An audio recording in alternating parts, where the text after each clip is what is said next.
Hey guys, how are you all? I hope you all are doing well. Today we are going to see an amazing what-if story. But before we start, it's just a humble request that if you are new here, please subscribe because it actually motivates me a lot to post more. Also, the stories on my channel are fully written by me, so if you have any suggestions for what-if stories, please let me know below the comments section. Now, without any further delay, let's start. What if Harry Potter awakens the Merlin's lost power knowledge? The weight of sixth year and the whisper of stone. The clock above the fireplace in the Gryffindor common room ticked louder than it had any right to. Each sound dug at Harry's nerves. The fire popped, students laughed near the far sofa. Chess pieces argued over illegal moves, and still all he could see in his head was a pale hand dropping into black water and a ring gleaming on a dead finger. He dragged a hand through his hair and stared at the table in front of him. Books were spread everywhere.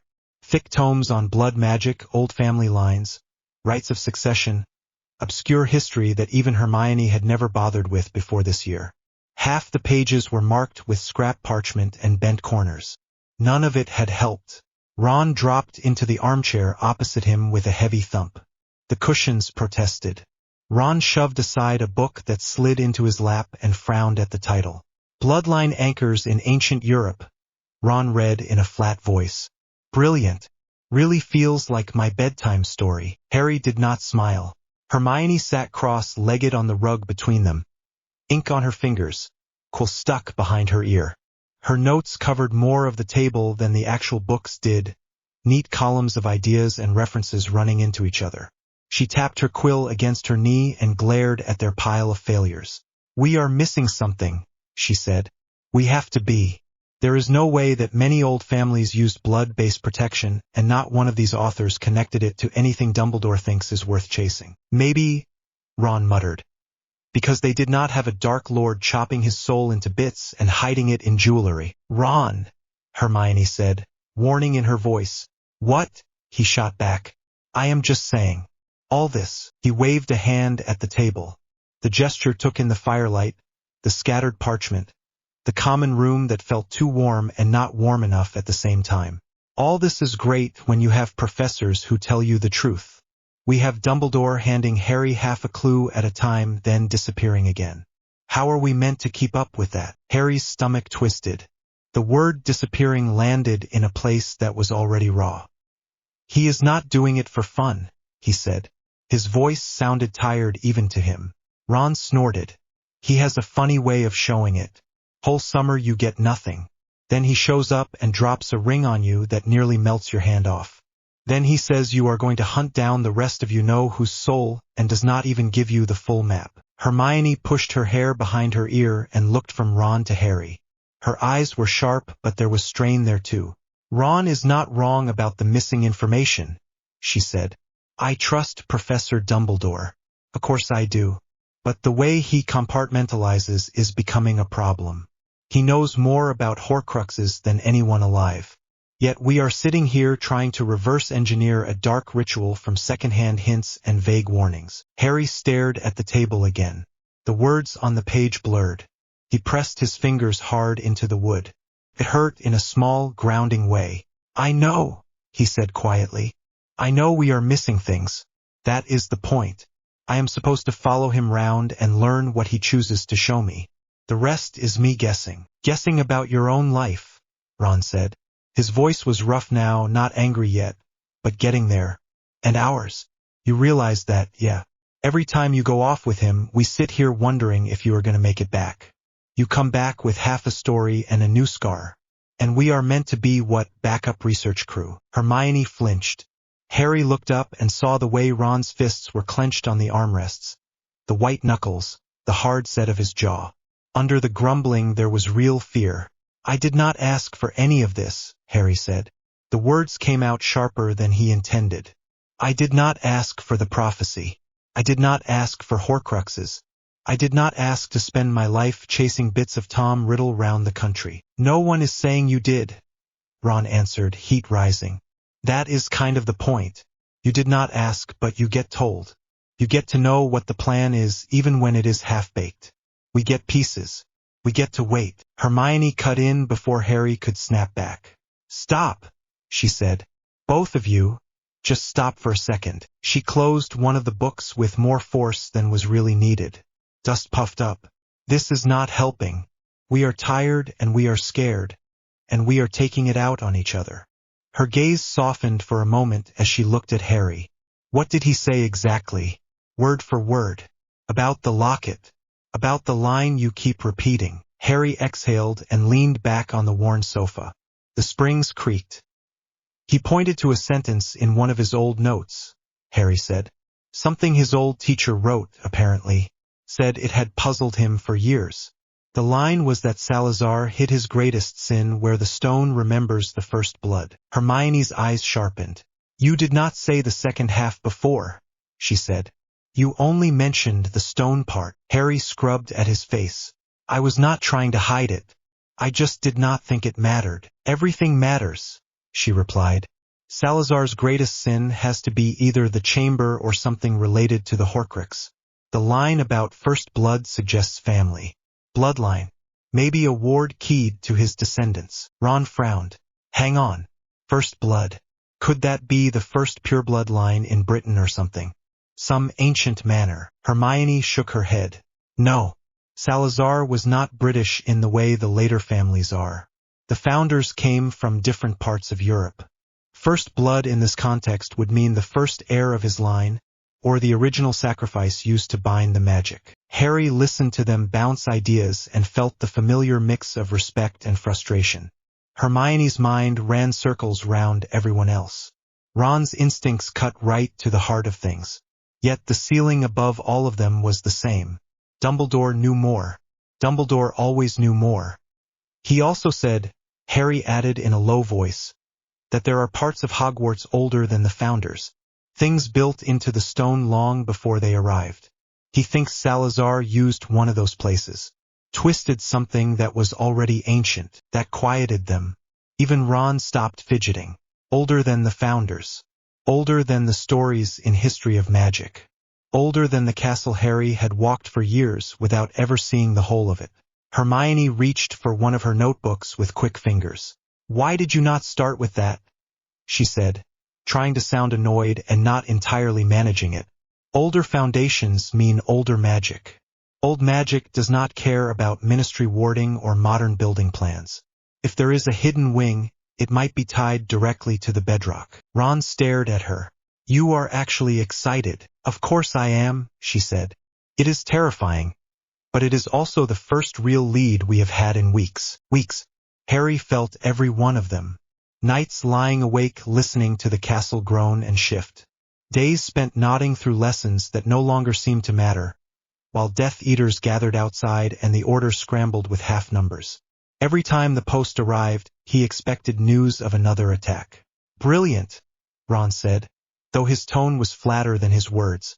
So we look for some mystery room under the school that no one has seen in 1,000 years. Easy. Hermione chewed her bottom lip. We do not have to find the actual room straight away, she said. We just need a pattern. The castle is not random. There are rules, wards, junction points. If something sits on an older structure, there might be traces, architectural oddities, corridors that lead nowhere on the map. Harry let their voices wash over him for a moment. The fire cast gold light over Ron's hair and picked up the ink stains on Hermione's hands. Around them, the rest of the common room carried on. Lavender laughed too loudly at something Seamus said.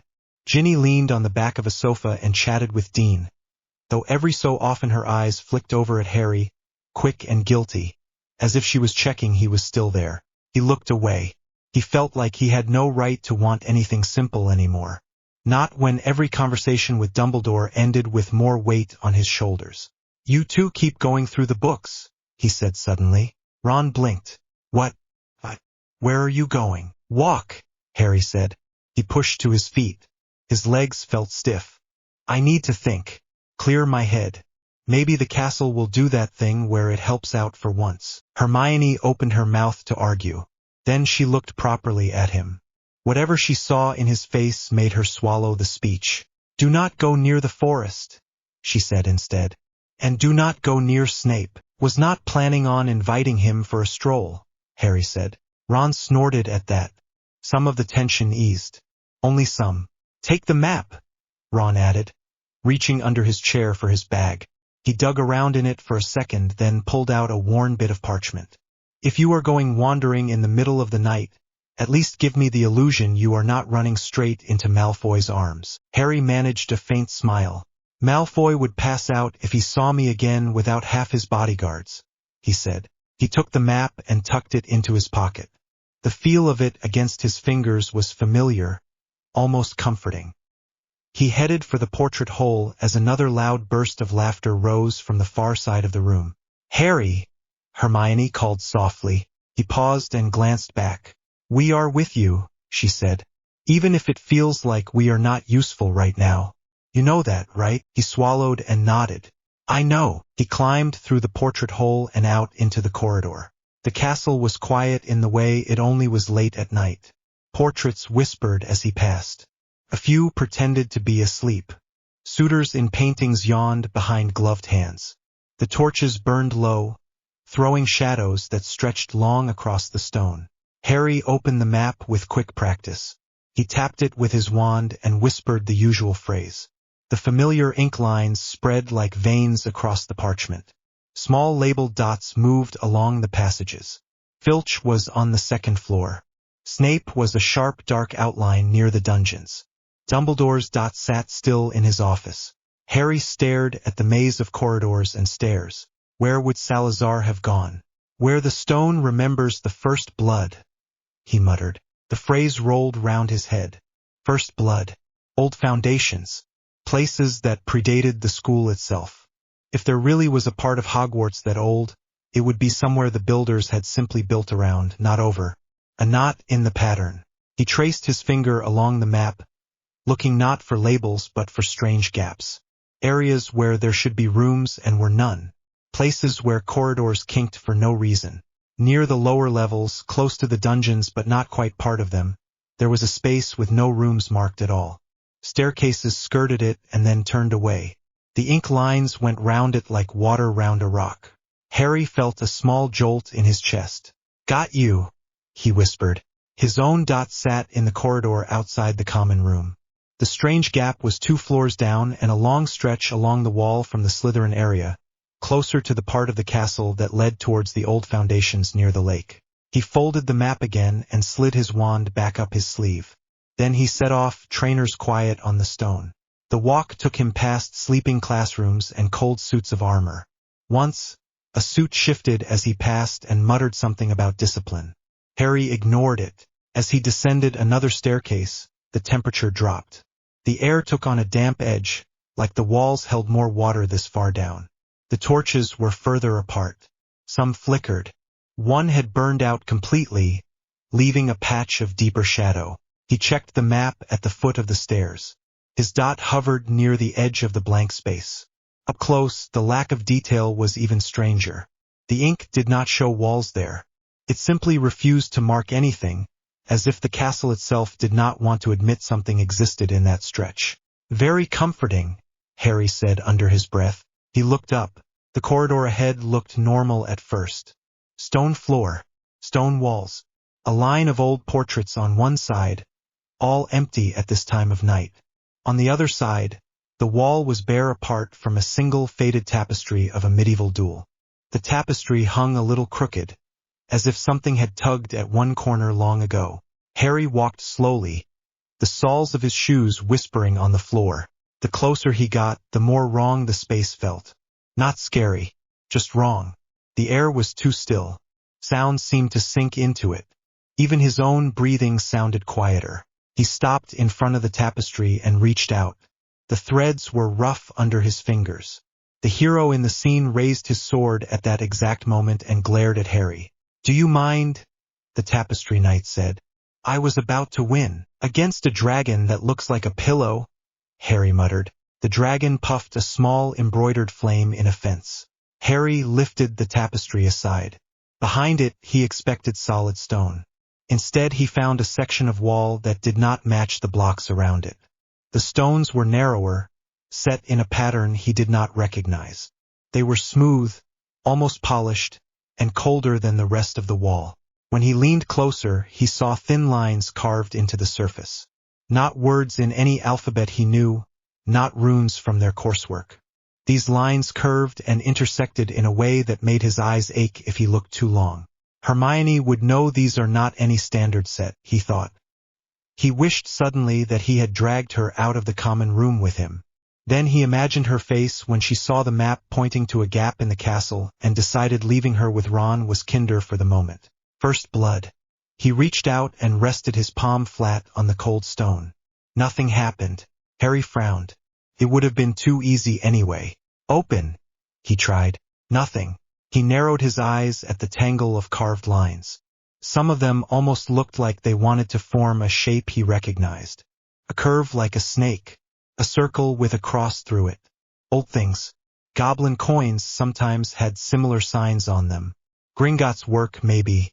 The thought lodged itself in his mind. Hogwarts built over older things.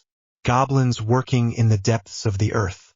If someone had needed help binding a very old chamber, they might have gone to the only people who treated stone like a living contract. You are definitely not standard school issue, Harry told the wall. He pressed his hand against it again, this time letting himself think of the cold lake under the castle, the bedrock below that, the long weight of the school above. The way the castle had felt when he was 12 and speaking Parseltongue to hidden pipes. You know me, he said quietly. You have had my blood before. Open. For a heartbeat, nothing. Then one of the carved lines warmed under his palm. He flinched but did not pull away. The warmth spread along the pattern, tracing it like slow fire. The lines began to glow faintly, a dull gold that brightened until it matched the color of the firelight upstairs. The stone shuddered. Harry took a small step back. With the grinding sound of rock that had not moved in centuries, the section of wall shifted inward. Dust spilled from the edges like old breath. The lines of light spread along the cracks and then faded. Beyond the opening was darkness. Not complete. A faint glow came from somewhere further in, steady and pale. The air that flowed out was colder than the corridor but dry, not damp. It smelled old in a clean way, like parchment that had been kept sealed. Harry swallowed.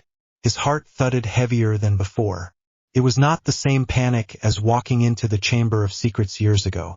This felt slower and heavier, like he was stepping into a story that had been waiting for him.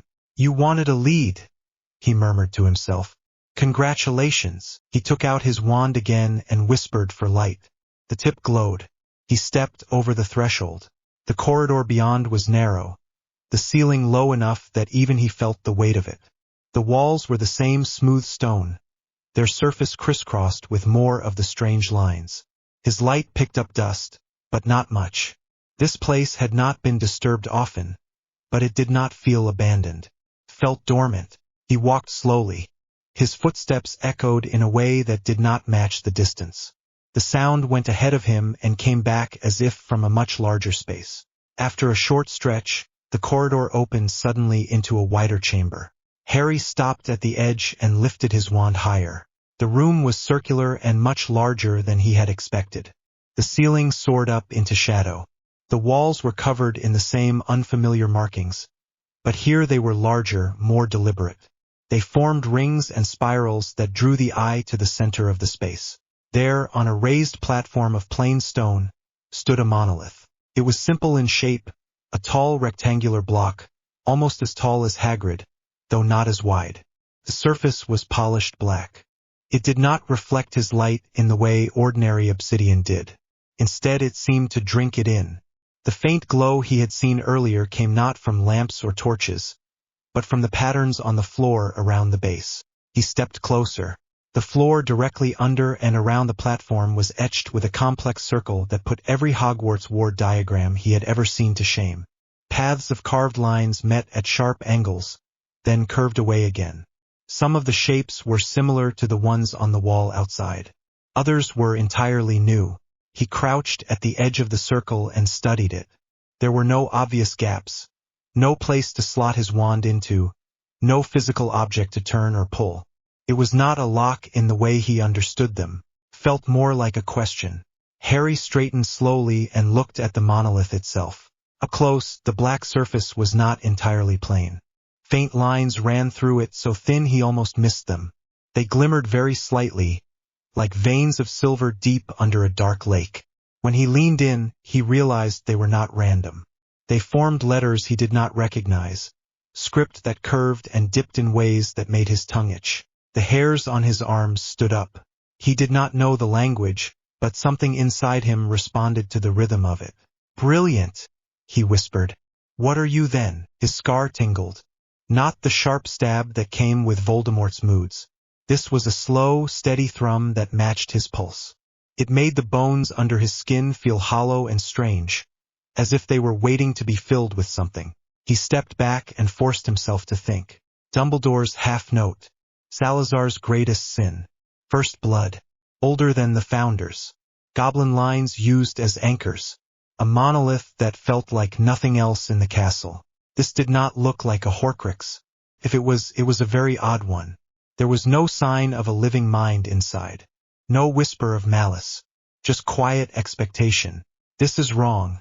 A small voice muttered in the back of his mind. Walk away. Tell Dumbledore. You are not the one who is supposed to open things like this. Another voice, much older and more exhausted, answered. Dumbledore will wait. Dumbledore will test.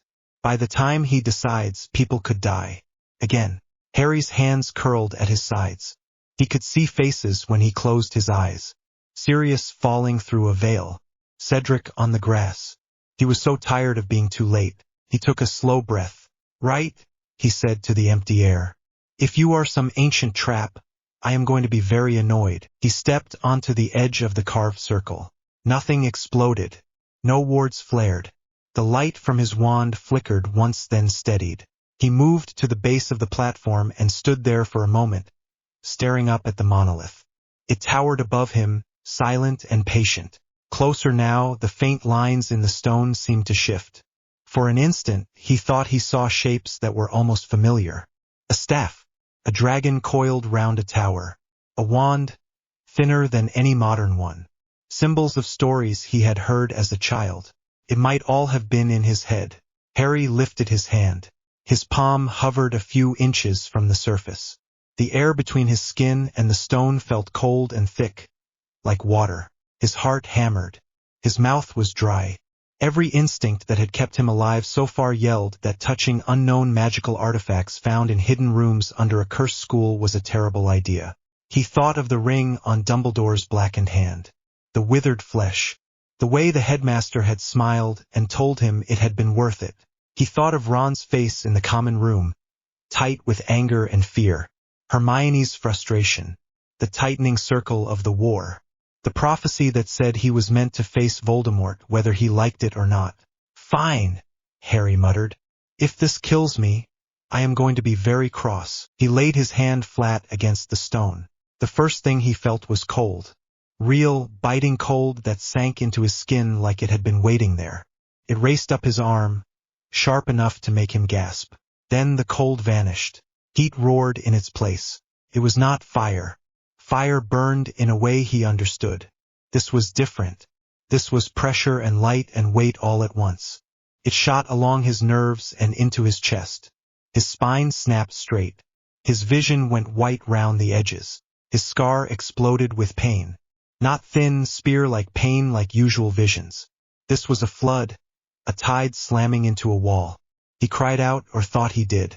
He could not hear his own voice over the rushing sound in his ears. The room fell away. For a heartbeat he was nowhere, or everywhere.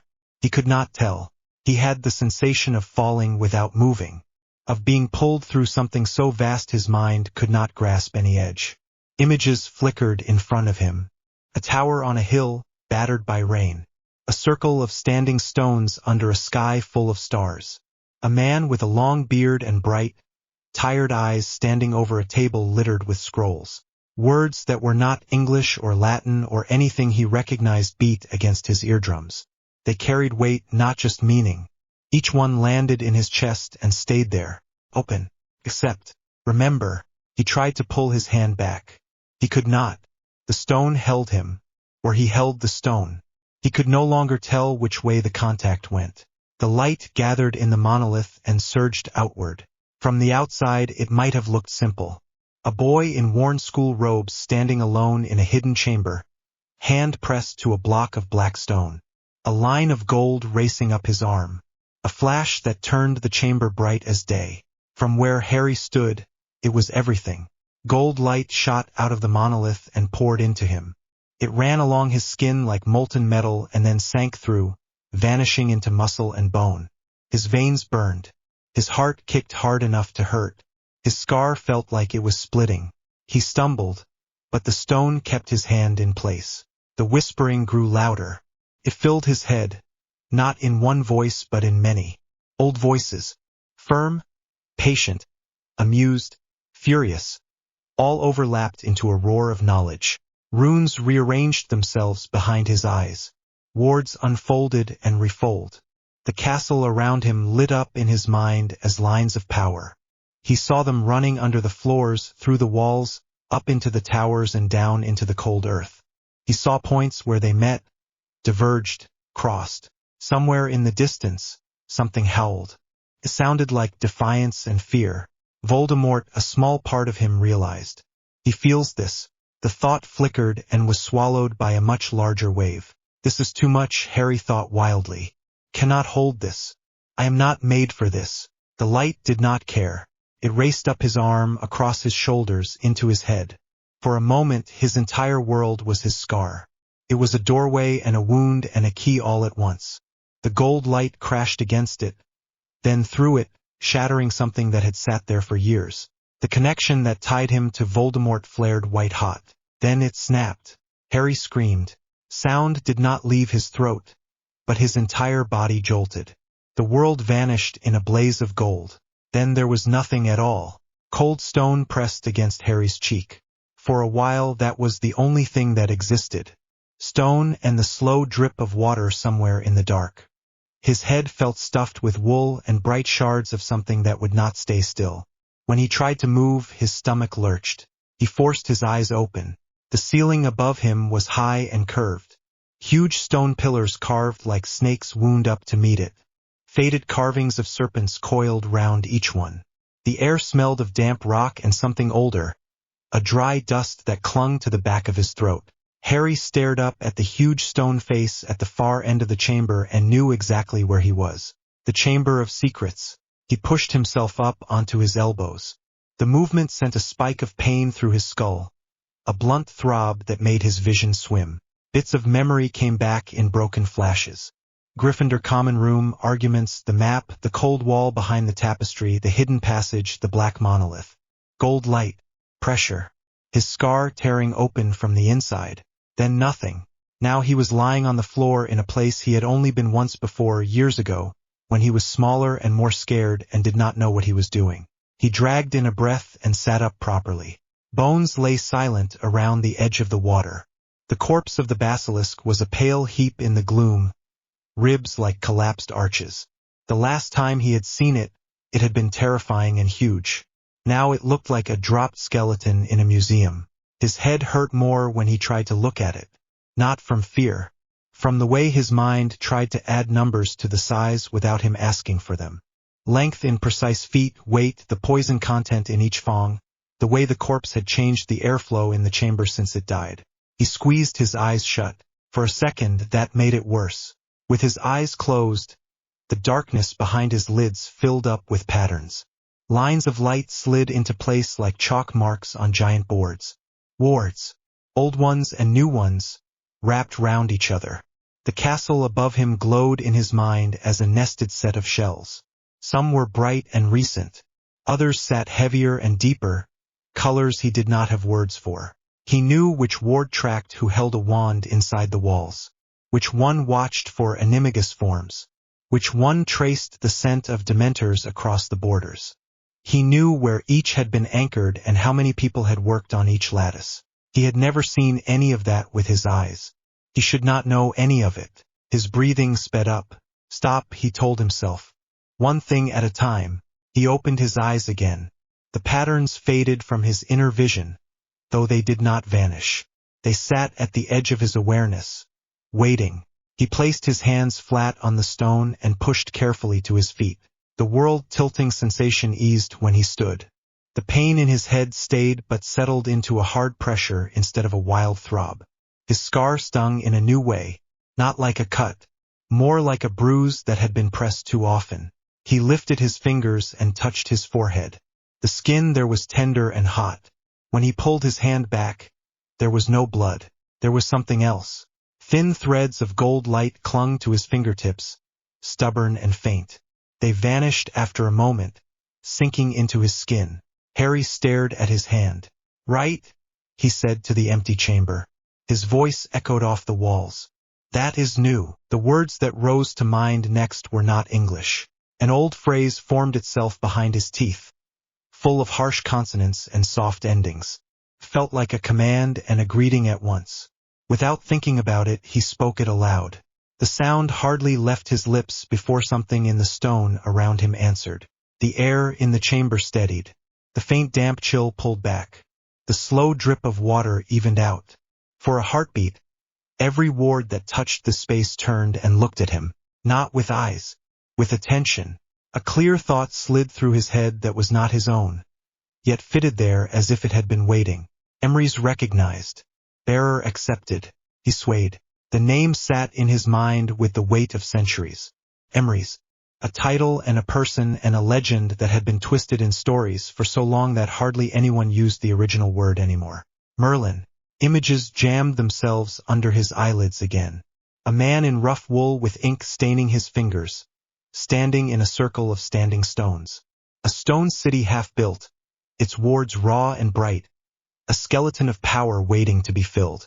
A council chamber lit by torches, faces in hooded robes turned towards a single figure in the middle. Harry grabbed the nearest pillar and clung to it. The memories were not his. He understood that. He felt the difference the way he could tell one wand from another.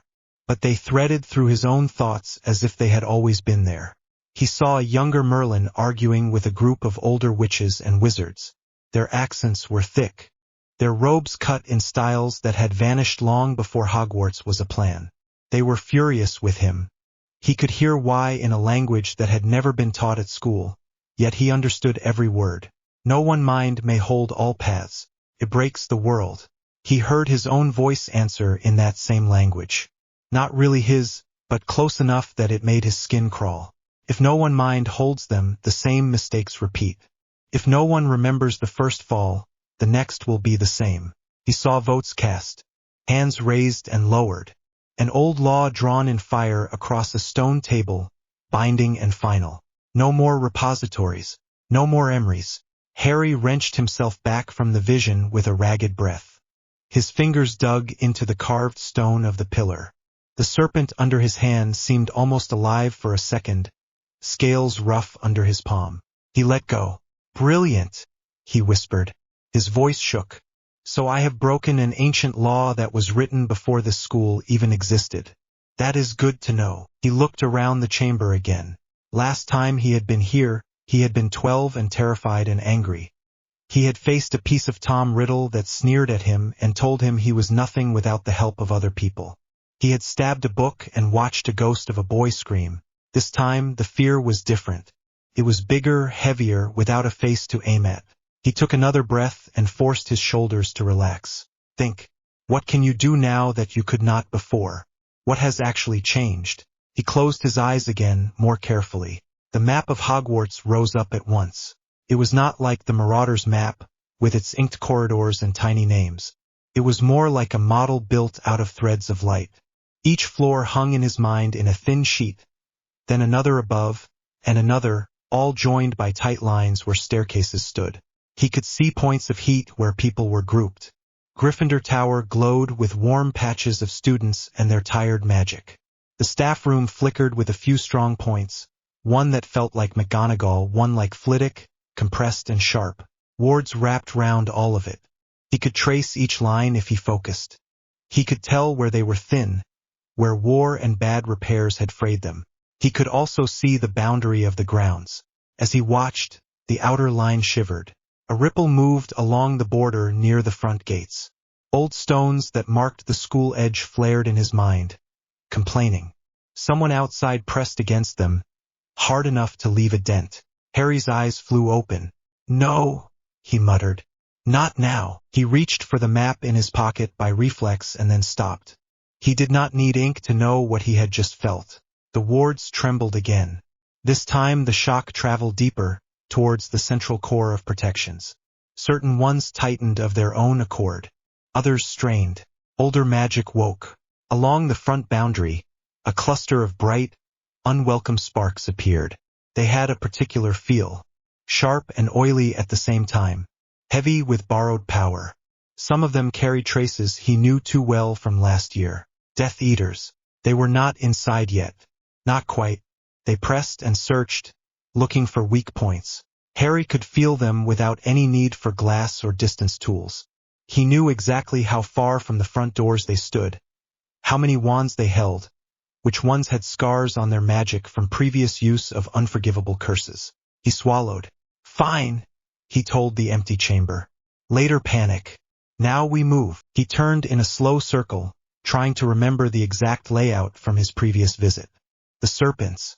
The door behind the carved face. The long tunnel that led up towards the girls' bathroom. This time, another route flashed in his mind. Hidden paths he had never noticed before now stood out as if painted. A way that went up at an angle through rock, bypassing the usual tunnel and emerging much closer to the front lawns. Felt like an emergency route. Something Merlin had carved in before the school even had these walls. Adapted over time by people who did not fully understand what they were walking through. He headed for it without conscious choice. His feet moved over the stone like he had walked this way for years. The chamber seemed to shift, turning corners that had not been there before. Snake-carved walls gave way to older stone, rougher and darker. The air grew sharper, less damp. Power hummed under his soles, familiar now that he knew what to look for. Ley lines, a part of his new knowledge, whispered. Natural flows of magic, shaped and anchored. He climbed. The passage twisted and tightened, then widened. At one point he had to duck under a low arch. Old Brythonic words were carved into it, worn nearly smooth. His eyes read them in an instant without him trying. First way. Only in need. He stepped under. The world lurched.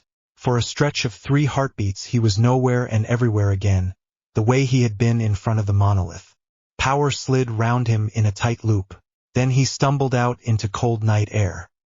He found himself halfway between the castle and the front gates, behind a line of shrubs he had never seen from this angle before. The castle loomed on his left. The gates and the road to Hogsmeade lay ahead. Shouts carried on the night. Red and green streaks cut through the darkness. The smell of smoke and sharp magic rode the wind. Someone screamed, high and wordless. Another voice shouted a spell. Harry crouched, hidden in the shadow of an old stone marker, and took in the scene. A group of cloaked figures in masks pushed in from the gate. The outer wards had not fully let them through, but they had torn open a gap, a raw wound in the air that crackled at the edges. They squeezed through it one by one and spread out, wands raised. Opposite them, near the base of the lawns, several staff had formed a rough line. Hagrid stood in front, a huge silhouette against the sky. Behind him, McGonagall cast shield after shield, her jaw set tight. Flitwick flickered from place to place, his small form almost a blur, deflecting curses that would have hit the others. A handful of older students who had been out late, probably on patrol, added their own spells, faces pale. Harry saw one of the Death Eaters raise his wand and form a pattern he recognized instantly. It was the same hand motion he had seen in the graveyard. It dragged at the air in a way that made everything inside him recoil. Killing curse. The target was Hagrid. Harry did not think. His new perception snapped sharp. He saw the spell form before the green light even left the wand. Not just the flash, the structure behind it. Layers of intent and pattern. Old words misused. A core of twisted life force. It hung in the air for a fraction of a heartbeat, brighter than anything else, waiting to be released properly. Harry reached. He did not raise his wand. He did not remember choosing words. His mouth opened and Old Brythonic spilled out, clean and sharp and angry. Unbind. Return to shape. The command wrapped round the curse pattern at its root. The instant the Death Eater snapped the final word of the killing spell, the structure he had built cracked. The green light that should have lanced straight toward Hagrid stuttered. It broke apart mid-air into smaller lines of color. Those lines lost their direction. The heavy weight in them peeled away. In a blink, the killing curse was not a killing curse anymore. What remained was raw magical force without a target or shape. It should have exploded outward in a wild surge, hitting anything nearby. Instead, Harry pushed. He felt the spell the way he might feel a struggling rope in his hands. He twisted the strands and gentled them, the same way someone might pull a whip away from a child and lower it to the ground. The green light faded to a dull gray mist, then to nothing. The energy soaked harmlessly into the grass. The Death Eater's wand screamed. Harry heard it, though no normal ear would have. The core of the wood shrank from the sudden unraveling. The metal it housed rebelled. The wand snapped with a crack that echoed across the lawn. The masked man cried out and dropped to his knees, clutching his hand. The entire field froze for a second. Every head turned. Hagrid stared at the place where the curse should have hit him. His beard moved slightly in the breeze. A lock of hair that should have burned drifted down unhurt.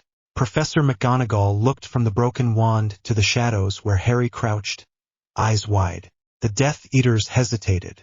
Harry stepped out from behind the stone marker. The night air hit his face. The wind tugged at his robes. He walked down the slight slope toward the fight with the slow certainty of someone who already knew where everyone was and what they planned to do. It was not arrogance. It was simply true. He knew which masked figure on the left was about to try a cutting curse. He knew the one on the right had a bottle of concentrated poison tucked into his belt and was thinking about shattering it. He knew that if he let the raid play out normally, 3 students would be badly hurt and 1 staff member would lose a hand. He was not going to let that happen. "Potter!" McGonagall shouted. Her voice cracked a little. "Get back to the castle at once." Her words hit a solid wall inside him and slid off. He heard the fear under them. He respected it. He stepped forward anyway. "Stay behind me," he called back. "Please." He did not raise his voice much, but it carried. The new power inside him gripped the air and pulled the sound along. A Death Eater near the center laughed. "Look who it is," he called. "The boy. Come closer, boy. The Dark Lord wants you very much alive." Harry lifted his wand. He did not channel the usual school-taught movements. The wrist flicks and sharp jabs he had practiced for years now felt clumsy. Instead, his hand traced lines that matched the ward structures he could see in his mind. The earth under the Death Eater's feet answered. Low stone ridges rose without warning. They curled round ankles and solidified, pinning legs in place. Several masked figures stumbled and fell as the ground caught them. One managed to fire a curse before he dropped. It hit one of the new ridges and fizzled. Harry moved his wand again, more an adjustment than a full cast. Spikes of rock grew out of the ridges, climbing up around the prisoner's thighs and stomachs to hold them tight. They did not cut skin. He had no interest in injuring them that way. He wanted them unable to run. One of them snarled and raised his wand arm, the only part he could still move properly. A blast of purple shot towards Harry. He saw the spell for what it was before it reached him, lines of compression aimed at his lungs. It had been designed centuries ago to choke dragons. The knowledge came with no effort. He drew a short shape in the air. The spell hit an invisible plane and burst. The air shuddered. A ring of harmless pressure rolled out, ruffling hair and grass. Nothing more. Harry flicked his wand toward the caster. The man's wand evaporated. There was no flash, no bang. 1 second the wand was there. The next it was a faint cloud of dust that fell through his fingers. The Death Eater stared, shocked. "Stop," Harry said. He did not shout. The word left his mouth lined with organized intent. Sound carried with it, but so did meaning. It hit the gathered attackers as a pressure on their minds rather than on their ears.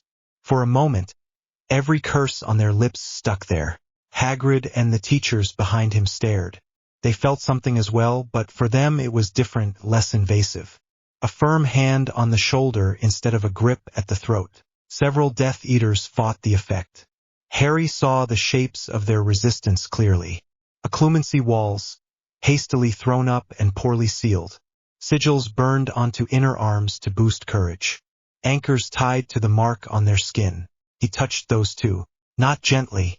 Old Brythonic words rose again, this time without sound. They formed in his thoughts and moved through the space between him and his enemies like a second wind. Cut ties. The mark flared on every forearm in front of him. Black ink writhed and tried to deepen. The old channel between follower and lord tugged against its new constraints. Harry did not try to break it outright. That would ripple too far. Instead he choked it. He wrapped each link in a simple, brutal knot that could not easily be untied from the other side. He knew the design at once. It was one Merlin had used during a rebellion that had happened centuries before most wizard families kept written records. It blocked kings from pulling power directly through branded soldiers. The wave of resistance from the other end hit him so hard he had to brace his feet. For a second he was standing nowhere again. Then he was not Harry on the Hogwarts lawn. He was looking through the eyes of someone in a dark room far away. The sense of the place came first. Cold, close walls. A great snake curled near a hearth. Books, old and new, piled on a table. A wand in a pale hand. Rings on thin fingers biting into skin. The anger came next. Not hot rage. Colder than that. An outraged shock that anything had dared to interfere. Who dares? The thought hissed through the link. Harry did not see a clear image of Voldemort, but he felt him. Felt the way the Dark Lord's magic coiled round his mind and strained at the blocked paths. In that instant the coil turned. It looked back down the link. It expected to find a small mind easy to crush. A familiar connection long abused. Instead it slammed head first into something vast and awake. For the barest fraction of a moment Voldemort saw what sat behind Harry's eyes now. Not all of it. No human mind could see that much at once. But he saw enough. A network of wards older than the school, lit from the inside. A sky full of lines of force joined in deliberate patterns. Rows of spells he had never learned because they had been banned when the council had outlawed repositories. An old man with a lined face and sharp gaze standing in front of a monolith, hand resting on it as if in farewell. The vision hit Voldemort like a blow to the chest. On the lawn, Harry saw nothing but a flash of white at the edge of his awareness. Far away, in some safe house or lair, Tom Riddle staggered and caught himself on a table. His mark burned with a pain he had not felt before. This is not Dumbledore, that cold mind realized. This thing does not move like Dumbledore. It does not bend away from the old laws. It is the law. The fear that followed was sharp and simple. For the first time since he had called himself Lord Voldemort, he saw something he could not twist into his own use. The link that had once tied Scar to Soul Fragment was gone. He had felt it snap earlier. A strange, empty softness where there had always been a thread of familiar hatred. He had assumed some side effect of his rituals. Now he saw that gap filled by something else. Golden light that did not yield. Voldemort recoiled. On the Hogwarts lawn, the marks on his followers' arms flared white-hot, then went strangely numb. Several Death Eaters cried out. One fainted. Harry pulled back as well. He did not follow the link into the Dark Lord's lair. Not yet. His instinct screamed at him that if he pushed any further now, he would reveal too much of himself. He was not ready for that. The world narrowed again to the fight in front of him. The masked figures were disorganized now. Some had dropped their wands. Some still struggled in their stone bindings, snarling. A few on the edge had not been fully caught. They tried to turn and run back toward the gate. Harry moved his wand in a smooth, low arc. The grass at their feet became chains. Thin, flexible bands of living green shot up and twined round boots and ankles. They hardened into something like iron, humming with the same ward structure he had felt under the castle. The would-be escapees pitched forward and hit the ground face first. One of them spat blood, cursed him in a language Harry recognized as a bastardized form of an older tongue. He answered in the original. Lie still. The man froze, eyes wide behind his mask. His muscles refused to obey him. The field went quiet. Smoke from a patch of burned grass drifted lazily in the air. The broken gap in the outer wards crackled, trying to knit itself closed round the bodies wedged in it. Harry breathed hard.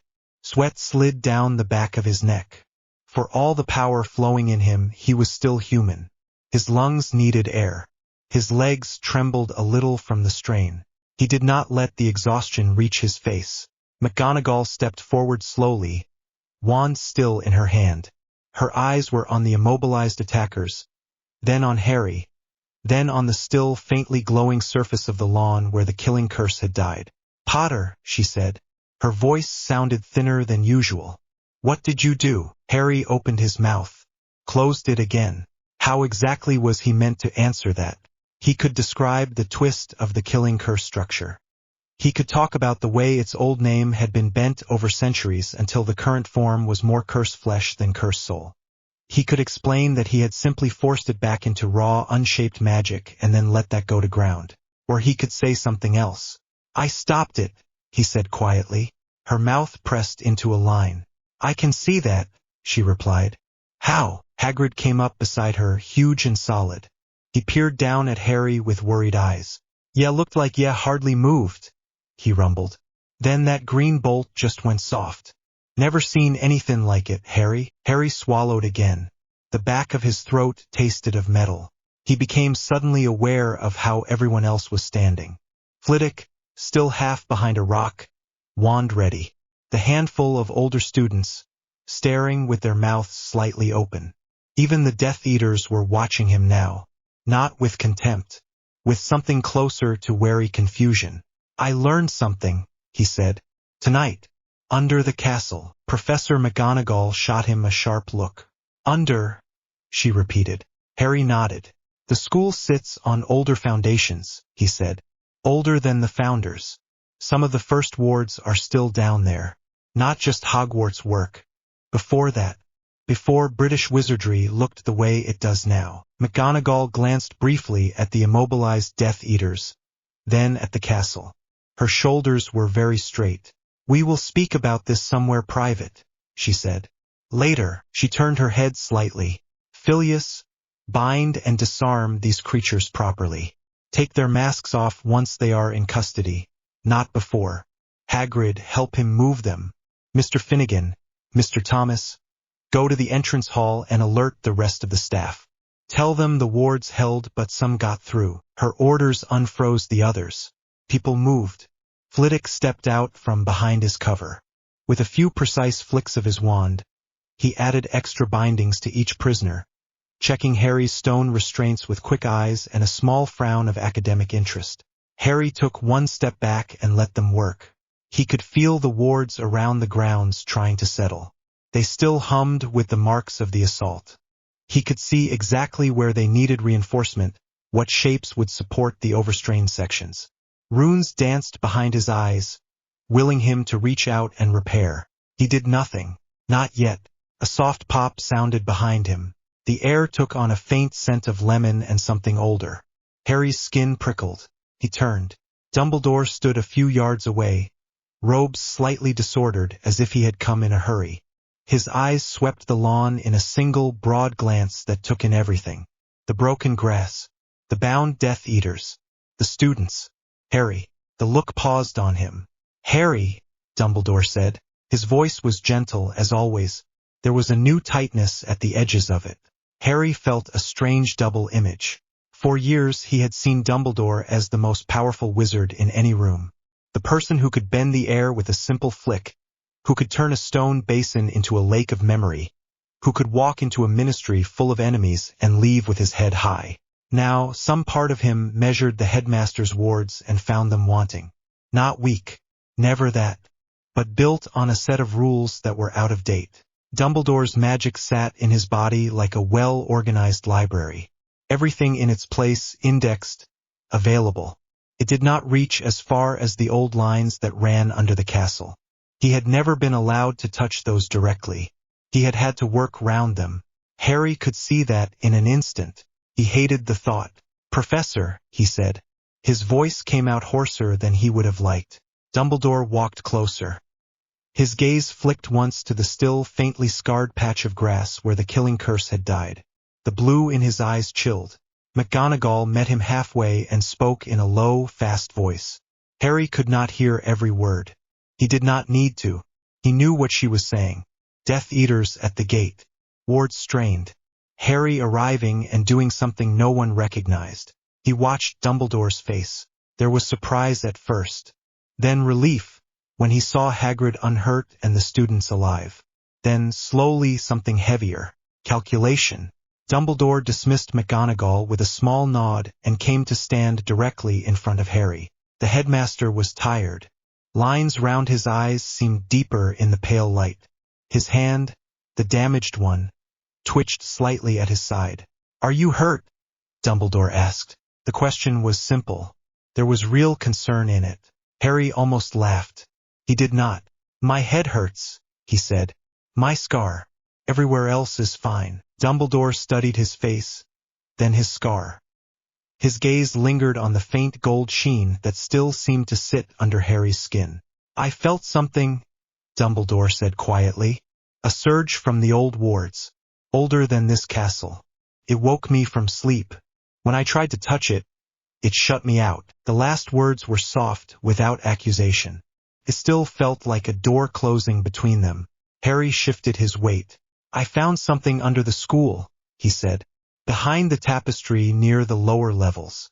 A passage that led to a chamber I have never seen before. There was a stone. Black. Old.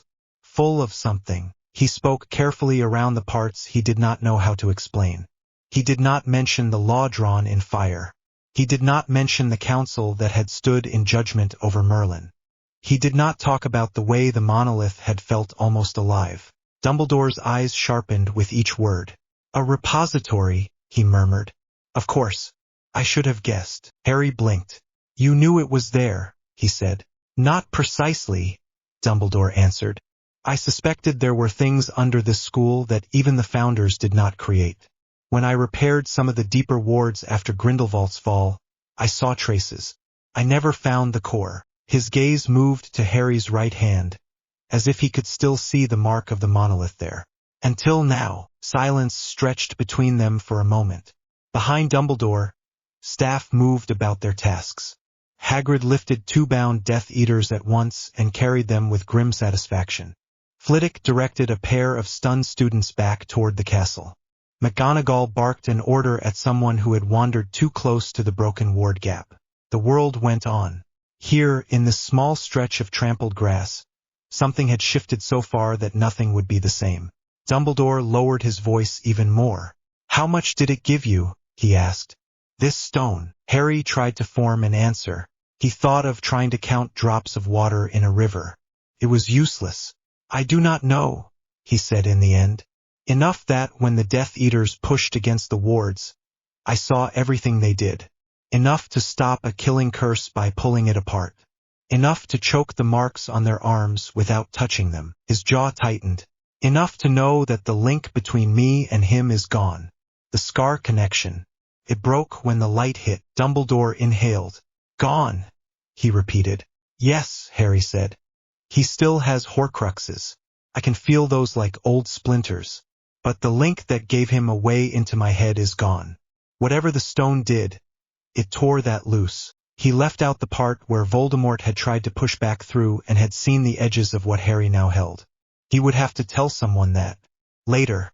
Right now, he wanted one person to have one clear piece of news. Dumbledore looked down at the ground for a long moment. When he lifted his gaze again, Harry saw 2 things there. The first was genuine relief. A weight that had sat in the headmaster's shoulders since Harry first arrived at the school eased. Just a fraction. The idea that the boy in front of him no longer had to serve as an open door to the mind of his enemy mattered. The second was fear. Not fear of Voldemort. That was old and familiar. This was newer. Dumbledore had always been the one carrying hidden knowledge. The one with extra pieces of the puzzle. The one who kept things back because he believed others could not handle them. Now, standing in front of him, was a student whose mind contained whole branches of magic that had been locked away for 1,000 years. A boy who had stopped the most feared curse in the world without sweating. A boy who had tied the Dark Lord's soldiers to their own skin in ways modern law barely had names for. Harry saw the calculation sharpen. Dumbledore was not just deciding how to help him. He was deciding how to contain him.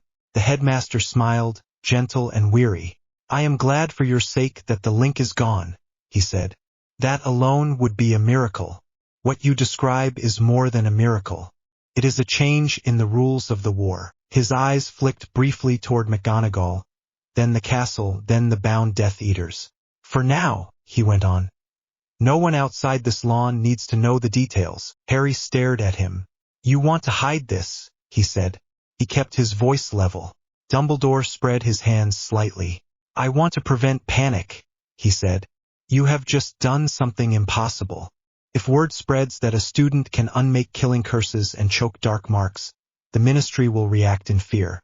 The Order will react in awe. Some will try to use you. Some will try to imprison you for your own safety." He sighed. "I would like to have a clearer understanding of what this repository has done to you before we let the world sharpen its knives." Harry felt something harden in his chest. "So we lie," he said.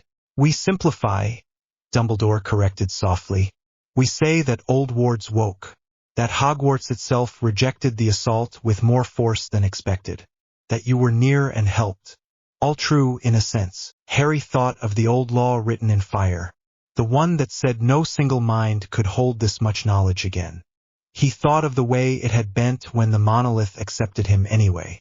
He thought of the fear he had seen in Voldemort's flinch and the calculation in Dumbledore's eyes. He did not trust either of those reactions completely. "Fine," he said slowly. "For tonight." Dumbledore inclined his head, accepting the condition in the words. "We will talk tomorrow," he said. "In my office. I will want a full account. In the meantime, go to Madame Pomfrey. She should check your head. Tell her you were near a ward backlash." Harry almost laughed again. "Another simple truth," he muttered. Dumbledore heard him. The old man smiled, tired and sharp. "Sometimes simple truths are the safest ones to tell," he said. He turned away to help coordinate the removal of the prisoners. Harry stood alone for a few breaths. The lawn was a mess of footprints and scorched patches. The night was quiet again apart from low voices and the rustle of bodies being moved. The gap in the wards was closing, old magic knitting itself back together under the watch of newer spells. Inside his skull, the new knowledge shifted like a restless animal. He could feel the ancient law that had once tried to ban this. He could feel where it had cracked to let him through. He knew, in a way that went beyond words, that he had just become the thing whole councils of powerful witches and wizards had decided must never exist again. He also knew that if he had not, Hagrid would be dead right now. So would at least one of the students. He looked down at his hand. A faint gold line traced the veins under the skin, pulsed once in time with his heart. "Emery's," he whispered. The word felt like a weight on his tongue and a cloak settling round his shoulders. He did not know yet whether it would save the world or break it. He turned toward the castle and began to walk back, each step measured, the map of Hogwarts bright and waiting in his mind. The office smelled of ink and smoke and lemon. Harry sat in the same chair. He had been put in for detentions and hard talks since he was 11. The bright trinkets that usually cluttered the shelves were dimmer this morning. A few whirring things in the corner sat still, their brass arms folded like sulking birds. Dumbledore stood near the window with his back half turned, looking out over the grounds. From here the lawns looked quiet. No sign of the scorched grass or the scraped marks where Hagrid had dragged Death Eaters away. Harry did not need the view to know where every mark was. The pattern of the fight still sat in his head like a pressed image. "Madame Pomfrey says your skull is intact," Dumbledore said mildly, "which is reassuring. She is less reassured by the way your magic feels when she checks your pulse." He turned at last. Harry met his eyes and had to bite back a wince. It was like looking into a library and seeing half the shelves missing. Dumbledore was still powerful. That had not changed. The air around him hummed with layered spells, old and careful. But now, behind that, Harry saw gaps. Places where the headmaster had never had access to the deeper lines that ran under the castle. Old laws looped round his magic and barred him from certain routes. Dumbledore did not even know the fences were there. He had worked around them for so long that he had mistaken the path for the whole field. The knowledge came so fast Harry nearly lost track of the actual conversation. I told her I was near a backlash, he said. That something in the wards kicked when the attack hit. Dumbledore smiled slightly. A simple truth, he said again. As we discussed, he moved to the chair behind his desk and sat. The damaged hand rested on the armrest, wrapped in cloth and shadow, his other hand steepled in front of his mouth. Harry, he said, I need you to tell me, as clearly as you can, what happened after you left the common room. Harry inhaled slowly. In his mind, 3 answers lined up at once. The first was the full one. The passage behind the tapestry, the goblin-worked stones, the monolith, the law written in fire, the way Merlin had argued with people whose names history had lost. The gold light, the crack in the old ban. The second was half of that. Enough to explain the new power without naming the council or the law. Repository, yes. Emeries, maybe. No talk of binding decisions made before Hogwarts existed. The third was the bare minimum. Old stone, old magic, sudden flood. Everything after that a blur. Each path came with its own set of reactions. If he told the full story, Dumbledore would be fascinated and terrified in equal measure. He would also feel guilty for never finding the repository himself. That guilt would twist.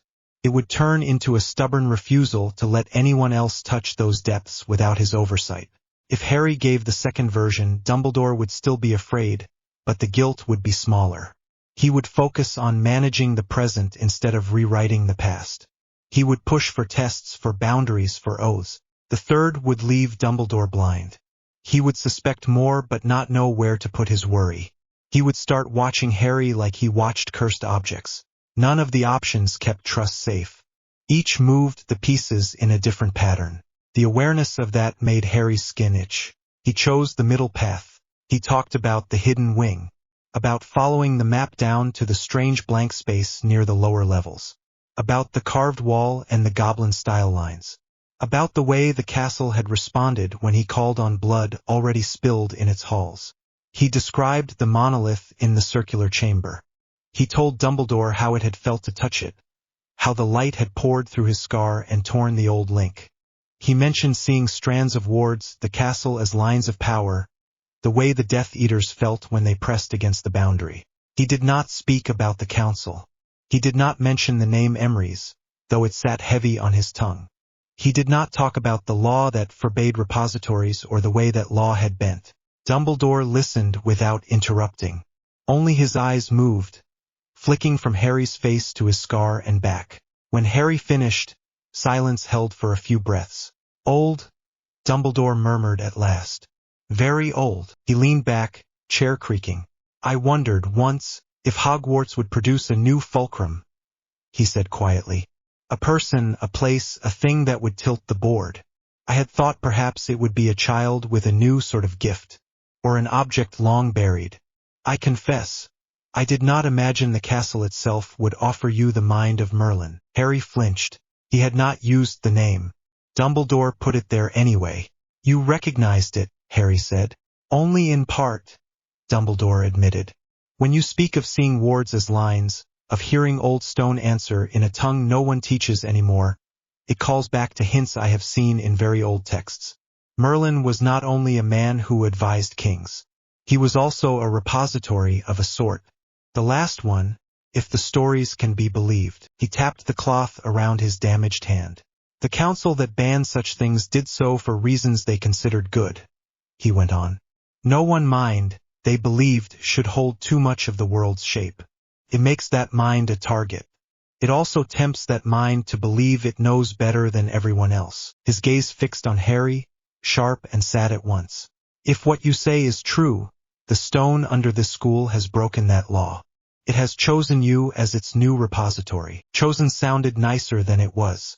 Harry remembered the way the light had slammed into him, how he had not been able to pull away. It did not ask, he said. It just grabbed. Ancient magic rarely asks, Dumbledore replied. It still leaves choices afterward. Harry's hands curled in his lap. Like what? He asked. Dumbledore considered him. You are now in possession of knowledge that does not belong to this age, he said. Spells, wards, strategies, perhaps even glimpses of futures that might be. You cannot simply forget them. You also cannot share them freely without risking the sort of collapse that law was meant to prevent. His mouth thinned.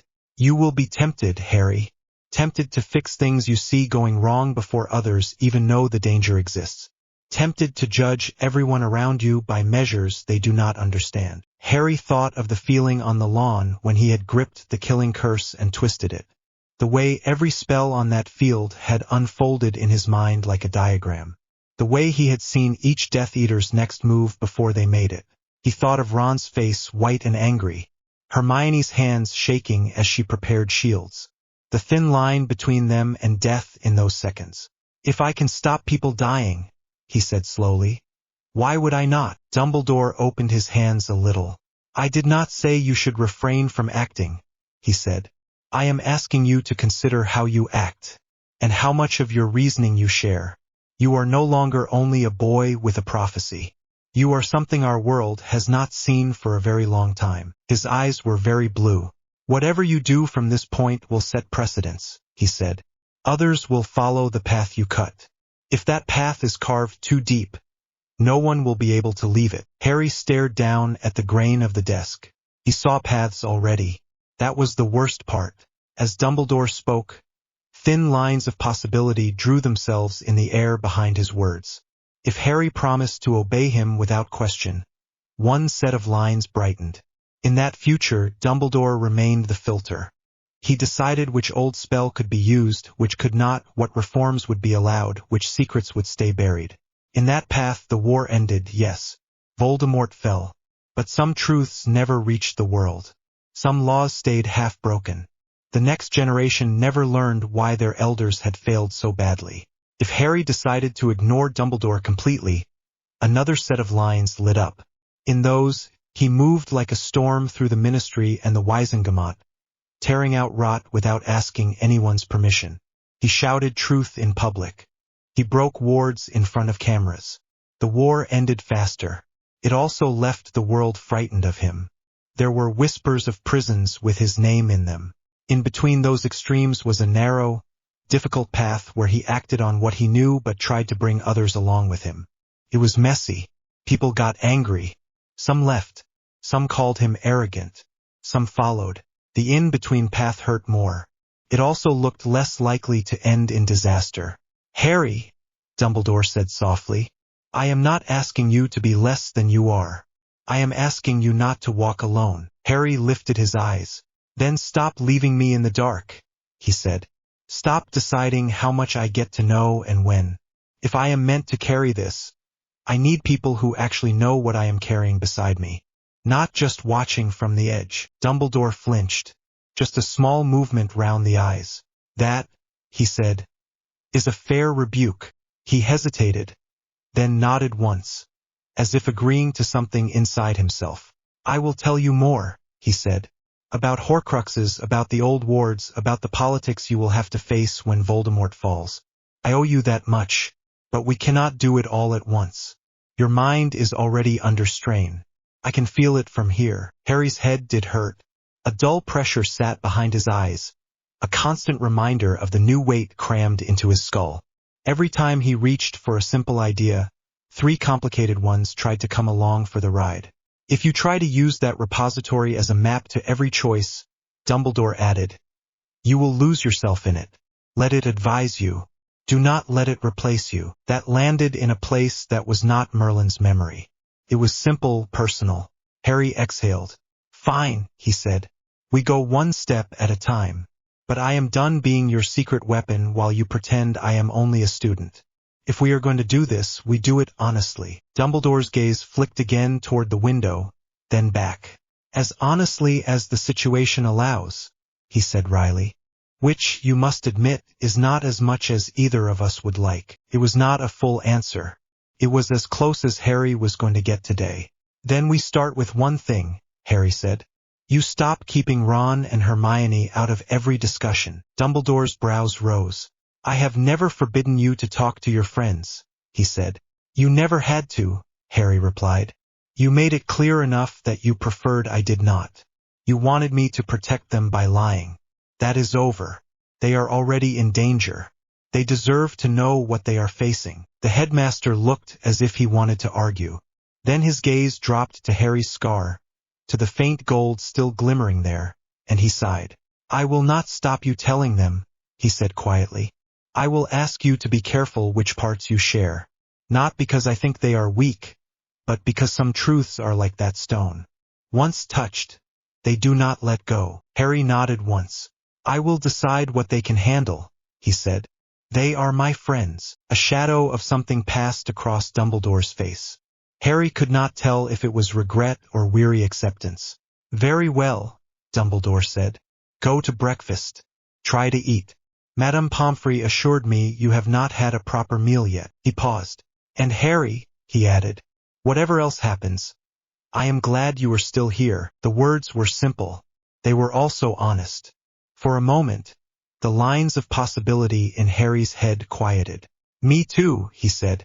He left the office with his head buzzing and his stomach knotted. By the time he reached the great hall, breakfast was half over. Noise hit him the second the doors swung open. Clatter of cutlery, murmur of voices, the rustle of owls as they swooped in with late post. The smells of eggs and toast and porridge rolled over him. The new awareness hit even harder. Every candle flame in the air had a pattern. Each one drew from a tiny loop of warming charm wound into the ceiling. He could see which ones were burning out and which had been engraved by a distracted house elf. He could tell which student at each table had cast a simple charm in the last few minutes by the way their magic brushed the wards. Conversations lit up with small sparks of intent. Seamus' magic jerked with guilt. He had set something on fire again in his dorm and was planning to lie about it. Dean's aura pulsed with irritation. Lavender's bright, fluttering magic hovered round Ron like a restless bird. Ginny sat in a tight knot, half turned toward the entrance, half toward Dean. Harry stopped abruptly. For a second, he could see tiny branching paths above each head like faint lines of light. If Seamus apologized properly, Dean would forgive him. If he did not, their friendship would crack. If Ginny walked over to Harry right now, Dean would dump her within a week. If she stayed where she was, the relationship would drag on in something that felt like stale bread. He saw more serious branches too. A Hufflepuff near the front was reading the Prophet with a frown. If she wrote home about what she had just seen on the front page, her uncle at the ministry would start a chain of complaints that would end in a hearing. If she folded the paper and kept quiet, the issue would die for now. He blinked hard. The lines did not go away. They faded when he forced his focus onto something simple, like the toast rack, but they came back the moment his mind drifted. He made himself walk. Ron saw him first. His face lit with relief and worry and a flicker of resentment that Harry felt as clearly as warmth from the fire. Mate, Ron said, shoving his plate along to make room. Pomfrey let you out then. You look awful. Thanks, Harry said dryly. Dropping onto the bench, Hermione leaned in close. There were dark smudges under her eyes from lack of sleep. A stack of toast crumbs sat on her plate, untouched. How is your head? She asked. What did he say? What was that last night? Harry poured himself some pumpkin juice, more for something to do with his hands than any real thirst. He had promised himself on the stairs that he would tell them more. Now, with their faces so open and worried, the weight of what he was about to drop on them felt heavier. In the air above them, faint lines flickered. If he told them nothing, he saw silence and slow distance. Hermione's suspicion growing like a crack, Ron's temper snapping in smaller, uglier ways.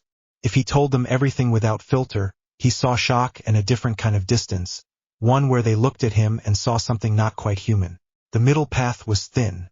I found something under the castle, he said quietly. Something old. It woke up when I touched it. That is where the new, whatever this is, came from. Ron snorted. New magic, he said. You mean the bit where you unbent a killing curse in mid-air and turned the lawn into handcuffs? Yeah, that. Hermione shot Ron a sharp look. Be serious, she said, then turned back to Harry. What do you mean, something old? Older than the chamber. Older than the founders old. Yes, Harry said. Older than them.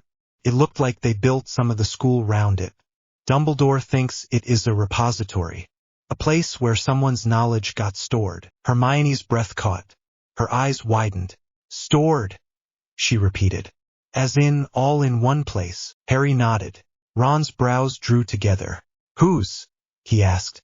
Harry hesitated for a fraction of a second. Merlin's, he said. The word dropped like a stone between them. Silence stretched. The noise of the hall carried on around their little bubble without touching it. Ron was the first to move. He laughed. A short, disbelieving sound. Right, he said. Of course. Fred and George are behind this, yeah. You went for a midnight wander and tripped into the Merlin wing. Pull the other one, it does bells. Harry did not smile. I am not joking, he said quietly. Ron stared at him. If you are serious, he said. Then what, you have his spell book in your head now. All of it. Harry swallowed. Not just spells, he said. Ways of seeing magic. Structures. Old laws. Wards deep under the castle.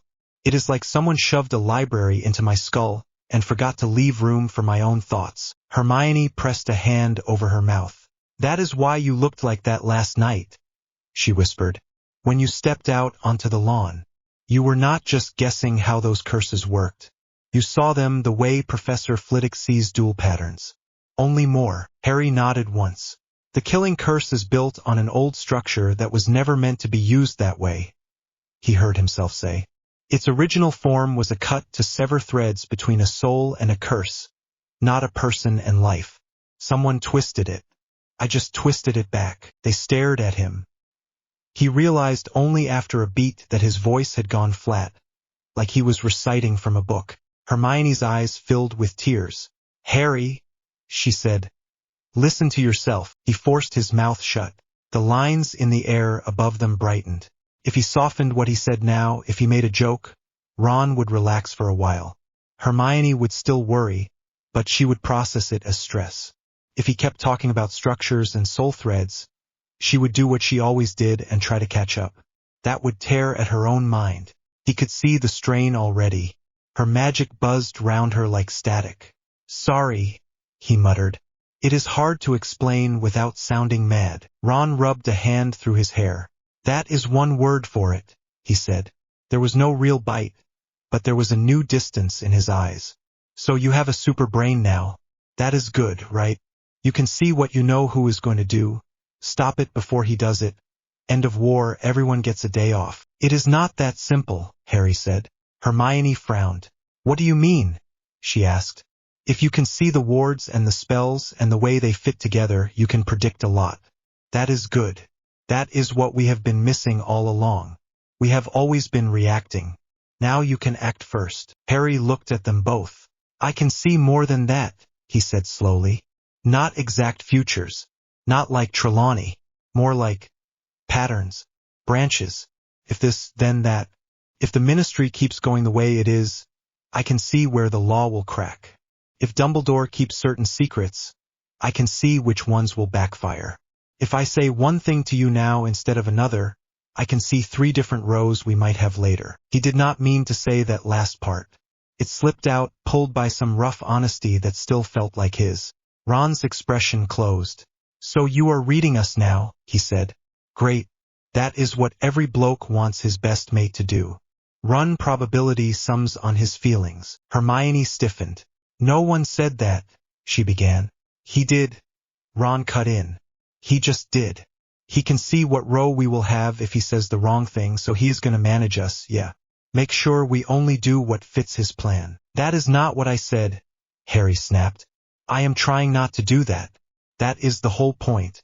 I am telling you because I do not want to become some puppet master. Hermione pinched the bridge of her nose. Everyone calm down, she said. Ron, he is clearly overwhelmed. Harry, you sound like you are halfway to an arithmancy proof. Take a breath. Harry ground his teeth. I am breathing, he said. I have been breathing since that stone grabbed me. It has not changed the fact that every time I look at someone now, I see how they could die if they take 3 steps left instead of 2. That landed. Ron's jaw tightened. Hermione went very still. What do you mean? She asked softly. Harry dragged a hand through his hair. I mean, he said, that when I walked into this hall, I could see 3 different ways last night could have gone if I had not found that chamber.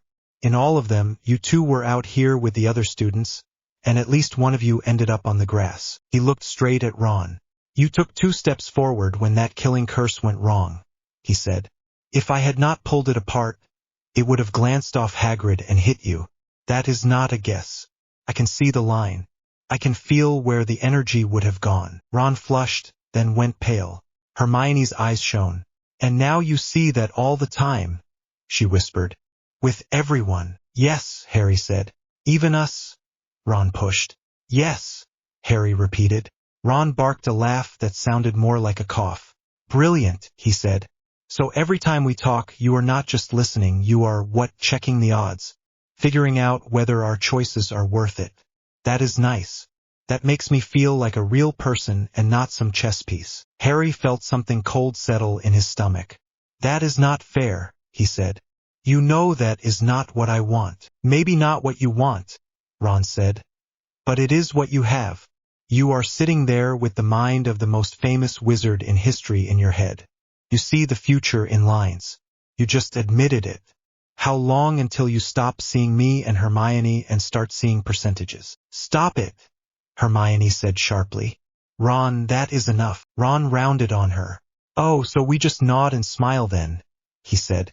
We say, sure Harry, you go ahead and hold the world in your head and decide what we can handle.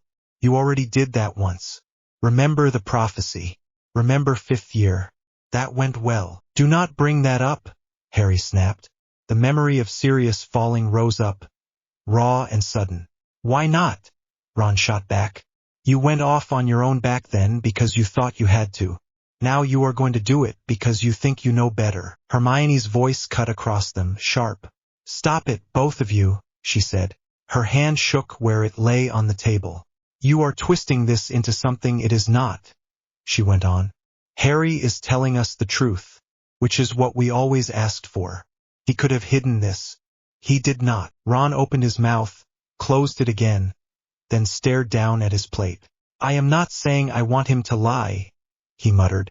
I am saying I do not know how to sit next to someone who can see the way I die and not have that change anything. Harry closed his eyes for a second. Then do not ask, he said quietly. I am not going to walk round giving everyone dates. That would be sick. I will use what I see to keep you alive. That is it. He meant it. The lines in the air disagreed. They flickered, showing him a future where someone begged for details. Another where someone blamed him for not warning them.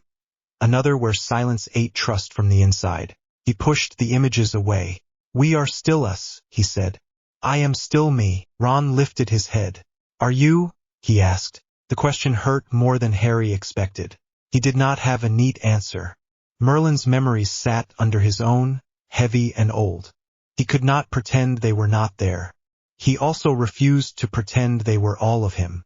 Do you think I would be sitting here with you if I was not? He said instead. Ron looked at him for a long moment. I do not know, he said, and that hurt worst of all. Hermione sucked in a breath.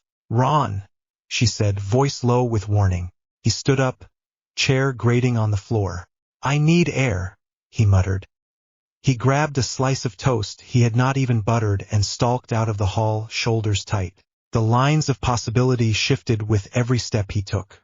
Harry watched them go and felt like someone had put a hand round his throat and squeezed. Hermione sat very still for a few seconds. Then she wiped at her eyes angrily and turned back to Harry. He is scared, she said. That is all.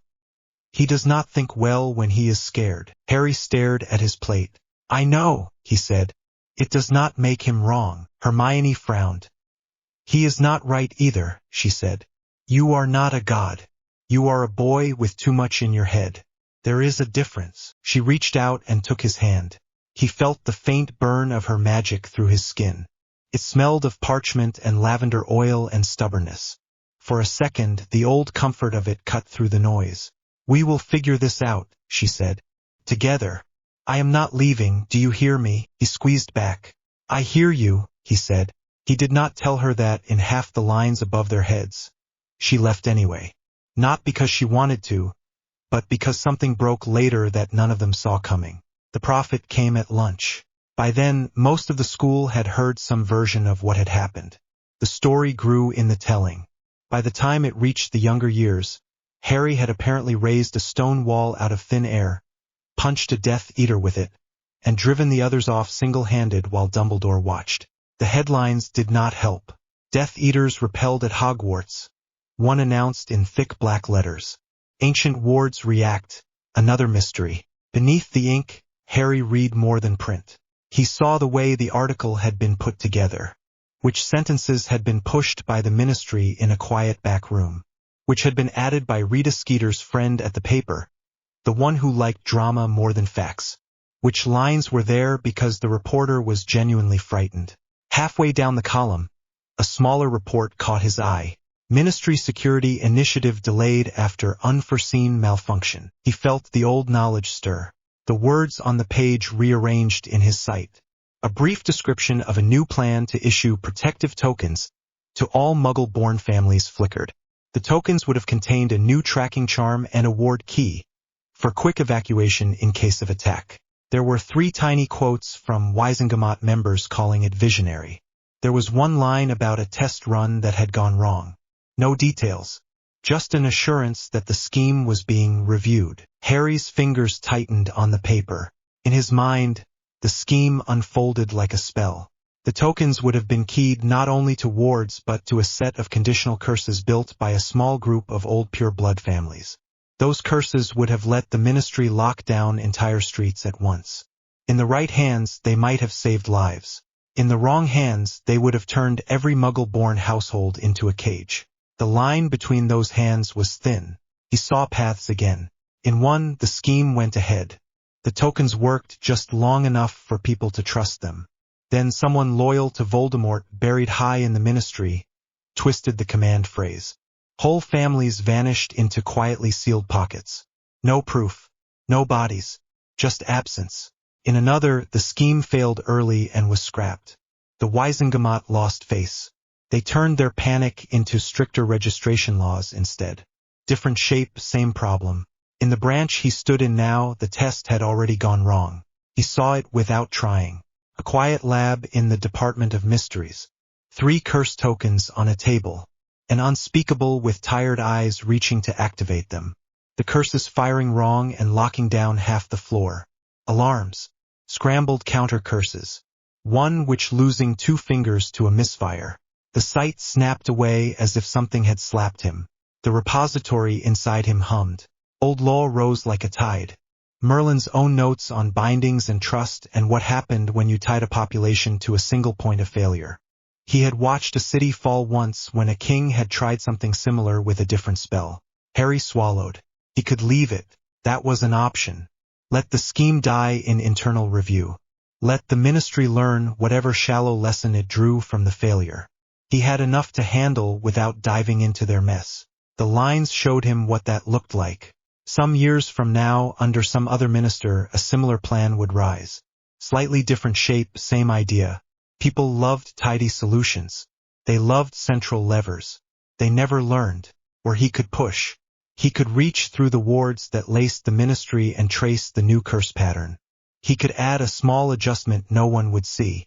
The next time they tried to activate the tokens, the curse structure would collapse in a way that looked like incompetence, not sabotage. The Wizengamot would be humiliated. The scheme would be abandoned for the wrong reasons. The thought tasted bitter. It also tasted effective. Harry, Hermione said quietly beside him. You have gone very still. He blinked and realized he had been staring at the same paragraph for a full minute. I am fine, he said, too fast. She gave him a look that said she did not believe him, but she did not press. He folded the paper. The decision sat heavy in his chest. This was what Dumbledore had warned about. Acting before anyone else even saw the danger. Turning people's bad plans into smaller failures without telling them. Temptation, wrapped in ethics. He thought of the families whose names would never make the front page. Of children who would never even know they were almost cages. He made up his mind. That night, when the castle had settled into a low murmur of sleep, Harry left his bed and slipped through the quiet corridors. He did not need the map. The wards themselves showed him where Filch and Mrs. Norris prowled and where the staff moved. He stepped between their paths like someone walking through falling rain without getting wet. At the top of the astronomy tower, he stopped. The night sky spread out clear and sharp. Stars burned cold. The wind tugged at his hair. He reached, not with his wand, with the new sense that had opened under the monolith. The ministry wards were not directly linked to Hogwarts. That would have been foolish. They sat in London, wrapped round a section of the city like a second skin. To get to them, he had to follow the ley lines outward, along the routes that connected ancient wizard sites. Stonehenge, the old Roman walls, a half-collapsed stone circle in a Yorkshire field. Each point brushed his awareness for a heartbeat before he slid along to the next. Then he was there. He did not see the ministry as walls and lifts. He saw it as layers of charms stacked over a big, messy knot. The new curse pattern for the Muggle-born tokens glowed near the center of that knot, pulsed faintly with recent use. It was clever. He could see that. The unspeakables had not been lazy. They had built in safety cutoffs, redundancies, self-destruct orders. They had also anchored it all to a single master command rune that could override their nice precautions. Harry traced that rune with his mind.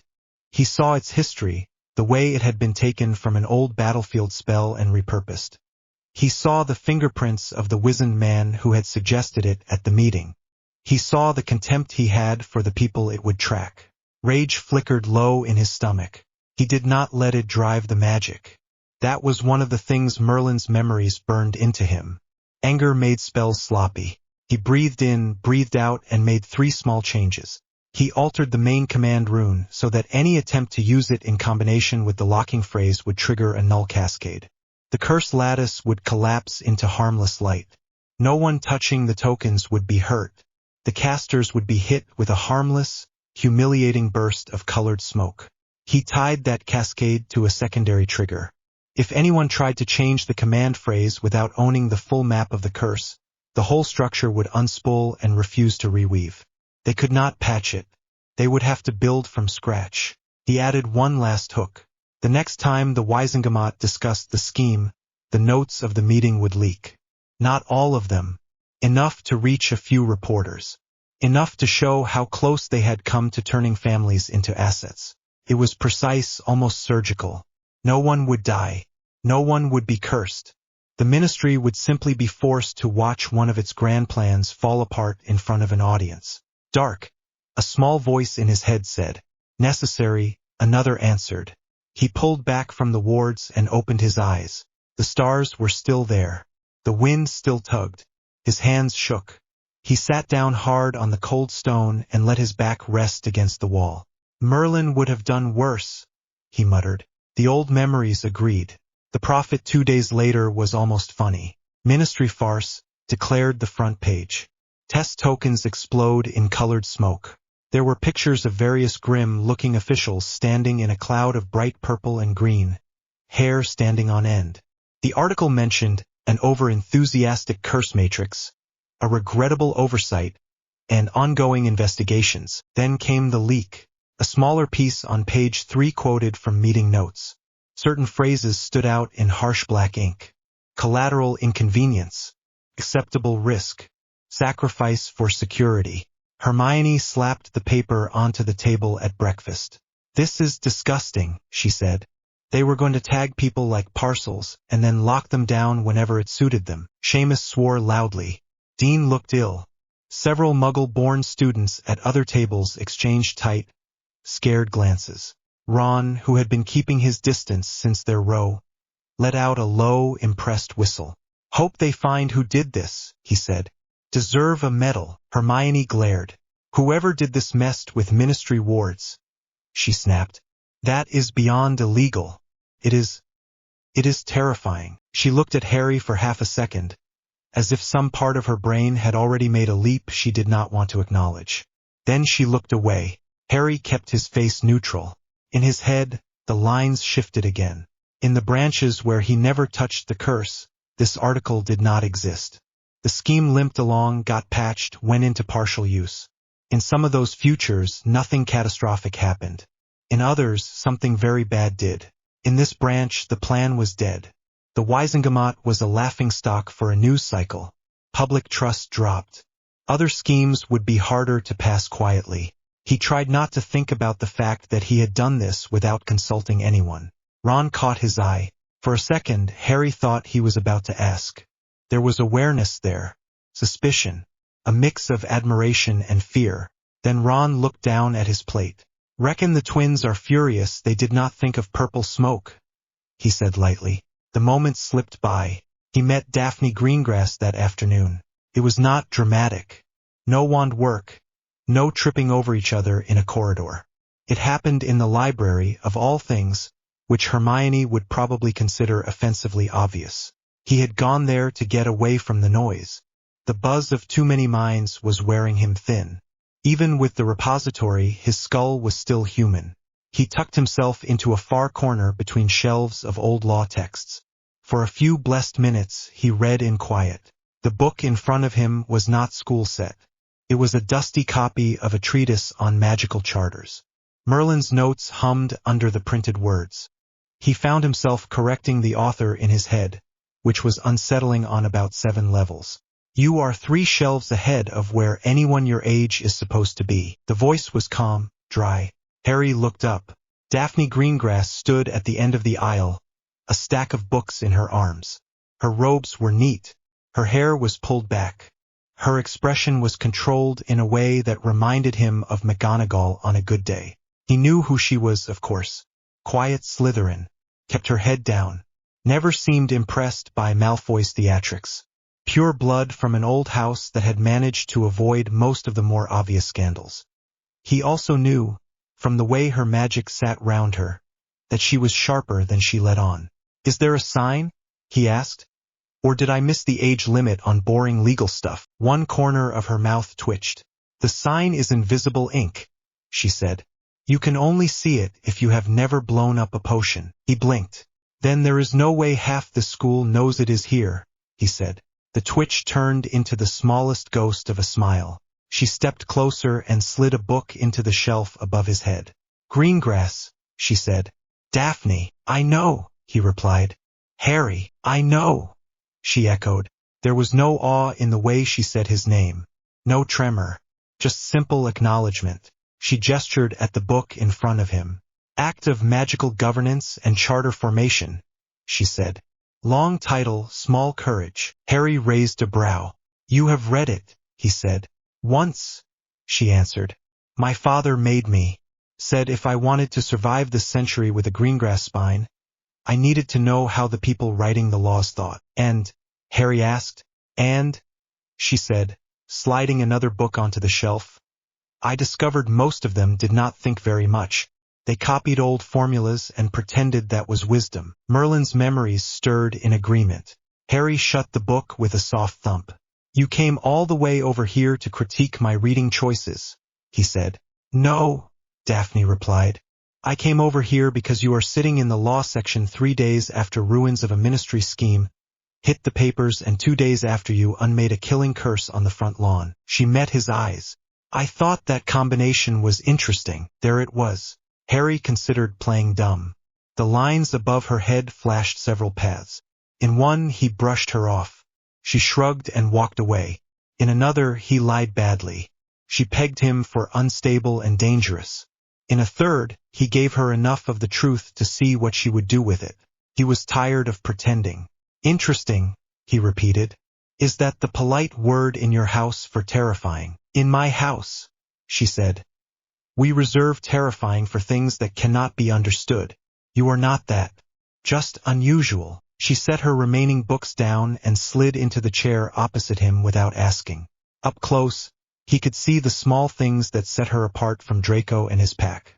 Her robe cuffs were plain, not embroidered. Her family ring was simple. Her posture was straight, but not stiff. "What do you want?" he asked. Came out more blunt than he intended. Her eyes flicked to his scar, then back. "Clarity," she said. "We live in the same castle. If you can turn curses to smoke and make ministry charters collapse from a tower, I would like to know whether you plan to do that in a way that ignites everything or in a way that leaves enough standing for the rest of us to live in." His fingers tightened on the edge of the book. "I did not touch the charters," he said carefully. It was not quite a lie. He had touched the curse built on them. The ministry did this to itself. Of course they did, she said dryly. They always do. That does not change the question. He looked at her. You think I am going to bring the whole structure down, he said. I think, she replied, that if you wanted to, you could. Her voice did not shake. She stated it as fact. The question, she went on, is whether you intend to, and if not, what you intend to replace the rotted beams with when they fall on their own. Her wording set something in his chest vibrating. Most people talked about the ministry as if it were a solid thing. A big building that just needed new people in the chairs. Daphne spoke as if it were scaffolding. Temporary. Replaceable. You are very calm about the idea of our government collapsing, Harry said. My family has seen 3 governments collapse in the last few centuries, she answered. We wrote the accounts for 2 of them. The world did not end. Changed. The question is whether you are the sort of change that burns everything or the sort that cuts out the infection and leaves the limb. He snorted. I am not a healer, he said. I am a boy with too many dead people's lessons in his head. Merlin, she said quietly. He stiffened. Her gaze stayed steady. You think the rest of us cannot do pattern work, she said. Ancient repository wakes. Boy who lived walks out of it. Killing curse becomes smoke. Old wards groan. Ministry scheme falls on its face with just enough embarrassment to stick. And the papers start whispering about a new power in the war. She spread her hands a fraction. Either you have suddenly become the most gifted prodigy in 1,000 years, or someone very old is looking over your shoulder. Harry's mouth felt dry. I am still me, he said. I did not say you were not, she replied. I am saying you are no longer just you, which means the rest of us need to adjust how we play around you. There was no groveling, no fear, just clear-eyed strategy. Something in him eased for the first time since the monolith. Everyone else either stares or pretends nothing is different, he said. You walk up and ask if I am going to cut the limb or burn the forest. It seemed efficient, she said. He studied her. Why do you care? He asked. You could just keep your head down. Sit it out. Let the war pass over you and your house like fog. Her jaw tightened. That is what my father wants, she said. He says we survive by staying neutral. We offer potions and healers to whoever holds the chair, within reason. We do not get in front of curses. Her eyes flicked to the paper on the table between them, to the words collateral inconvenience. I am not sure neutral is real anymore, she said. I think there is a difference between refusing to pick a side in a school fight and refusing to pick a side when one side is quite literally planning to turn my cousin into an asset on a ledger. Harry saw branches again. In most futures, her family tried to stay neutral and ended up crushed between factions. In some, they chose a side and paid for it. In one thin line, they chose carefully and helped shape the new era instead of being dragged behind it. Have you decided which side you want? He asked quietly. She held his gaze. I want magical Britain to exist in 20 years without half its children dead, and the other half bound by vows they did not understand, she said. I want a world where I do not have to pretend casual cruelty is a personality trait. If that side exists, I would like to stand on it. It was not the sort of answer most Slytherins would give out loud. He felt the new knowledge stir again. Merlin had liked people like this, clear thinkers, those who could hold 2 truths at once. I am not trying to burn everything, Harry said. I am trying to stop us repeating the same stupid horrors with better lighting. Then you will need people who understand those horrors in the first place, Daphne said. People whose families sat in those Wisingamot chairs and wrote those charters. People who know where the bodies are buried because their grandparents put them there. It was a brutal way to put it. It was also true. You are offering that, he said. I am offering information, she replied, in exchange for clarity and a chance to not be crushed when you start pushing. He almost laughed. You talk like it is already decided I will push, he said. It is, she answered. You cannot carry what you carry and sit still. If you tried, the knowledge itself would itch you to death. He could not argue with that. Silence settled for a moment. Not awkward, just thoughtful. Daphne, he said. Yes, she replied. When the ministry falls, he said, It will not be because I threw the first stone. It will be because the foundation is already cracked. All I am doing is making sure people see the cracks before they drop their children on them." She nodded once. "And after?" she asked. "After?" He saw flashes. A new charter written without half the old bigotries baked in. A school rebuilt or a new one founded, where Muggle-born children did not have to beg for wands. A council that did not hide every bad decision under layers of secrets. A world where repositories were not needed because history was actually taught. He also saw darker versions. Ones where he failed. Ones where he lived and the world decided one Emerys was one too many. "I do not know yet," he said honestly. "I have ideas. I also have a Dark Lord to remove before anyone listens to them." She studied him. "I would like to hear those ideas," she said. "When you have time." Something warm and sharp twisted in his chest at the way she said it. "Careful," he said lightly. "If you ask too many questions, you might end up helping me write them." "Greengrasses have been writing things in the background for a long time," she said. "It would not be new, just less boring." The smallest spark of humor passed between them. Felt like a relief valve opening.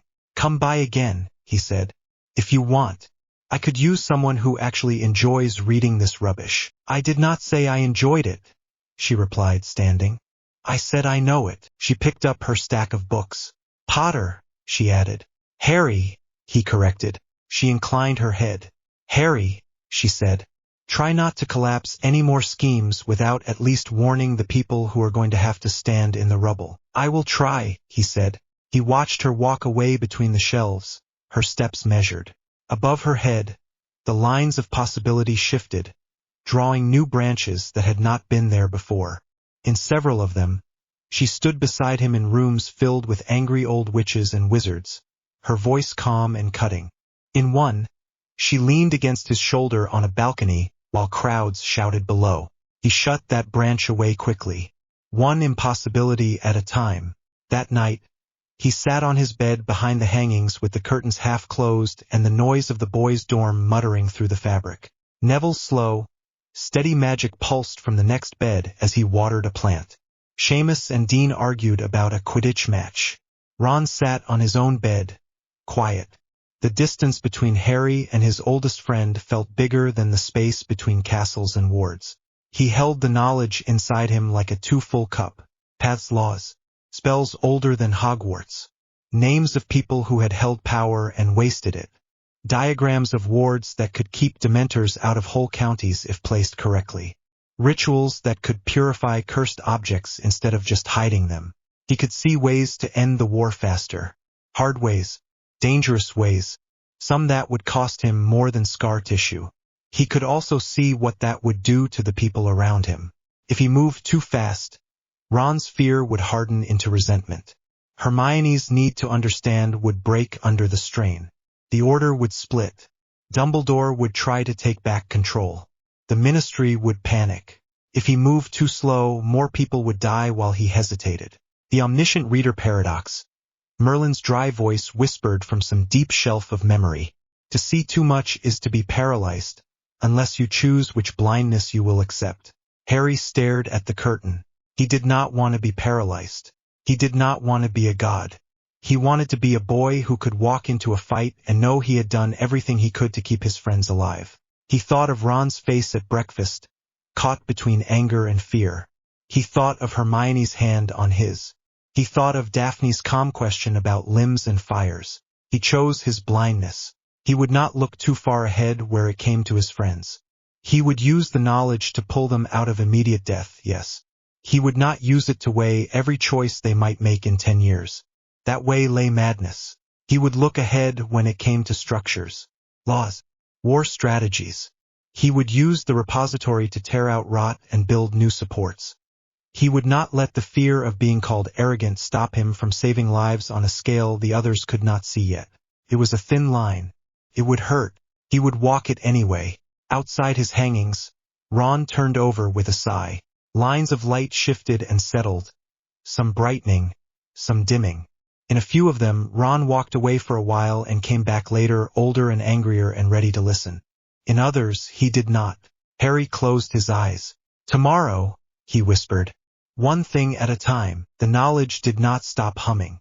It did, for a moment, stop pulling.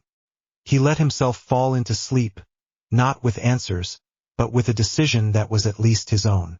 Harry stepped out of nothing onto the flat roof of an office block in central London and exhaled through his teeth. Cold night air hit his face. The city hummed below, all orange street lamps and car lights and faint music from some late pub. None of that was what his eyes focused on. He looked past it, into the world that Merlin had shown him. Thin bands of power ran under the streets and buildings, bright to him even through layers of stone and soil. They curved and crossed like rivers that had forgotten how to be water.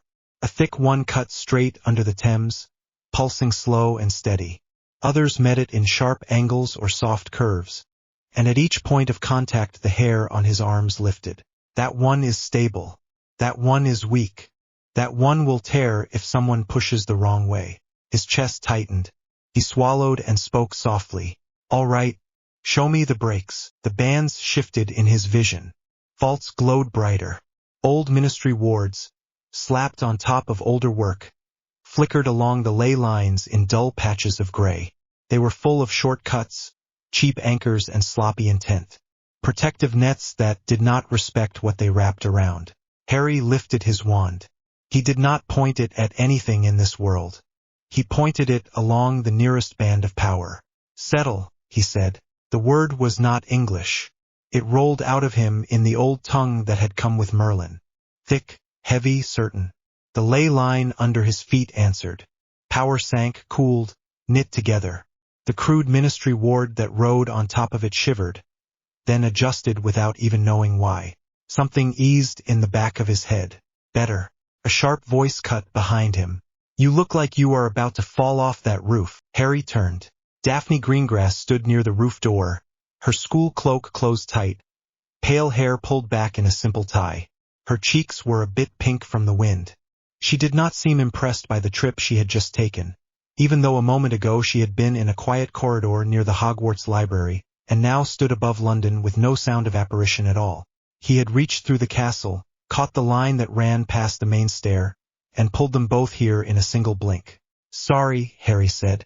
Should have warned you. You said you wanted to show me something important.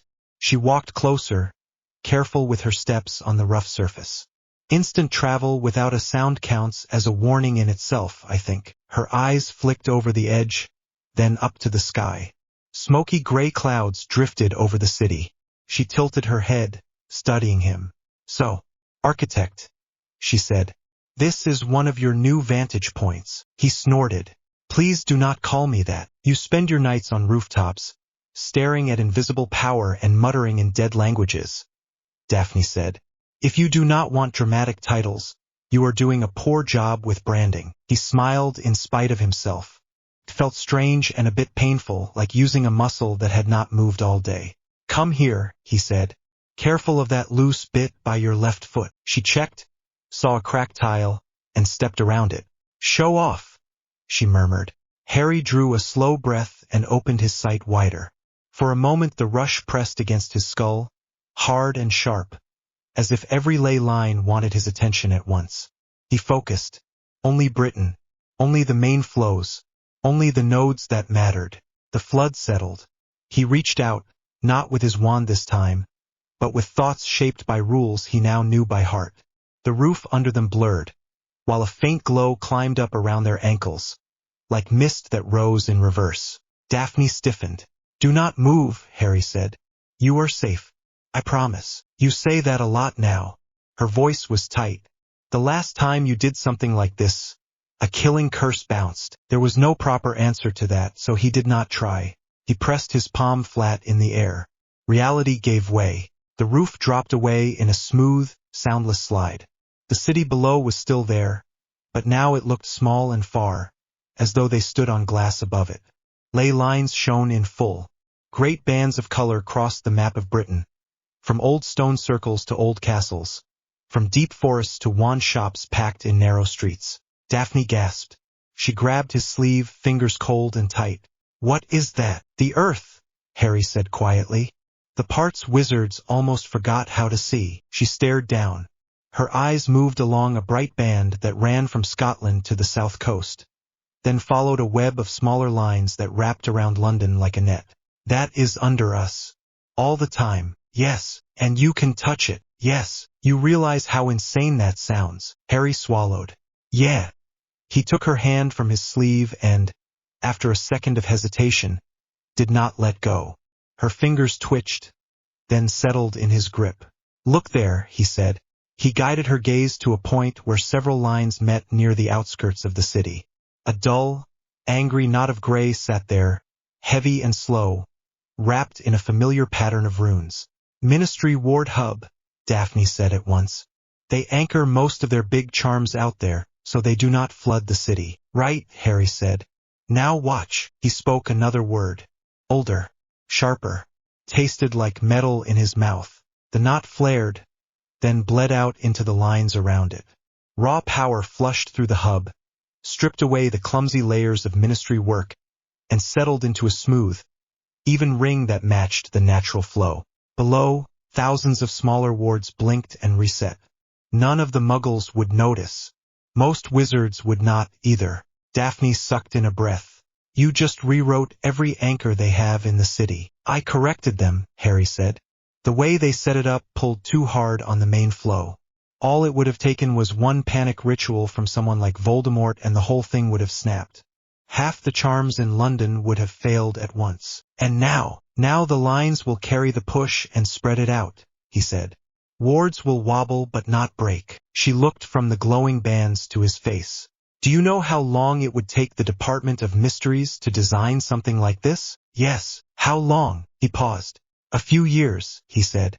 Maybe more. You did it in one night. He shrugged with one shoulder. Merlin did most of the thinking a long time ago. I am just installing updates. Daphne stared at him for a long time. The city glowed under them. Wind tugged at her cloak. You are not looking for Horcruxes, she said slowly. You already know where they are. The words were not a question.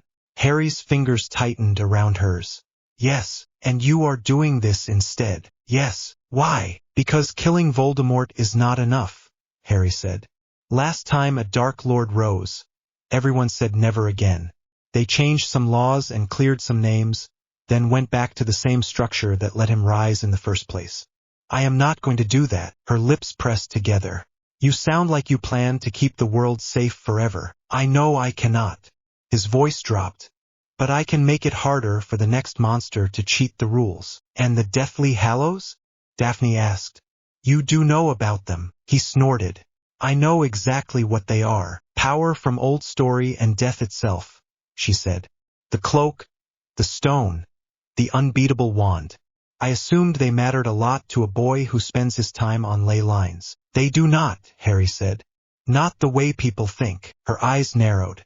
Explain. He looked down at the lines again, then let the vision fade. The roof solidified under them.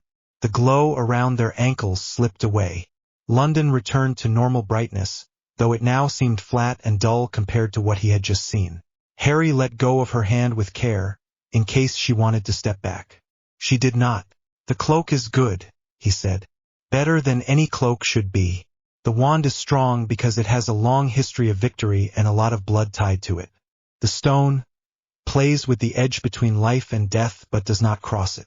They are important because of what people believe they are. And in truth, Harry said, they are tools that ride on top of rules I already understand.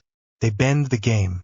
They do not change the game board. So they are trivial to you. He hesitated.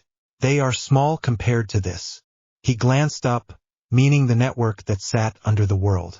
No wand, no cloak, no stone can match what happens if you move the foundation itself. Daphne studied him. You realize what that sounds like, she said quietly. Arrogant, Harry said. Dangerous, reckless, all of that, she said. And honest, her mouth curved. And that, Potter, is why I am still here. The next day, the Dark Lord tried to move. Fenrir Greyback knelt on cold stone in a damp cellar that smelled like mold and old blood. His hands shook as he held out a scroll. The dark mark on his arm burned. A steady sting that never quite faded now. My lord, he rasped. The wards around the Muggle-born safe houses in the north are weaker this week. Our contact says the Ministry cut their power to move it to London after the thing with the bracelets. We can. Voldemort tore the scroll from his hand. Red eyes scanned the lines. Thin lips curled. Idiots! The Dark Lord hissed. Always shifting pieces on the board without sense. He flicked his wand. A crude map of Britain appeared in the air, with bright marks where known safe houses lay. He raised his wand again, reaching out with his own power to feel for the wards that covered them. He expected soft spots, thin walls, little gaps where a clever curse could slip through. Instead he felt smooth, solid pressure. His brow creased. He pushed harder. Power slammed into the ward network. The expected crack did not come. The wards flexed and swallowed the push like a living thing that had expected the blow. On the map, the marks around the safe houses brightened. Voldemort's stomach twisted. That is not Ministry work, he whispered. Greyback pressed his forehead to the floor. My lord, quiet. Voldemort pushed again, this time more subtle. He probed the edges of the nearest safe house, looking for sloppy anchors, cheap runes, any sign of human error. There was none.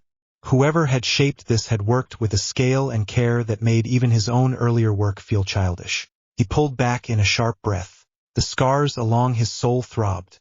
The strange, cold echo he had felt in the graveyard and at the school flared again. Here in the cellar, riding the ley lines like a laugh he could not locate. Not a laugh. A signature. An answer from the world itself. Potter, he spat. The name felt wrong in his mouth. Too small. Voldemort spun on Greyback.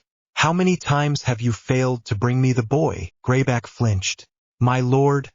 The wards. The castle, Snape said. Green light flared. The werewolf's body hit the stone with a heavy sound and lay still. The cellar stank of singed hair and burnt magic. The other Death Eaters in the shadows did not move. No one spoke. Voldemort's chest rose and fell in sharp jerks. He glared at the map. Each safe house mark glowed steady, uncaring. The wards hummed along the lines in a tone that did not match any spell he knew. The boy had done something. He always knows. Every move, every plan. The thought crawled through his head. He tried to squash it, but it stuck. He had built his rise on the claim that he controlled fear. He could not show weakness. He would not. But the ley lines did not care about fear or will. They carried raw power. And somewhere along them, Harry Potter had slipped his hands into the main flow and taken hold. Voldemort forced his voice to stay cold. Lucius, he said. Lucius Malfoy stepped forward, pale and stiff. Yes, my lord. Call back all raids for the next week, Voldemort said. Every move we make is being watched. Every strike reaches empty air. We will not dance when another mind plays the tune. Lucius swallowed. The Ministry will see that as weakness. The Ministry is already in chaos, Voldemort snapped. They got their toys jammed in their own wrists. They cannot count past their own panic. It is not the Ministry that matters. Then who? Voldemort lifted his wand and slashed it through the map. The marks blurred. One shape remained in his mind. A boy with a scar, standing at the center of a web of power. He did not say the name again. Names had power. Names gave shape. He would not grant the boy that. We wait, he said. We watch. And the moment the boy slips, we strike with everything. No one told him that the structure he wanted to exploit now belonged to someone else. The place Albus Dumbledore chose for their talk did not appear on any Hogwarts map. Harry stepped out of the second-floor corridor through a narrow gap between two tapestries and into sharp, cold air. Stone gave way to dry grass under his shoes. The smell of the sea hit his nose a moment later, salt and wind and old rock. They stood on a bare headland high above dark water. Waves crashed against cliffs far below. A tall standing stone rose at the center of the flat space, weathered and cracked, but still steady. The sky above was pale and thin. Dumbledore waited beside the stone with his cloak wrapped tight. His beard blew in the wind.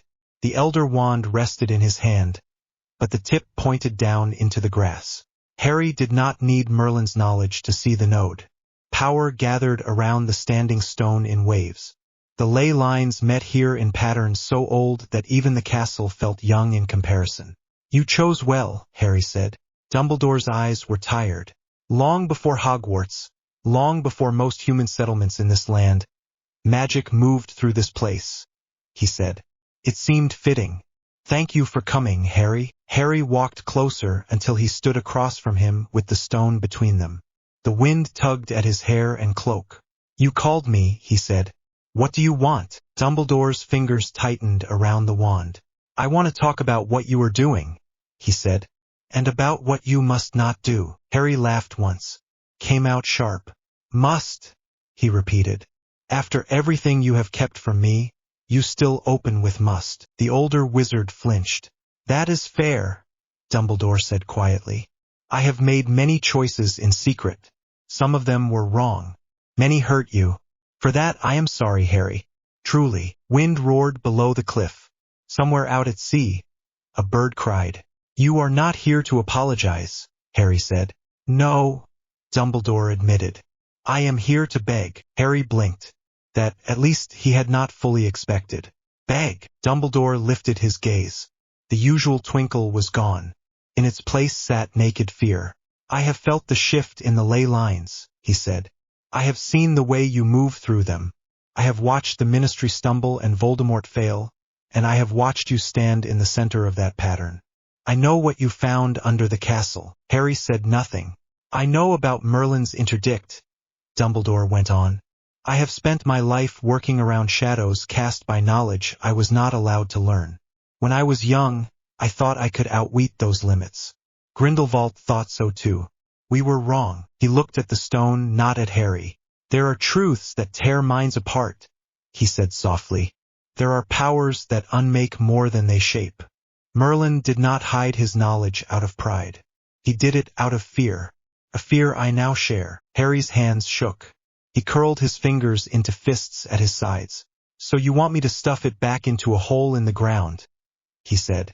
Pretend I never touched it. I know you cannot. Dumbledore's voice roughened. The transfer is done. What I ask is simpler and at the same time harder. I ask you not to share it. Not fully. Not openly. I ask you to be the dam that holds the flood. Harry stared at him. You want me to lie for the rest of my life, he said.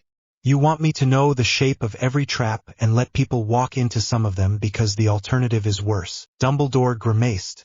Put like that, it sounds monstrous. You do not deny it. I cannot, Dumbledore said. He met Harry's eyes again. You are right about the Ministry.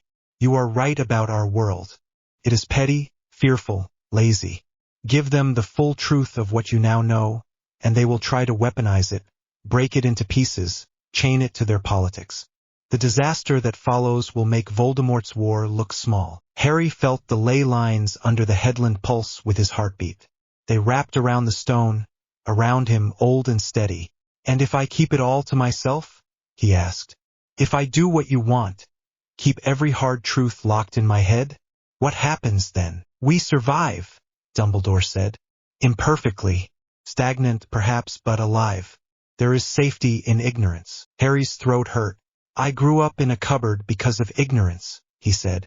I watched Sirius fall through a veil because you chose not to tell me what was coming. I walked into the forest to die because a handful of men decided which half of a prophecy I was allowed to hear. Do not talk to me about safety in ignorance. Dumbledore flinched again, harder this time. I thought I was protecting you, he whispered. You were protecting the world from the truth, Harry said. Same thing to you. Silence stretched. The waves hit the rocks 3 times before Dumbledore spoke again. Harry, he said, I am not asking you to let this world remain as it is. Change is needed. Reform is needed. I am only asking that you pace it, that you do not tear away every veil at once, that you accept some measure of secrecy as the price for survival. Harry laughed, short and bitter. That sounds familiar. Yes, Dumbledore said, because it is what I have done all my life. And look where that led us. The admission hung between them. For a moment, Harry saw the man not as a legend or a schemer, but as an old wizard on a cliff, tired and afraid. I am not you, Harry said. I know, Dumbledore replied. And that terrifies me, because you are more. Something in Harry snapped. You are scared because you cannot control me, he said. Say it. Dumbledore closed his eyes. His shoulders sagged. Yes, he said. I am scared because I cannot control you. Because no one can. Because you are now closer to Merlin than to any student I have ever taught. And I have seen what happens when genius runs loose. He opened his eyes again. I am begging you, Harry, he said. Do not reveal the interdict. Do not teach the highest laws. Let the world move one rung at a time. Do not open the whole ladder. Harry looked at the stone between them. He could feel the story of this place written into its cracks. Once, a group of humans had stood here, desperate and brilliant, and asked the lines for help. They had got it. They had also paid for it, in blood and cost and fear. Merlin hid his work to keep people safe, Harry said slowly. Did it work? Dumbledore hesitated. It prevented a full collapse, he said. For many centuries, and it let this world rot, Harry shot back. It let power gather in tiny circles. It let Dark Lords rise without anyone knowing how to face them properly. It gave you the excuse to keep secrets. It gave the Ministry room to build a system that runs on fear and prejudice, because nobody could see all the way down to the rules.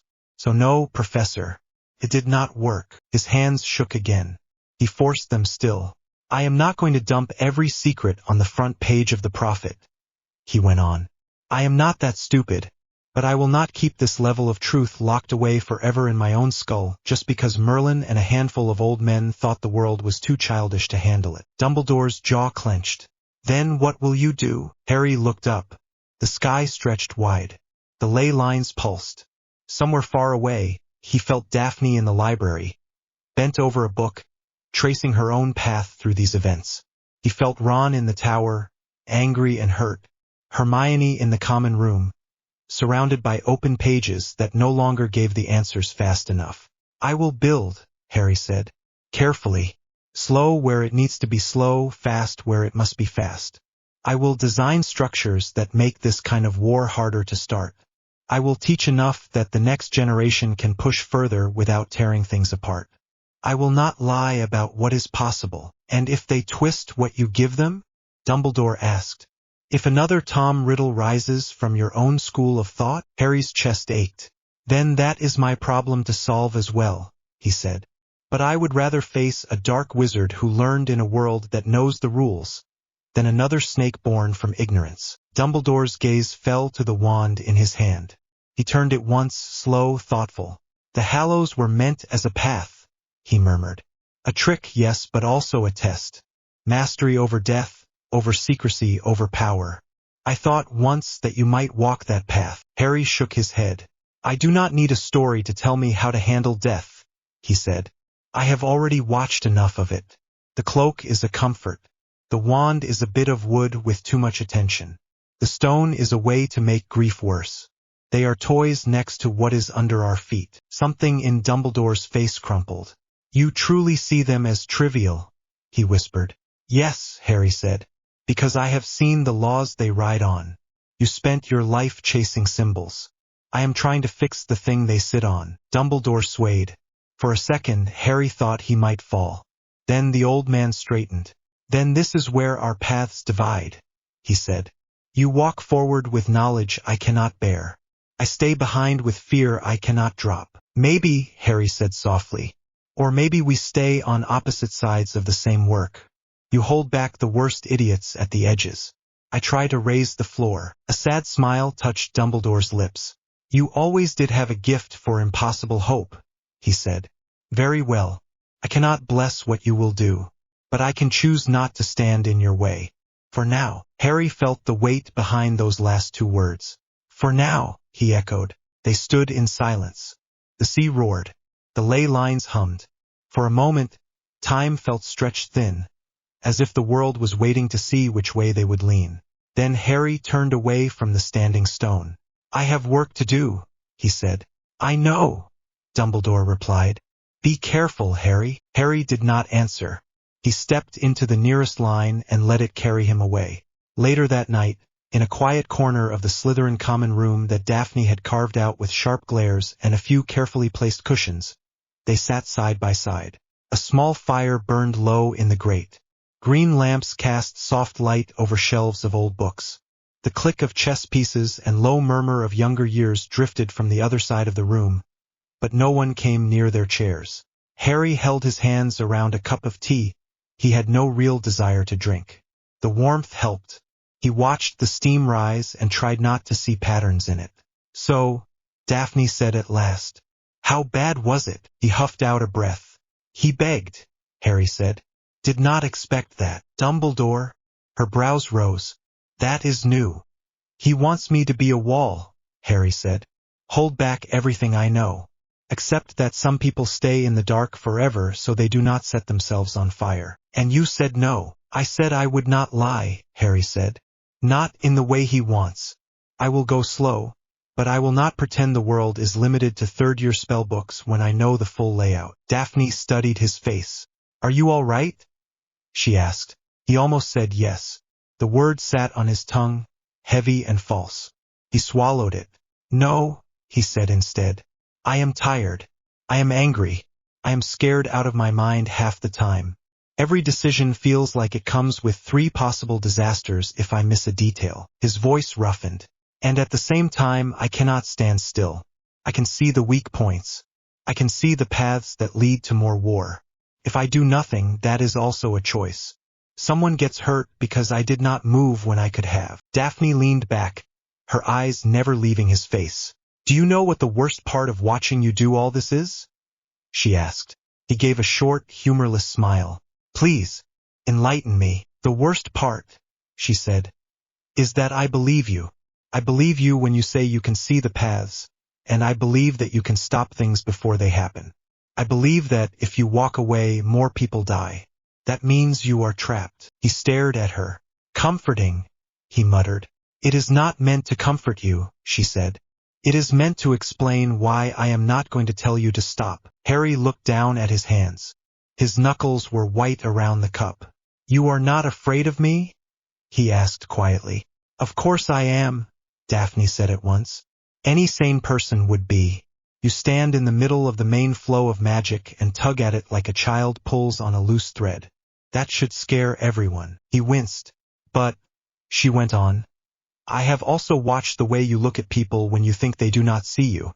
I have seen your face when you talk about the Weasleys and about Hermione and even about Dumbledore. You do not enjoy this power. You do not hunger for it. You carry it." Her voice softened. "That is the only reason I am here. Because right now, the balance of the world sits in the hands of a boy who is terrified of becoming the thing Dumbledore fears. And that is the only kind of person who should ever hold that kind of power." Something in his chest cracked. He set the cup down with care on a small table. His hand shook. "You keep saying boy," he said. "Because you are one," she replied. "You are also Emery's, if the old words are true. Those 2 truths sit together and they hurt. No amount of ley lines changes the fact that you still make stupid jokes and forget to eat when you are upset." He let out a small, surprised laugh. "That is your proof I am safe. My terrible diet. It is proof you are human," Daphne said. "Which is what you need to hold on to." Silence settled. The fire popped. Voices from the far side of the room rose and fell. "Can I tell you something selfish?" Daphne asked after a while. "Go on." "I do not want you to burn out," she said. "Not because of what that would do to the world. Because of what it would do to me." His throat closed. She looked straight at him, gray eyes steady. "You are the first person I have met who sees the same shape of things I do," she said. "You see the board from above. You see the way politics, blood, money, and fear twist together. Before all this, I thought the only way to survive that view was to play along and grab what power I could for my family. Then you walked into the library and calmly ruined the ministry with one legal trick while looking like you wanted to throw up." He remembered that moment, the shock on her face, the quiet, sharp questions that had followed. "You made me realize something," she went on, "that it is possible to see the board and still care about more than your own score. That is new. For me." Her cheeks flushed, just a little. "So yes," she said, "I am selfish. I want you alive and sane because I am not ready to go back to being the only one who sees that far ahead. Harry's eyes stung. He blinked hard. You are not the only one, he said quietly. Even without Merlin, you would not be. Hermione sees more than anyone gives her credit for. Ron knows people in a way I never did. Dumbledore, for all his mistakes, saw more layers than I can count. I am not unique. You are, Daphne said. You are the only one who combines all of that with what is inside your head now. Stop pretending you are just a slightly stronger sixth year. That lie helps no one. He let out a shaky breath. Fine, he said. I am a terrifying magical anomaly.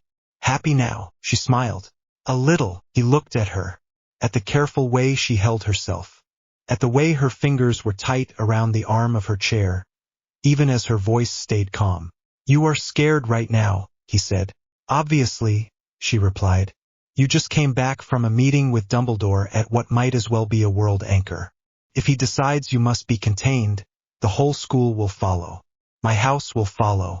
Standing next to you is dangerous, and yet you stay. Do you know why Slytherin has such a bad reputation? She asked. Because half of Voldemort's people came from your house. Because we are honest about wanting power, she said. The others pretend they do not. You have more power than any Slytherin in history, and you keep trying to use it to save idiots who would happily hand you over to the ministry if they got scared enough. That is either the stupidest move I have ever seen or the bravest. She leaned in just a little. I want to be near the person who chooses brave stupid over safe cruel, she said. His breath caught. For a moment the room faded. The fire, the lamps, the sound of water in the walls. All of it dropped away under the simple fact of Daphne's face close to his, her eyes steady, her lips parted just a fraction. He moved before he could overthink it. He leaned forward and kissed her. It was not smooth. Their noses bumped. His hand knocked the side of the chair. For a second he thought he had made a massive mistake. Then she made a soft sound and kissed him back. Warmth rushed through his chest. Not ley line power. Not ancient law. Just the simple, stupid rush of being 16 and kissing someone who understood at least half of the madness in his head. They broke apart after a moment, both breathing faster. Right, Daphne said. That settles that, then. Harry blinked. That settles what? That I am in this with you, she said. Not as a follower, as a partner.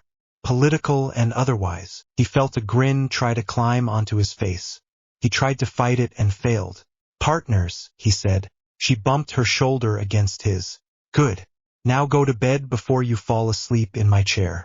The last thing I need is gossip about the boy who naps in Slytherin. He laughed, stood, and the world rushed back in. Pain behind his eyes. A dull ache in his bones from a day spent tugging on lines. 5 more sights to stabilize tomorrow, he muttered. Daphne's hand caught his wrist. No, she said. 2. Then homework. Then food. Then sleep. You are not an unkillable spirit. You are still Harry. He hesitated, then nodded. 2, he agreed.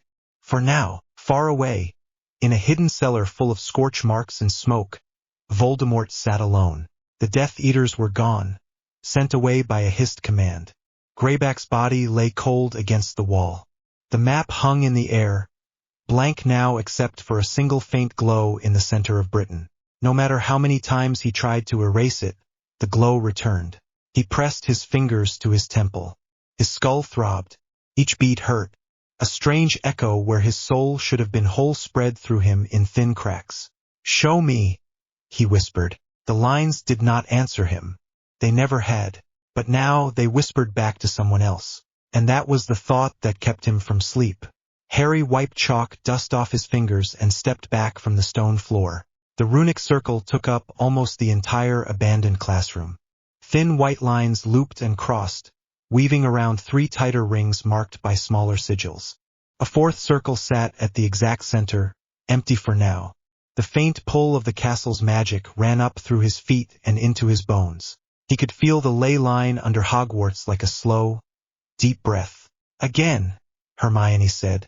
Her voice was flat, but her eyes were fierce. From the start. No skipping parts this time. She stood on the left side of the circle with her arms folded. There were dark smudges under her eyes and ink on her fingers. A heavy reference book lay open on a nearby desk, covered in her notes. Daphne leaned against the far wall, wand loose in her hand, gaze on the circle rather than on Harry. She looked alert, not relaxed, like she was watching a negotiation that could still go wrong. Harry rolled his shoulders. His muscles ached. His head felt heavy from a day of pulling on the lines and arguing with Dumbledore on a cliff that still echoed in his mind. Scene roster, he thought, out of habit. Harry, Hermione, Daphne. No one else. All right, he said. No shortcuts. He stepped closer and pointed at the outer ring. The aim is not to smash Horcruxes, he said. We are not burning the books. We are forcing the words back into the writer's head. Hermione's mouth twitched. Charming image, she said. Keep going. The outer ring maps the ley line under us and ties it into the others I already anchored across Britain, Harry said. It lets me draw power from the whole network without ripping any single place apart. That is the fuel. He tapped 3 points where lines met. These are our stabilizers. You and Ron will stand here and here. Daphne will take the 3rd point and watch for interference. Daphne lifted her brows. Interference means what exactly? She asked. Loose bits of soul? Angry Dark Lord? Or Ministry idiots who picked a very bad night to break in? All of the above, Harry said. If anyone reaches the circle who is not meant to, they could twist the intent. We cannot let that happen. Hermione uncrossed her arms and stepped closer. She followed the lines with her eyes, lips moving as she matched symbols to meanings. And the inner rings? She asked. The first inner ring binds the target, Harry said. In this case, every fragment of Tom Riddle's soul. Each sigil here links to one anchor. His body, the fragment in my scar, any residue in Nagini, any lingering connection to vessels he used in the past. You can reach them without having them in front of you, Hermione said. It was not a question. Yes, she swallowed. And that does not break your precious laws of magic? Harry breathed out slowly. No, he said. I am not summoning the pieces. I am telling the ley lines to treat them as a single pattern for a moment. They already carry the record of every spell he used to make them. I am just calling that record up and giving it a shape. Hermione frowned. And the second inner ring? That one matters most, Harry said. He stepped into the empty center circle and looked down. The chalk there formed a simple symbol. A curved shape that meant blood and shelter. Another shape for sacrifice. A third for truth that cannot be dodged. This focuses the echo of my mum's protection, he said quietly. She died so I could live. Riddle tried to twist that sacrifice every time he touched my scar. Every Horcrux he made was a theft from the basic rule that life and death are supposed to be whole. This ritual throws that theft back at him. Hermione's hands had dropped to her sides. So you are going to make him feel remorse, she said. Not by choice. By force. Yes, Harry said. Daphne pushed away from the wall. How? She asked. You cannot make someone sorry if they are not. Harry met her eyes. You cannot change his nature, he said. But you can force his soul to recognize the full picture. When a wizard feels real remorse, the soul starts to repair itself. That is the only way to undo a Horcrux the normal way. He would never choose that. This ritual does not ask for choice. It forces every fragment to see the whole truth at once, without his usual lies in the way. Hermione's voice shook. You are going to break his mind. His mind is already broken, Harry said. I am going to stop him from hiding from it. The ley lines will push his soul into one piece for a moment. That piece will see everything he has done, everyone he has killed, every time he split himself. There is no way through that except remorse or collapse. For him, it will be collapse. Hermione stared at the chalk. Her breathing was fast and shallow. And what about you? She asked. You said there is still a fragment in your scar. Does that get dragged into this too? Yes. What does that do to you? Harry opened his mouth, then closed it again. He could see it in his mind. The wave of pain, the rush of memories that were not his, the echoes of a life spent becoming Tom Riddle. He was scared. He forced the truth out anyway. It is going to hurt, he said. A lot. The fragment in me will feel what the others feel. The lines will pull talk between us. I will have to hold the shape until it is done. If I let go, he might tear free again. So you stand in the middle of a circle that is crushing the soul of the most powerful dark wizard in living memory, Daphne said, while he is connected to you, and you think our part is just backup. Harry gave a small, tired smile. Your part keeps me alive long enough to finish, he said. Hermione, I need you on the runes. If any part of the pattern drifts, you correct it. No one else can keep up with the adjustments. Ron will watch the physical side. Death Eaters will feel this the moment it starts. They will come. He will come. Ron is the best at keeping people off my back when I am doing something stupid. Hermione's mouth tightened at that last word. Stupid is one word, she said. Insane is another. Harry spread his hands. I told you the slow way too, he said. Hunting each Horcrux, one by one, smashing the vessel and hoping nothing goes wrong. With this, we cut off his escape in one go. We do not give him time to adapt. He is already unstable. If we drag him into this state now, while he is angry and afraid, he will not be able to hold himself together. Hermione chewed her lip. So this is it, she said. No backups. No second attempt. There will not be a second chance, Harry said quietly. He is starting to understand the lines. He does not see the whole picture yet, but he feels someone else pulling on the same structure. If he realizes how I plan to end him, he will burrow deeper into the cracks. Then even this might not be enough. Silence folded around them for a moment. The tick of an old clock in the corridor drifted through the door. Where's Ron? Daphne asked. Arguing with his brothers about whether I have gone completely mad, Harry said. Hermione snorted in spite of herself. That answers nothing. He will come, Harry said. He already knows this is happening. I gave him the choice to walk away. He told me to sod off and then asked what he needed to pack. There was a soft sound from the doorway. So you did not totally butcher my answer, then, Ron said. They all turned. Ron stood in the doorway with his wand in his hand and his bag slung over one shoulder. His hair was a mess, his jumper had a scorch mark on the sleeve, and his eyes were red. He did not look like he had slept much. Hi, he said.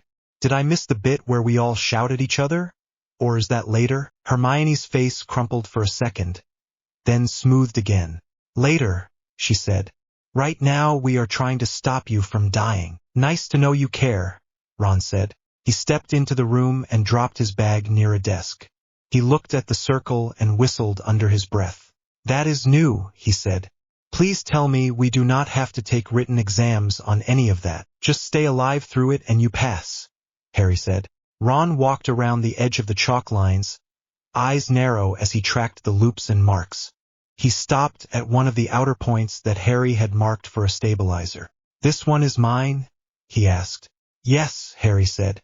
You hold the main shield. If anyone tries to cross the ring, you stop them. We will be standing on a place even Dumbledore does not use often. It is old, strong. That makes it valuable. He is not the only one who knows where it is. Ron nodded once. Fine, he said. Where and when? Harry met his gaze. Tonight, he said. We cannot wait. He is already testing wards across the country. I have to finish the last anchors before he changes strategy. Ron's jaw clenched. Then we do it, he said. Hermione jabbed a finger at him. You were supposed to say this is mad, she snapped. You are supposed to back me up when I tell him he is about to stand in the middle of an ancient ritual that ties his soul to a mass murderer. Ron shrugged. I did say it was mad, he said. Just not out loud yet. But I have seen what he can do now, Hermione. I have also seen what happens when we wait. Every time we wait, someone else dies. I am not doing that again. Hermione's eyes filled, then cleared. You two are idiots, she said. But you are my idiots. Ron smiled. So that is a yes? He asked. She glared at him, then turned back to the circle. I am not letting either of you near this thing without me watching it, she said. Someone in this group has to understand the difference between a containment sigil and a feedback loop. Harry's chest loosened a fraction. The distance between them was still there, but for now, purpose sat on top of it. Daphne watched them quietly. "So this is how you three always were," she said. "Insults, terror, and reckless plans." "Pretty much," Ron said. He looked at her. "You sure you want to be in the blast radius for this?" She lifted her chin. "I chose my side," she said.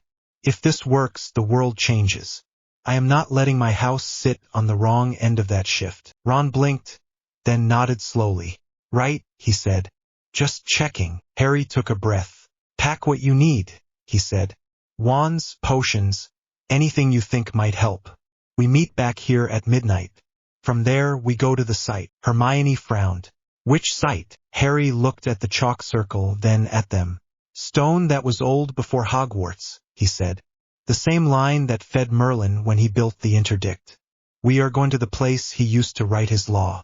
It is about time someone used it against the one who broke all the others." The night pressed in close around the standing stones. They rose out of the dark earth in a tight ring on a bare hill miles from any village. The air was cold and damp, full of the smell of wet grass and old stone. Above, the sky was a low gray sheet, hiding the stars. Harry felt the ley line here as a heavy, steady weight. It ran straight under the circle, thick and slow, like a river at flood. Smaller lines met it at angles, then slid away again. The stone pillars had been placed with ridiculous care.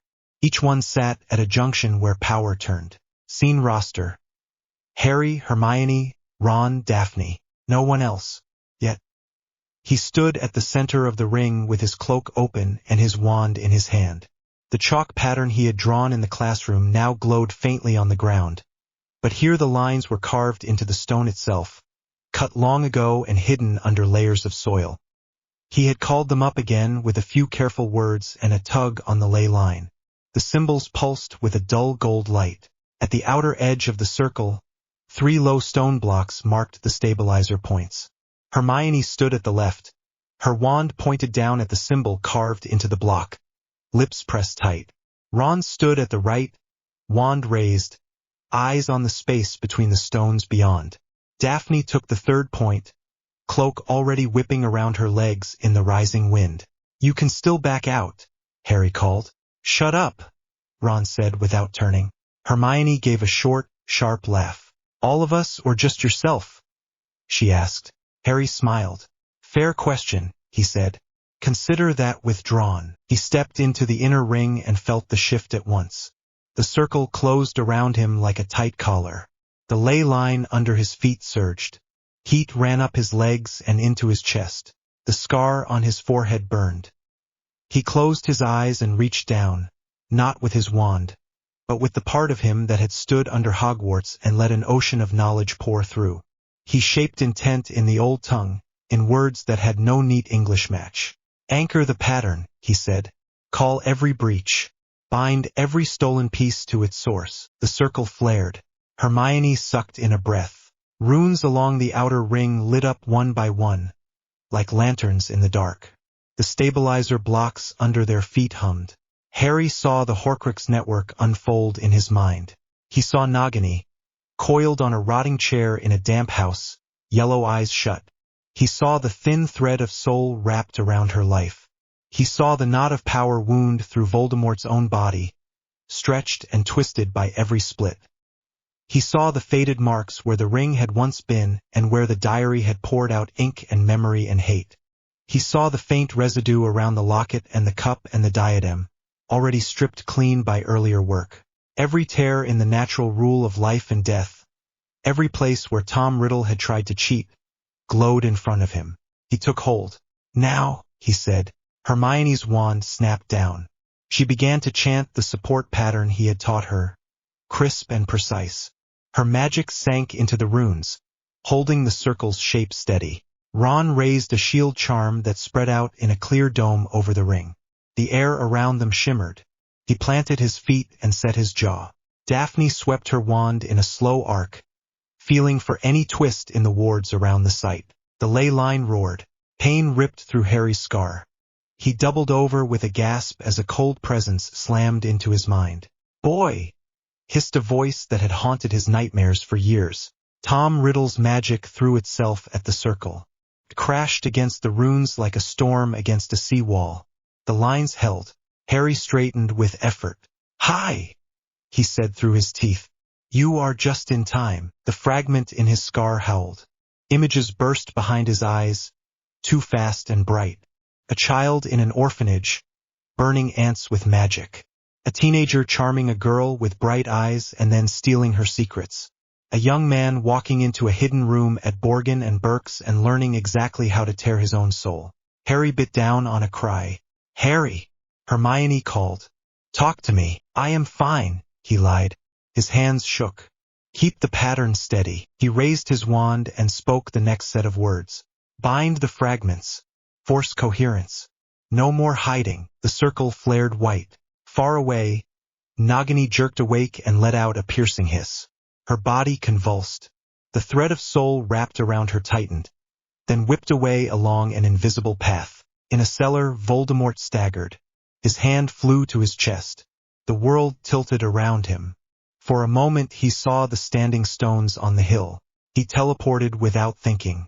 One heartbeat he was in his own lair. The next he stood outside the ring of stones, cold air cutting his thin robes. Ron swore under his breath. "We have company," he said. Harry did not turn. He could feel the dark wizard at the edge of his ward like a burning coal. The circle had already tagged him as part of the pattern. He was both intruder and target. "Hold the shield," Harry said. "Keep him outside until the binding finishes. If he steps inside before then, he might tear the circle apart." Ron's knuckles whitened on his wand. "Great," he said. "No pressure." Voldemort raised his wand. "Potter," he snarled. His voice hit the shield like a spell. The dome trembled. Ron grunted as the force slammed into his arm. "Back off," Ron muttered. "You do not get to ruin this one." Voldemort unleashed a killing curse. Sickly green light flew at the dome. It hit and spread in a wash of color, then vanished. The runes drank it down. Daphne's eyes widened. "Did that just work the way I think it did?" she asked. "Yes," Harry said. The words came out through clenched teeth. "The lines are hungry. Let him burn himself out." He focused inward again. The soul fragments were now pulled tight against each other, held by the circle. They raged and writhed, trying to slip back into their cracks. He could feel their panic. It crawled under his skin. He needed Lily's echo. "Blood calls blood," he whispered. He pressed his thumb against his wand and drew it over the scar on his forearm where Umbridge had carved her message years ago. The skin split. Warm blood welled up and dripped down. It hit the central sigil on the ground. The runes around him flared bright red before settling into gold again. For a moment the pain vanished. A soft warmth filled his chest, gentle and firm. A woman's voice he had only heard once, in the echo of a charm, seemed to whisper his name. "Harry." He swallowed a sob. "Lily Potter," he said, voice shaking, "who chose to die rather than step aside, who stood between her child and death. I call your sacrifice into the law that this man tried to break." The ley line answered. Power surged up from the earth, through the blood, through the scar, through the circle. Voldemort screamed. Outside the stones, he stumbled back as his own magic turned on him. The dark mark on his arm burst with pain. The fractured pieces of his soul, tied to anchors all over the country, were yanked toward the hill. "Stop," he spat. "You have no right." Harry almost laughed. "No right," he repeated. "You talk about right." He pushed. The circle forced the fragments together. Inside Harry's head, the world exploded. He saw every murder Tom Riddle had ever committed. Not from the outside, not as a watcher, but from behind the Dark Lord's own eyes. The first time he killed, the rush of power, the sick thrill. The second, the third, the 20th, when it became routine. He saw the orphanage matron fall, the Riddles in their sitting room, the old woman in Albania whose hut had been a brief stop. He saw his parents. His knees hit the stone. His hands scraped the ground.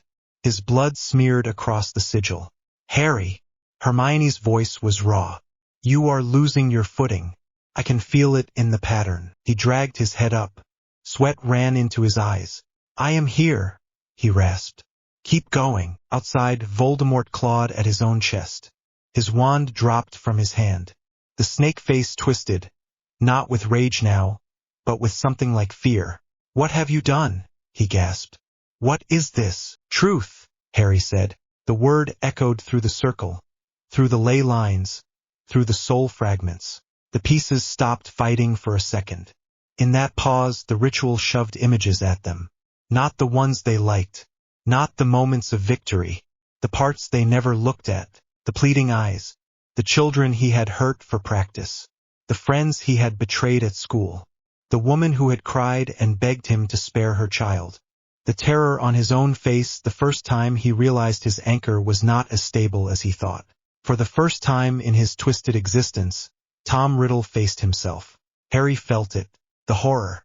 Not of being beaten. Not of dying. Of seeing what he had become without any excuses left. He gagged. His stomach lurched. He turned his head and threw up onto the stone. The taste of bile and old fear filled his mouth. Ron flinched at the sound but did not move. His shield held. Sweat rolled down his face. The killing curses kept coming, but they were weaker now, wild and unfocused. Come on then, Ron muttered. Keep screaming. The more you shout, the more you give him to work with. Daphne sent a curse at the edge of the circle, not to hit Voldemort, but to trip the Death Eaters who had just appeared in a cluster behind him.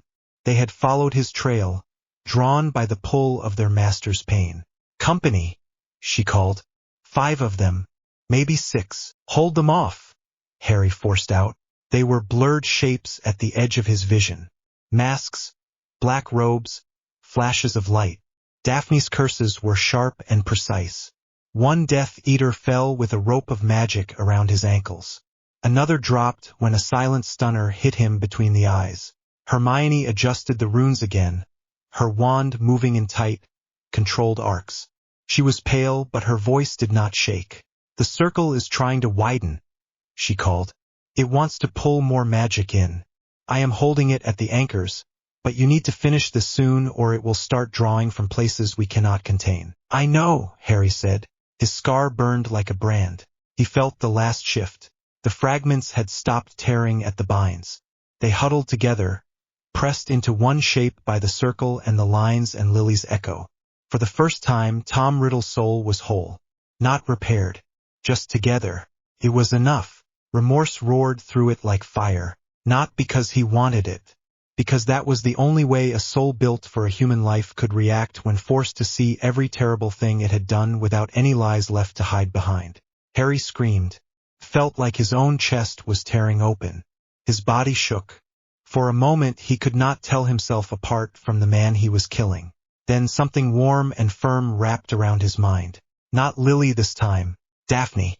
He felt her magic brush against the edge of his, steady and cool. Not entering, not trying to change anything, just giving him something to lean on. I am here, she said. Her voice came through his ears and the circle both. You are not him. Hold on. He grabbed that anchor. He was Harry. He was 16. He liked stupid Quidditch matches and toast with too much butter. He got grumpy when he was tired. He had friends who shouted at him and still showed up when it mattered. He had a girl who kissed him in a green-lit room and told him she believed he would not turn into a monster. He was not Tom Riddle. He refused to be. He reached into the circle and pushed one last time, not with anger, but with simple refusal. No more, he said. You do not get to keep any part of this world. The ley lines obeyed. The soul at the center of the pattern shattered. There was no flash of light, no dramatic scream that rolled across the land. The sound was smaller and much worse. It was the choked, broken wail of someone who finally understands what they have done, right as they stop existing. Outside the stones, Voldemort fell to his knees. His body shrank.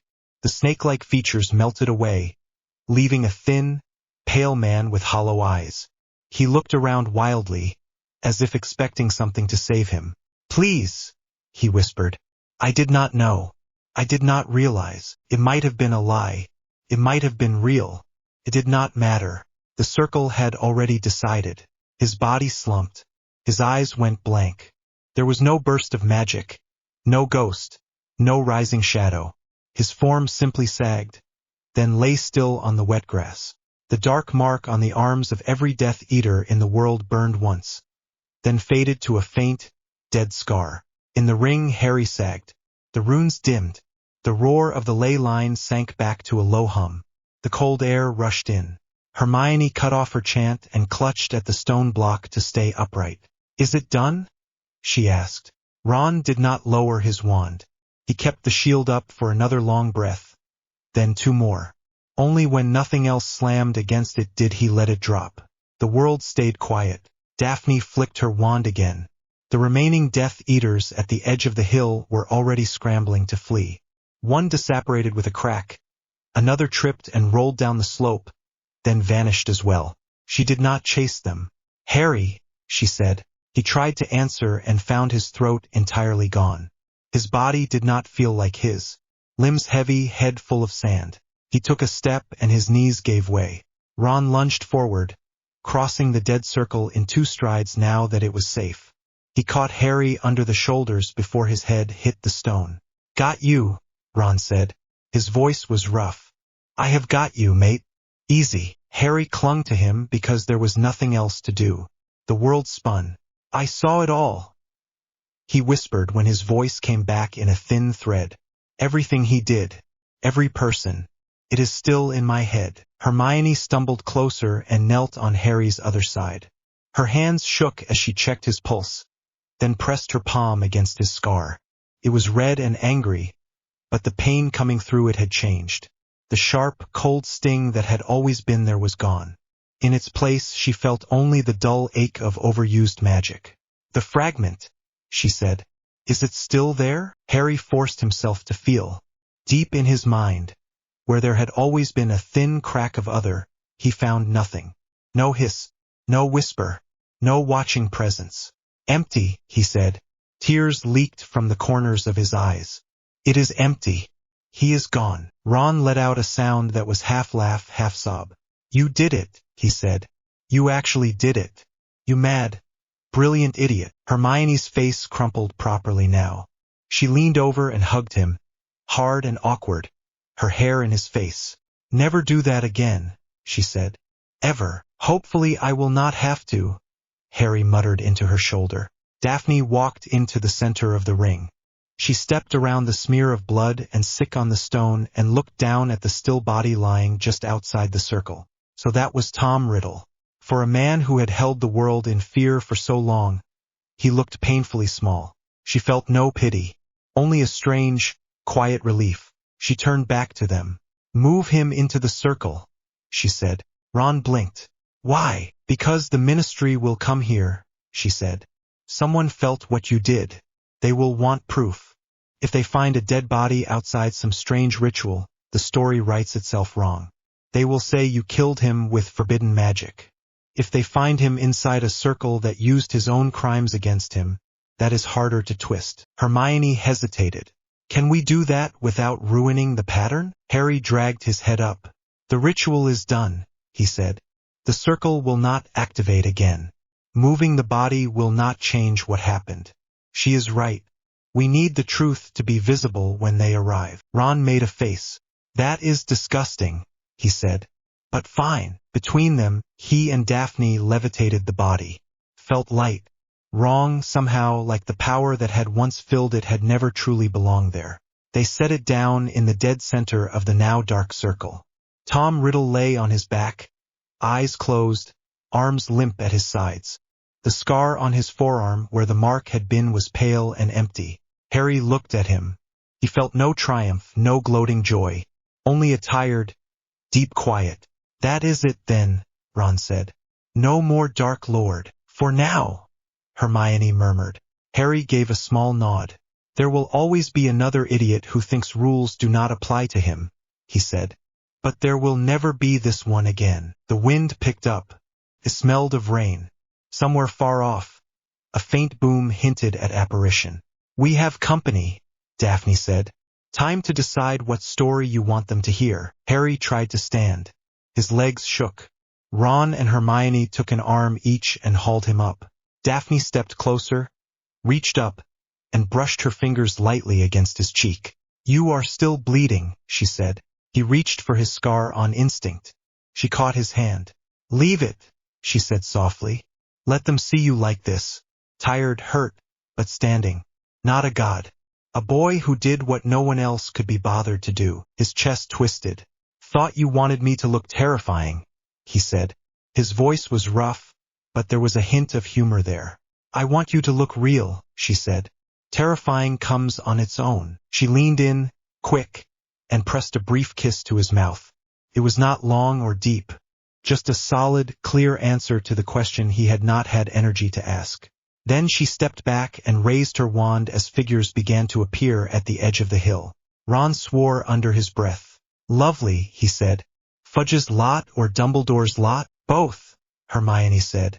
Harry drew in a long breath that tasted of stone and rain and the faint copper tang of blood. His body hurt, his mind felt scraped raw, and he wanted nothing more than to lie down and sleep for a week. He did not. He squared his shoulders, wiped the back of his hand across his mouth, and faced the new arrivals. Behind him, Tom Riddle's body lay cold in the circle cut by Merlin's law. For the first time since he was a baby, Harry's scar did not hurt. The war was over. Everything else was about to begin. The first crack of apparition on the hill made Ron swear under his breath. More followed. Sharp sounds in the cold air, one after another, until the ring of stones was surrounded by cloaks and drawn wands. Lantern light flared. Oars spread out in practiced arcs, boots sliding on wet grass. Harry forced himself to stand straight between Ron and Hermione. Daphne stood just off to his right, wand down but ready. Behind them, Tom Riddle lay at the center of the dead circle, thin and still, framed by faint chalk and old carved lines. "Hold!" someone barked. Kingsley Shacklebolt stepped through the nearest gap in the stones, wand raised. His eyes moved fast, taking in the runes, the four of them, the body. His face went very still. "Sweet Merlin," Tonks whispered beside him. Her hair was a flat dark brown for once, as if even it did not have the courage to show off. More figures appeared. Madame Bones, cloak thrown over striped robes.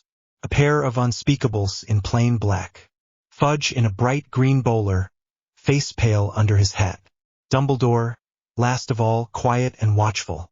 Fudge took one look at the body on the stone and shoved past Kingsley. "Is that him?" he blurted. "Is that truly him?" No one answered. Harry swallowed. His voice felt raw. "Yes," he said. "That is Tom Riddle." The minister flinched at the ordinary name more than at the sight. He took a step back, hand clenching around his umbrella. "How?" Madame Bones asked. Her voice cut through the babble before it could begin. "How did you do this, Potter?" Kingsley shot her a quick look. She did not seem to notice. Her eyes were hard on Harry, on the ring under his feet, on the smear of dried blood at the center. Harry made himself breathe. The ley line under the hill was quiet now, a slow deep pulse that matched his heartbeat. The circle was dead. Whatever it had been was finished.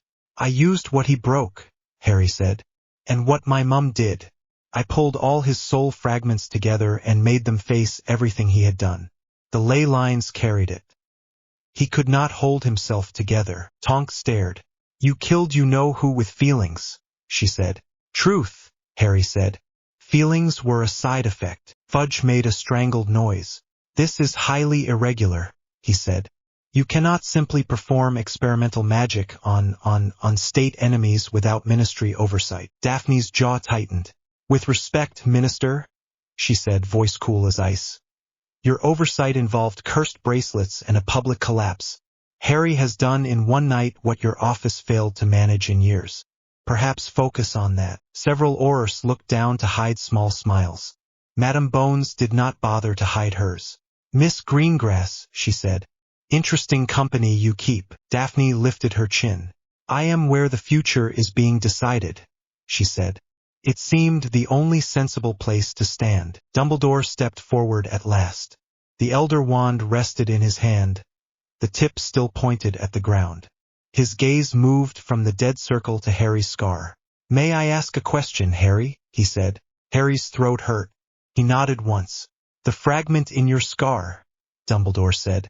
"Is it gone?" Harry closed his eyes for a brief moment and checked.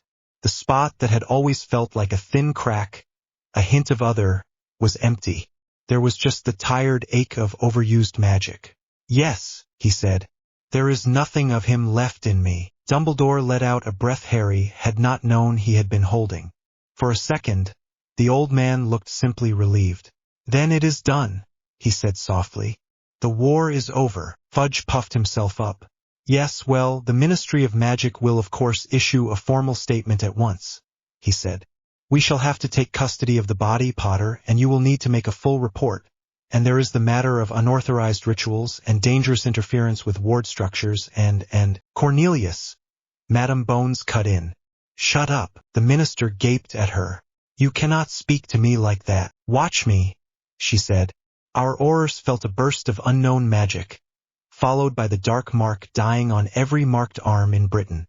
"We arrived to find you know who dead and the boy he has tried to kill since infancy still standing. This is not the moment to complain about paperwork." She turned back to Harry. "Potter," she said, "did your actions damage the lay network or ward structure elsewhere in the country?" "No," Harry said. "I anchored everything before I started." His own splits were the weak points, not the lines themselves. Kingsley cleared his throat. "With respect, Madame Bones," he said. "How in Merlin's name does a school student know how to anchor national wards?" "That is not for the Hill," Dumbledore said quietly. "And certainly not for open air." Harry met his eyes. "You do not want them to know what I am now," he said. Dumbledore flinched just a fraction. "I want you alive," he replied, "and not torn apart by fear and greed. These things travel quickly once spoken." Hermione stepped closer to Harry's side. "We cannot lie," she said. "Not again. Not about everything." "I did not suggest we lie," Dumbledore said. "I suggest we be precise. There is a difference." For a moment, they all stood in the cold wind, caught between the dead man on the ground and the old wizard's plea. Harry swallowed. He could feel eyes on him from every side. Aurors Unspeakables, the minister, Bones, his friends. Daphne's gaze was the heaviest. She did not speak, but he felt her decision sitting there, ready to fall on whichever side he chose. "I will not pretend this was simple magic," Harry said. "I will not pretend I do not know more than I should. But I am not going to shout every detail into the night either." He turned to Madame Bones. "I drew on knowledge left by Merlin," he said. "He hid it under Hogwarts. I found it. It let me see exactly how Riddle broke the rules when he made his Horcruxes. I used that understanding with my mum's protection to force his soul back into one piece, and then let the natural law finish the job." Silence followed. Even the wind felt like it had paused to listen. Tonks blinked. "That is the short version," she said faintly. "Very short," Daphne muttered. Madame Bones rubbed the bridge of her nose. "So," she said slowly, "you are saying that you accessed lost foundations of magic, mapped the way a Dark Lord had torn his soul apart, and used that map to end him at the source." "Yes," Harry said.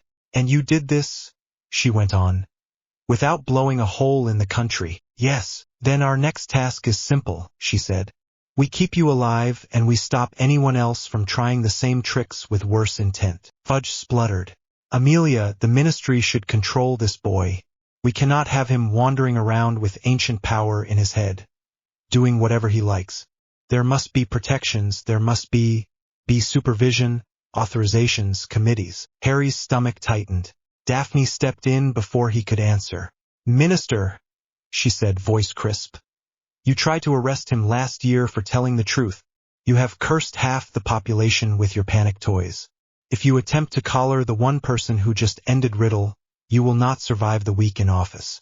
Politically, her eyes were cool. The public will not forgive you for grabbing the boy who lived the moment they find out what happened here," she said. "Nor will the Wisengamot, once my father and his friends pick up the scent. They may not like Harry, but they understand power, and they will not waste it on your fear." Fudge went red.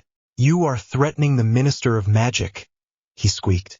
"I am telling you the truth," she said, "which is apparently rare in your office." Madame Bones coughed once, which might have covered a laugh. "Cornelius," she said, "go back to the ministry, prepare a neutral statement, then get some sleep.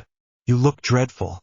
I will handle the operational report. Fudge opened his mouth, then shut it again. The weight of stares from his own auras seemed to finally reach him.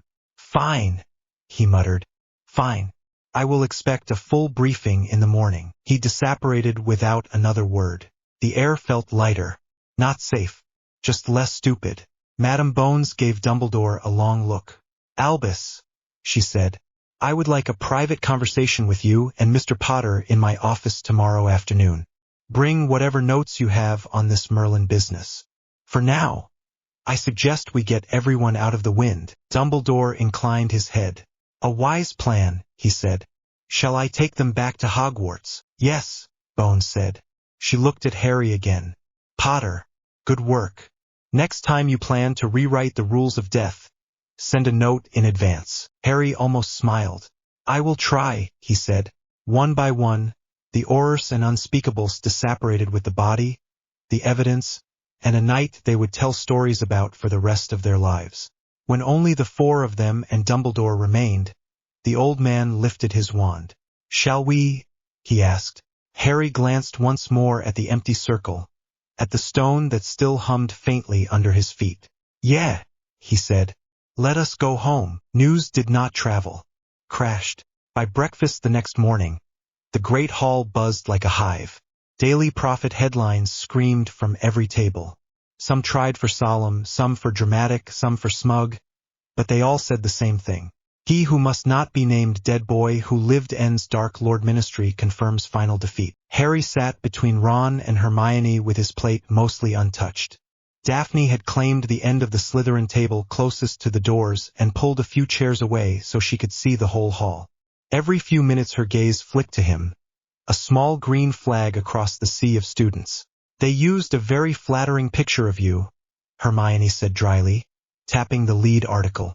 You look like you are about to hex the photographer. I was, Harry said. Ron snorted. At least they are not calling you a liar this time, he said. That is new. On cue, Seamus stood up from the Gryffindor table a bit down the line and raised his goblet. To Harry, he called, and to everyone he did not let die this time. A wave of raised glasses followed. Some were loud, some grudging, some quiet. Hufflepuffs clapped. A few Ravenclaws cheered. Even some Slytherins lifted cups, though they did not stand. Harry's face burned. He lifted his own goblet half an inch in answer and then set it down again. I hate this, he muttered. You wanted them to know the truth, Hermione said. I wanted them to have the chance not to be idiots, he said. That does not mean I enjoy the way they look at me now. Ron shoveled eggs onto his plate. Better this than being called crazy, he said. And better this than dead. Neville slid into the seat on Harry's other side. He looked dazed.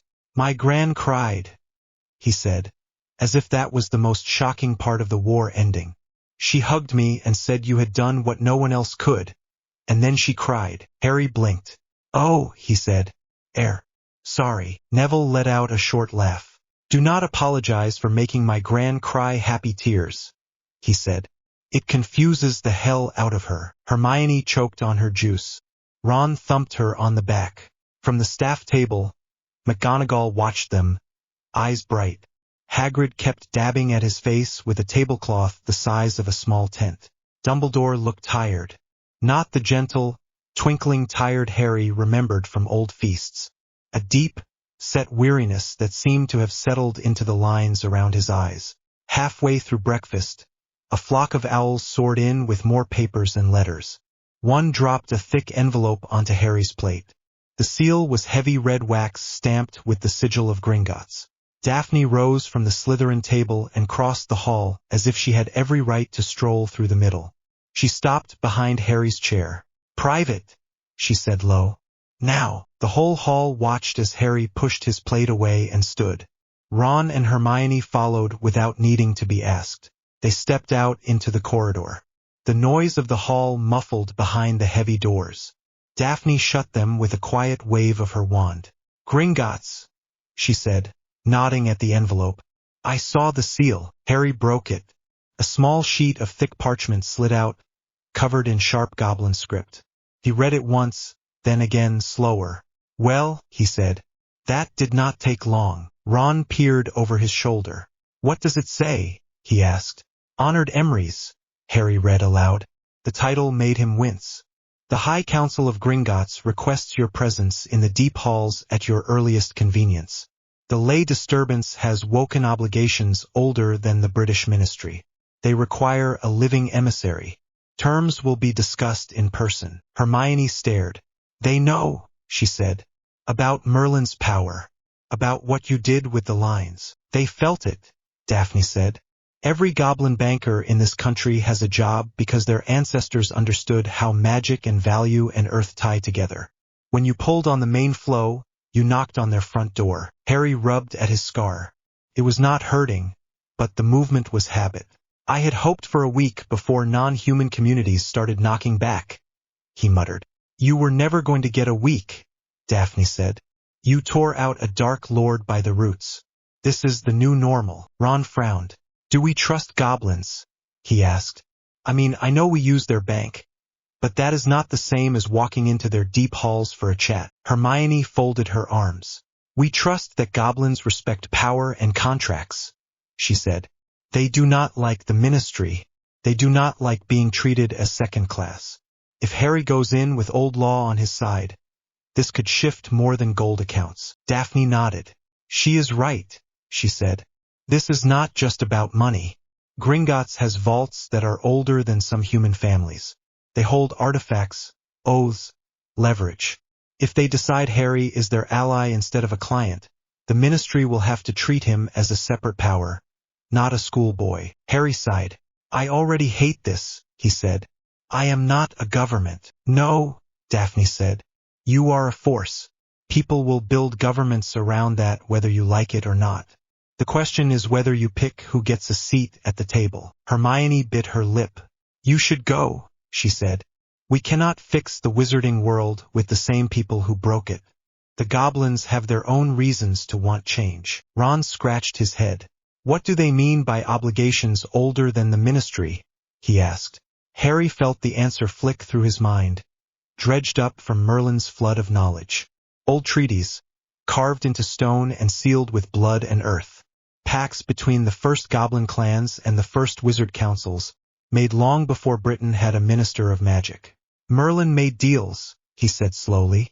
With goblins, with centaurs, with other groups the ministry barely remembers exist. He tied some of his work to the promise that when someone took up his full legacy, the other kingdoms would have a chance to renegotiate their place in the world. Daphne's eyes widened. So by taking his power you rang a bell, she said. A very old bell. And now all the neighbors are coming over to see who lives in the tower. Harry grimaced. Something like that, he said. Ron winced. Can you not just say no? He asked. Tell them you are busy doing homework. Harry almost laughed. I do not think that is an option, he said. If I ignore Gringotts, they will decide what to do without me. That might be worse. At least if I sit at the table, I can try to stop things from blowing up. Hermione nodded. And if you are going, she said, you will not be going alone. Daphne already had her mind moving. Harry could see it in the way her eyes unfocused for a second as she ran scenarios. Granger is right, she said. You need at least one person who can translate terms into something normal humans understand. That is her. You need someone who knows how pure blood families think when they hear the word alliance. That is me. Ron will insist on coming because his head is full of Gryffindor loyalty and terrible ideas, and because if anything goes wrong he is the first person I want between you and trouble. Ron blinked. Thanks, he said. I think. Take it as a compliment, she replied. Harry looked at the three of them. You realize this is going to make us targets for every side, he said. Yes, Hermione said. Good, Ron added. Would be boring otherwise. Daphne smiled, quick and sharp. Then we have a plan, she said. We meet at the gates after lunch. Dress like people who know what they are doing. Ron glanced down at his jumper with the burnt patch. What does that even mean? He asked. It means no holes, no stains, and no Quidditch robes, she said. Goblin courts respect sharp lines. Do not give them a reason to laugh at you before you open your mouth. She leaned in and brushed a quick kiss against Harry's cheek. It was fast enough that anyone watching might have missed it, but the warm weight of it settled into him like an extra anchor. "Try not to start any revolutions without me," she said. Then she turned and strode away, pulling a small notebook from her pocket as she walked. Hermione sighed. "I suppose I should reread everything I ever highlighted about goblin law," she said. "You already remember it," Ron muttered. "That is not the point," she said. "Preparation is a habit." Harry watched them bicker and felt the tight knot in his chest loosen a little. The war was over. The work was not. But at least he was not walking into this alone. The deep halls of Gringotts were not made for humans. The main bank floor, with its polished counters and intimidating tellers, was just a front. A bit of stage dressing for wizards who liked their illusions. Beyond the public vault carts and the narrow tracks that plunged under London, a different system took over. No signs, no numbers, just stone, wards, and goblins. Harry felt the moment they crossed the line. Up until that point, the cart had rattled along the familiar rails, past stalactites and torchlight. Then the goblin driver muttered a word in a sharp tongue, and the track split. The cart veered left. The air grew colder. The light shifted from torch flame to raw, glowing runes set into the walls. Ron's hand closed around the side of the cart. "Please tell me this is still covered by the usual safety forms," he said. The goblin did not answer. Hermione's eyes were wide. She had a parchment and quill out, trying to sketch the pattern of runes as they passed. "You are going to make yourself sick," Ron warned. "I will be fine," she said, already scribbling. Harry sat between them, hands on his knees.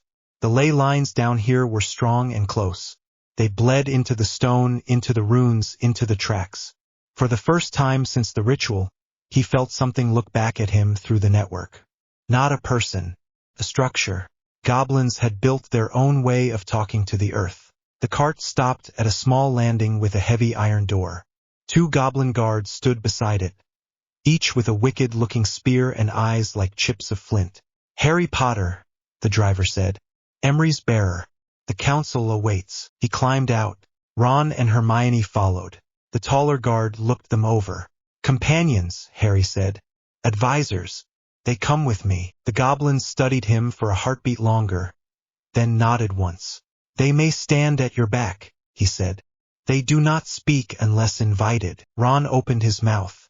Hermione stepped on his foot before he could get a word out. "Understood," she said quickly. The door opened. The council chamber was carved directly into the rock. No banners, no plush chairs, just a long stone table, low by human standards, and a series of raised platforms where goblins sat in ranks. Their armor was dark and detailed, metal worked with runes that made Harry's teeth ache. At the far end of the table sat a goblin older than any Harry had ever seen. His skin was the color of old ivory, marked with fine scars. His eyes were bright. A heavy circlet of worked metal rested on his brow. "Harry Potter," he said. His voice was rough and rich. "You stand in the deep hall of Gringotts as more than a client." Harry bowed. Not a wizard's nod, but a full waist bend. The way Merlin's memories told him goblin elders expected. "Ragnarok Iron Blood," he said in the same language. The old words felt sharp on his tongue, carved and exact. "I thank you for receiving me below the accounts and the lies." A murmur rippled around the chamber. Ron stiffened behind him. Hermione's quill slipped a little in her hand. Ragnarok's eyes narrowed. "You speak our root tongue," he said. "How?" Harry straightened. "I carry the legacy of Emery's," he said plainly. "He dealt with your ancestors. He made promises in this hall. His knowledge did not die with his body." A low growl ran through the gathered goblins. Not anger, shock.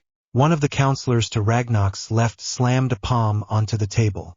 "You claim Emery's," he snapped. "Many wizards have claimed that mantle. Most of them were fools or thieves." Harry met his stare. "I claim the burden," he said. "Not the glory.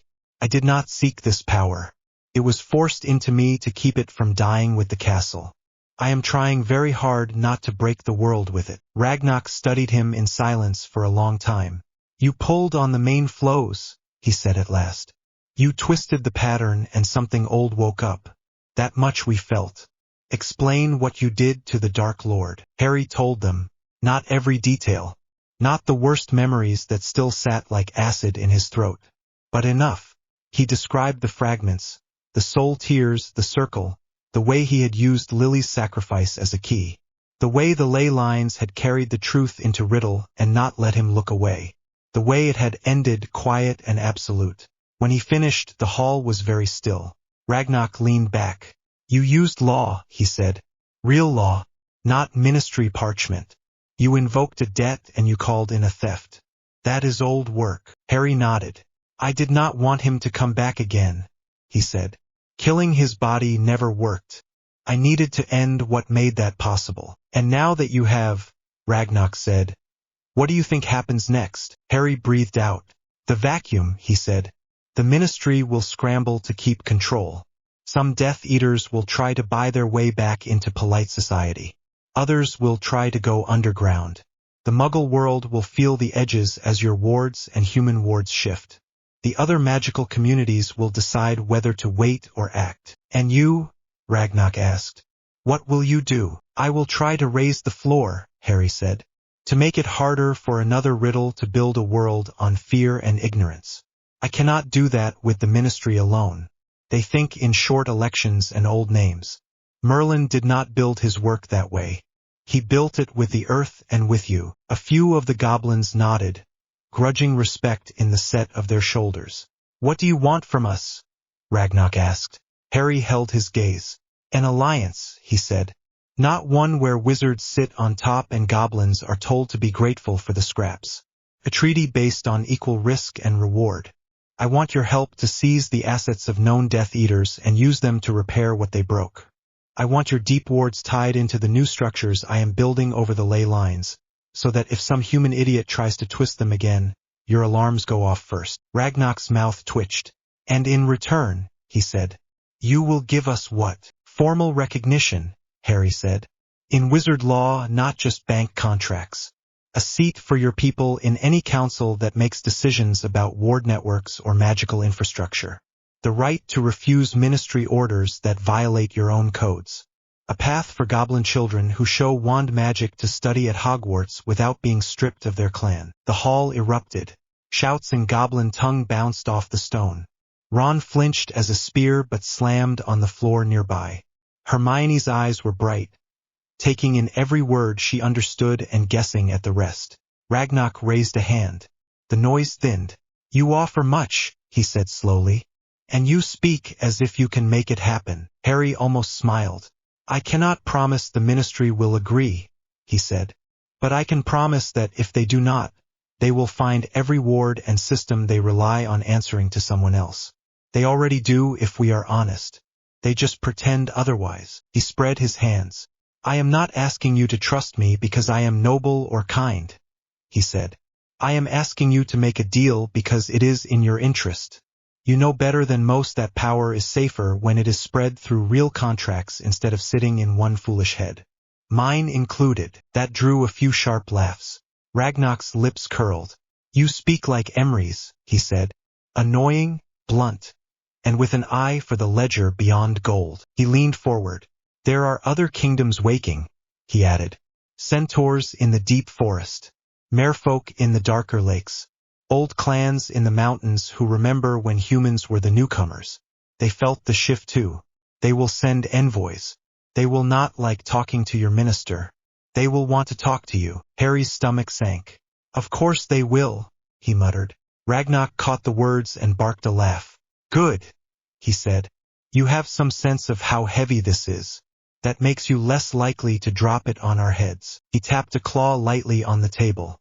Very well, he said. We accept the outline of your offer. We will hold Death Eater wealth in trust under joint seal. We will open a hidden ledger for your reconstruction plans. We will attach our own watchers to your ward work. In return, you will push for our rights in human law and keep us informed when you shift the bones of the world. Harry let out a breath he had not realized he had been holding. Agreed, he said. Ragnar tilted his head. Spoken like a wizard, he said. Say it in the old form. The words rose from deep in Harry's mind, heavy and exact. In the name of the lines and the law, he said in goblin tongue, I bind my work to this pact. I will not cut you from decisions that affect the deep flows, and you will not cut me from those that affect the human surface.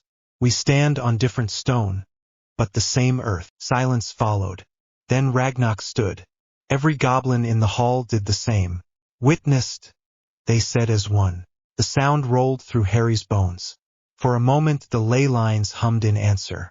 Ragnarok sat again. One more thing, he said. You are not the only wizard the Death Eaters will try to court. They will throw gold and titles at anyone they think can protect them from your new world. Some will come to us. Some will come to you. Be careful which poison you drink. Harry nodded. I know, he said. They have already started. Ragnarok's eyes sharpened. How? A letter this morning, Daphne said. Every goblin head in the room turned. She stepped out from behind Harry's shoulder, calm and precise. Lord Not offers his son and his gold in exchange for a clean name, she said. He plans to claim he was imperious once again. Several other families will do the same. They are already arguing over which of them gets to be first to kneel to the new order. Ragnarok smiled, thin and sharp. And what did you tell him? He asked. Daphne met his gaze. That my partner is not interested in owning leashes, she said. If they want a future, they can earn it by rebuilding what they helped destroy. No shortcuts. No pretty lies about being innocent victims. Ron murmured, low enough that only Harry and Hermione heard. Remind me never to get on her bad side. Hermione elbowed him very lightly. Ragnarok inclined his head to Daphne. Greengrass, he said. Your house has always understood power. I see your talents are not wasted. She makes sure I do not forget I am human, Harry said. Or that politics is not just a game other people play while I fix the foundations. Ragnarok's gaze moved between the four of them. An Emery's bearer with a Gryffindor shield, a Ravenclaw mind, and a Slytherin knife, he said. Merlin would be amused. Is that a compliment? Ron whispered. I think so, Hermione whispered back. Ragnarok tapped the table one last time. Go back to your school, Harry Potter, he said. We will begin seizing the accounts of marked and proven Death Eaters as of tonight. Their gold will not vanish into ore pockets. It will sit where it belongs under our watch, until you bring us a plan for what to do with it. Harry bowed again. Thank you, he said. As they turned to leave, Ragnarok spoke once more. Emery's, he said. Harry paused. Yes, remember this, Ragnarok said. Kingdoms that sleep too long rot. Do not let the human one go back to dreaming. Harry met his eyes. I will not, he said. The door closed behind them.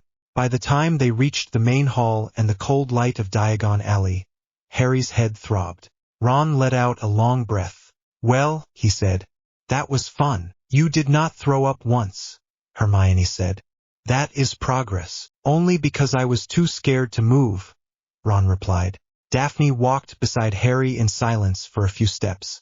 Her hand brushed his, then slipped into his properly. He did not pull away. You did well, she said quietly. I talked about moving money and laws like I know what I am doing, he said. I am making this up as I go. That is what everyone does, she said. The difference is that you admit it. The rest pretend they planned it from birth. He huffed a short laugh. Is this what we are now? He asked. Diplomats and negotiators. I barely remember what normal homework feels like. You still have to write your potions essay, Hermione reminded him. That is cruel, he said. They walked a little further. Diagon Alley was strangely quiet. Some shops were shuttered. Others were open but half empty as people stayed home to argue or celebrate or hide. Above it all, the ley lines hummed, steady and patient. You know this is only the first call, Daphne said. Centaurs will come next. Or send signs. They are too proud to stroll up to the gates. But they will make their feelings known. Merfolk will wait until they can be sure you are not planning to drain their lakes. The old clans will start counting their gold. Harry squeezed her hand. I know, he said. I am hoping they take turns. They will not, she said. But we will handle it. We, he echoed. She stopped and turned to face him fully. Yes, she said. We. You got rid of the Dark Lord. That does not make you the only person responsible for everything that comes after. You chose us. Let us carry some of it. Hermione nodded. She is right, she said. You step into the big rituals. We talk to people. We write laws. We remember what it looks like from the ground. Ron grinned. And when some old snake tries to sneak a knife into your back, I hit him with a stunner, he said. Team effort. Harry looked at them. At Daphne's steady gaze, at Hermione's determined frown, at Ron's crooked smile. I do not deserve you, he said. Probably not, Daphne said. But you have us anyway. She leaned in and kissed him, slow and firm, right there in the middle of the alley. Ron made a strangled noise and looked away. Hermione rolled her eyes and pretended to examine a nearby window display. When she stepped back, Daphne's voice was softer. Emeries or not, she said, you are still Harry. Do not let them turn you into a symbol instead of a person. That way lies madness and statues. He thought of Dumbledore on the cliff, begging him to be a dam, of Ragnarok in the deep hall, weighing him like a piece of the eyes in the great hall, full of gratitude, fear, and expectation. I will try, he said. Good, she replied. Because the world is waking up, Harry. Dormant kingdoms, old debts, new chances. You just rang the bell. Now we decide what kind of house answers the door. He looked up at the sky. The lines were quiet and clear, waiting. Then we had better not waste the chance, he said. The ministry fire spat Harry out into a narrow office corridor that smelled of ink, old parchment, and too much tea. He caught himself on the edge of a filing cabinet and blinked away the spinning. Green soot brushed off his sleeves. Next time, he muttered. I am walking. You say that every time, Hermione said, stepping out behind him with a much neater landing. She patted ash off her robes. You never do. Ron stumbled out third, bumped into Harry, and grabbed his shoulder. Who thought it was a good idea to attach transport to fireplaces? He groaned. I feel like my stomach stayed back at Hogwarts. Welcome to the ministry, a dry voice said. Amelia Bones stood in the doorway of her office with her monocle gleaming and her cloak already half off, as if she had been pacing. Behind her, Harry could see a neat desk, shelves of color-coded files, and a battered kettle that looked like it had seen more war than some oars. Dumbledore sat in a chair in the corner, hands folded on top of his wand, watching. He looked like part of the furniture and not at all like the reason half the laws in the building had loopholes. Come in, Bones said. All of you. The Aurors outside already know who you are. They are pretending not to listen, and doing a very poor job of it. Harry stepped into the office. The air shifted as he crossed the threshold. Wards prickled against his skin like static. Old layered protections. Truth triggers on the chairs. A faint buzz from a concealment charm on the window.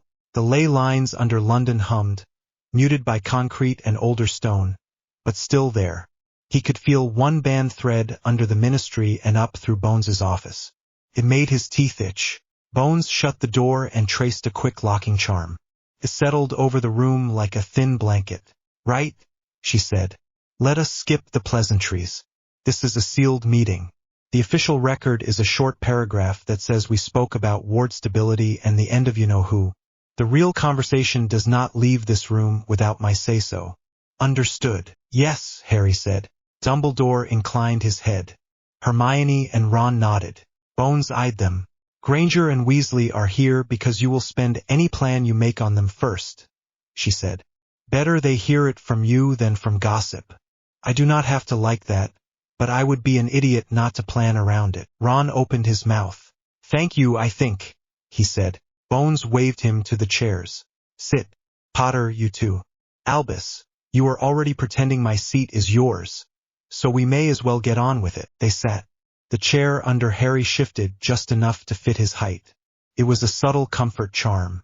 Someone in the department had thought about witnesses who were not grown men. Bones took her place behind the desk and steepled her fingers. Start at the beginning, she said to Harry. The real one, the interdict. Merlin, what you did under the school. Dumbledore tensed, just a fraction. Harry felt it. He also felt Hermione's knee bump his under the desk, A small, steady nudge. Her version of, "You asked for honesty, so give it." He took a breath. "I did not go looking for Merlin," he said. "I went looking for a way to stop Riddle from coming back again. Every year it was another body, another plan, another set of things we were not told. I got tired of patching symptoms." Bones's mouth twitched. "Good," she said. "Skim the complaints about my predecessors. Go on." Harry talked. He told her about the room under the castle, the weight of knowledge when the ward stone had cracked, the way the interdict had shoved itself into his mind so it did not die with the rock. He told her about nights spent learning how to look at the ley lines without going blind, about the first time he had touched them and realized he could change how whole cities were warded. He did not dress it up. He did not make it sound noble. "I almost broke Hogsmeade the first time I tried to stabilize a line," he said. "If I had misjudged the pull, every ward in the village would have gone dark for a minute. Long enough for Riddle to walk through and take whoever he wanted. That was when I decided I needed rules." Bones listened without interrupting. When he described the ritual and the way he had dragged all the soul fragments together, she flinched once, but her eyes stayed on his face. When he fell silent, the room hummed with quiet magic and the faint hiss of steam from the kettle. Dumbledore cleared his throat. "As you can see," he said, "Harry now stands in a place no wizard has held since Merlin himself walked these lands. That is not praise. It is a warning." Bones sniffed. "Thank you, Albus," she said. "I may be old, but my eyes still work." She turned back to Harry. "You realize," she said, "that if this story gets out in full, the Ministry will not know whether to worship you, weaponize you, or lock you in a box." "I know," Harry said. "Dumbledore already asked me to be the box." Bones's gaze flicked to Dumbledore. "He begged you to keep this to yourself," she said. "Yes," Harry replied. "He does not want the world to have this level of knowledge.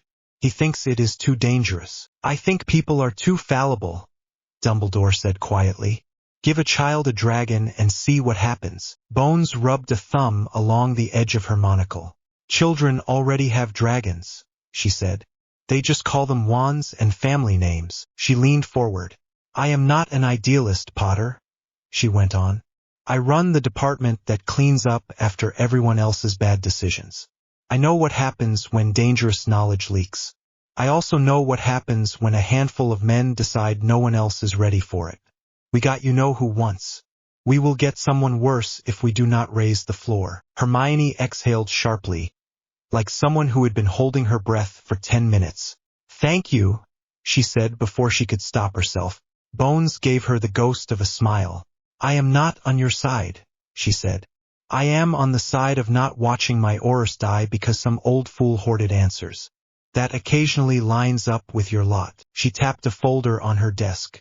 "Here is what will go on paper," she said. "Officially, you used unique access to the Hogwarts wards and your mother's sacrifice to perform a one-time ritual that drew on the ley structure to remove the Dark Lord's ability to anchor himself. The exact workings are sealed. Any attempt to replicate them without your consent will be prosecuted as misuse of restricted knowledge." "That protects me," Harry said. "It does not help anyone else build better wards." Bones shrugged. "I am not sealing you," she said. "I am sealing the method. If you want to write new ward textbooks that do not mention Merlin and interdicts, be my guest. You can publish them under a fake name if it makes you feel better." Hermione straightened. "We can do that," she said. "Base them on observed outcomes, not on the raw source. Build new standards one layer at a time so people adjust gradually." Bones pointed at her. "That," she said, "is how you survive in this building. You tell the truth sideways so the right thing gets done without giving every idiot a bomb recipe." Dumbledore looked pained. "Amelia," he said, "you encourage them to walk the same line we did. Secrets wrapped in partial truths. The difference," Bones said, "is that I am telling them exactly what they are doing. You wrapped yourself in your own legend. These three know they are improvising.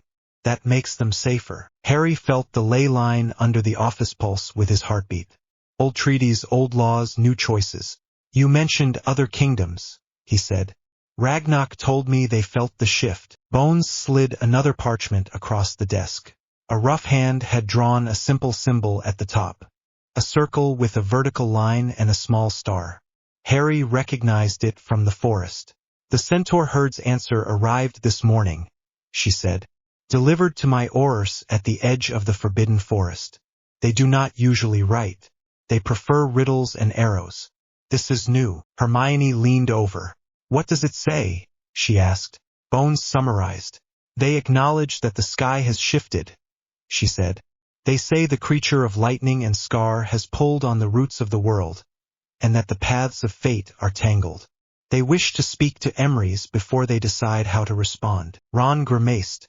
"Translated," he said. "That means they want to decide whether to trample him or not." "Centaurs do not trample," Hermione said.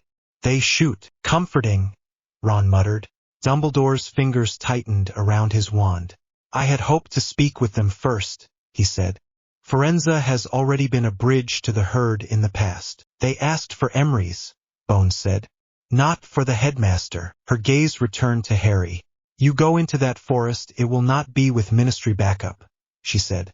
"My Aurors are barely tolerated on the edge as it is. You will be on your own with whatever they think you represent." Harry swallowed. His last visit to the herd had ended with a centaur carrying him away from a werewolf instead of letting him die. He still remembered hooves and stars and a bow pointed at his head. "I know," he said. "Then why are you going?" Dumbledore asked softly. Harry looked at him. "Because I rang the bell," he said. "I pulled on the roots. I cannot hide from the people who live closest to them.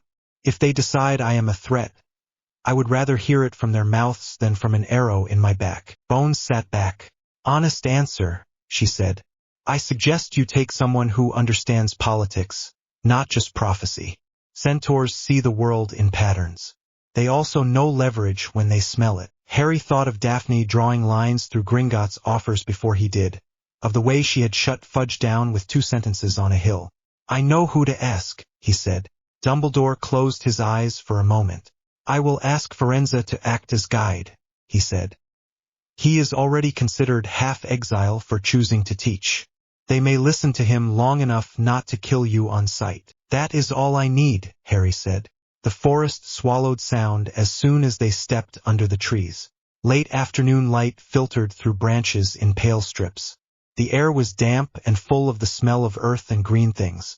Somewhere far off, something large moved through underbrush with a crack and a soft snort. Harry's hand tightened on his wand.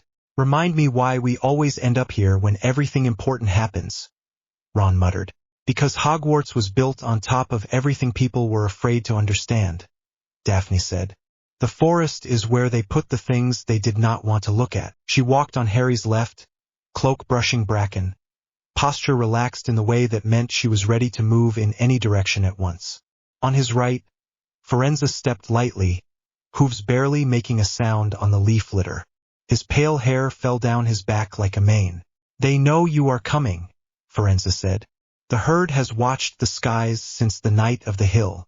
The constellations are unsettled." "How do stars get unsettled?" Ron asked. Firenze's lips quirked. "By not matching what the earth is doing," he said. "Fate is a conversation between sky and soil. When one voice grows louder, the other must adjust or fall silent." Hermione walked behind them, wand out, eyes flicking between the trees and the symbols she had doodled on the edge of the centaur letter. She was not officially part of the meeting. Harry had insisted she come anyway. "If they try to kill you," she had said briskly when he told her the plan, "they will have to go through me, Ron and Daphne first. That gives you at least 3 more minutes to talk sense into them." The herd found them at the edge of a small clearing. One moment the space was empty. The next, centaurs stepped out of the shadow between trees and ringed the open ground. Bane, Megorian, Ronan, and others Harry did not recognize. Bows, spears, dark eyes. The grass in the center of the clearing dipped slightly, worn by hooves from meetings long past. "Harry Potter," Megorian said. His voice rolled across the space like low thunder. "You return to the forest a different creature than you were." Harry stepped forward until he stood on the flattened grass. His pulse thudded in his ears. "I return alive," he said. That is already different. A few centaurs snorted. You moved the deep runner, Bane said, eyes narrow. The line that runs under this forest and under your stone nest. You twisted it to your will. I stabilized it, Harry said.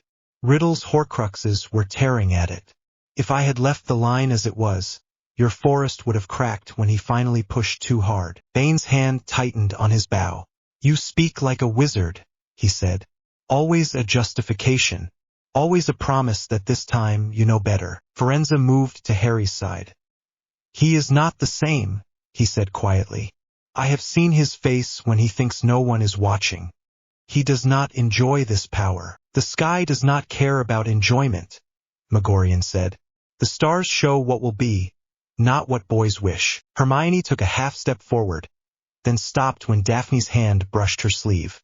Let him answer, Daphne murmured. Harry felt their eyes on him. He could see the ley line under the clearing, a bright band that pulsed under their hooves. Felt irritated, as if it had been poked too many times. I know what your elders taught you, he said, that the stars show paths and your duty is to witness, not to interfere. You watch people walk into disasters without warning them, because that is what the patterns say. Ronan's mouth tightened. The sky writes, he said. We read. That is our role. It was, Harry said, until someone came along and broke the board so badly the stars got confused. He spread his hands. Riddle did not just kill people, he said. He rewrote the way magic flows. Horcruxes changed the way death works.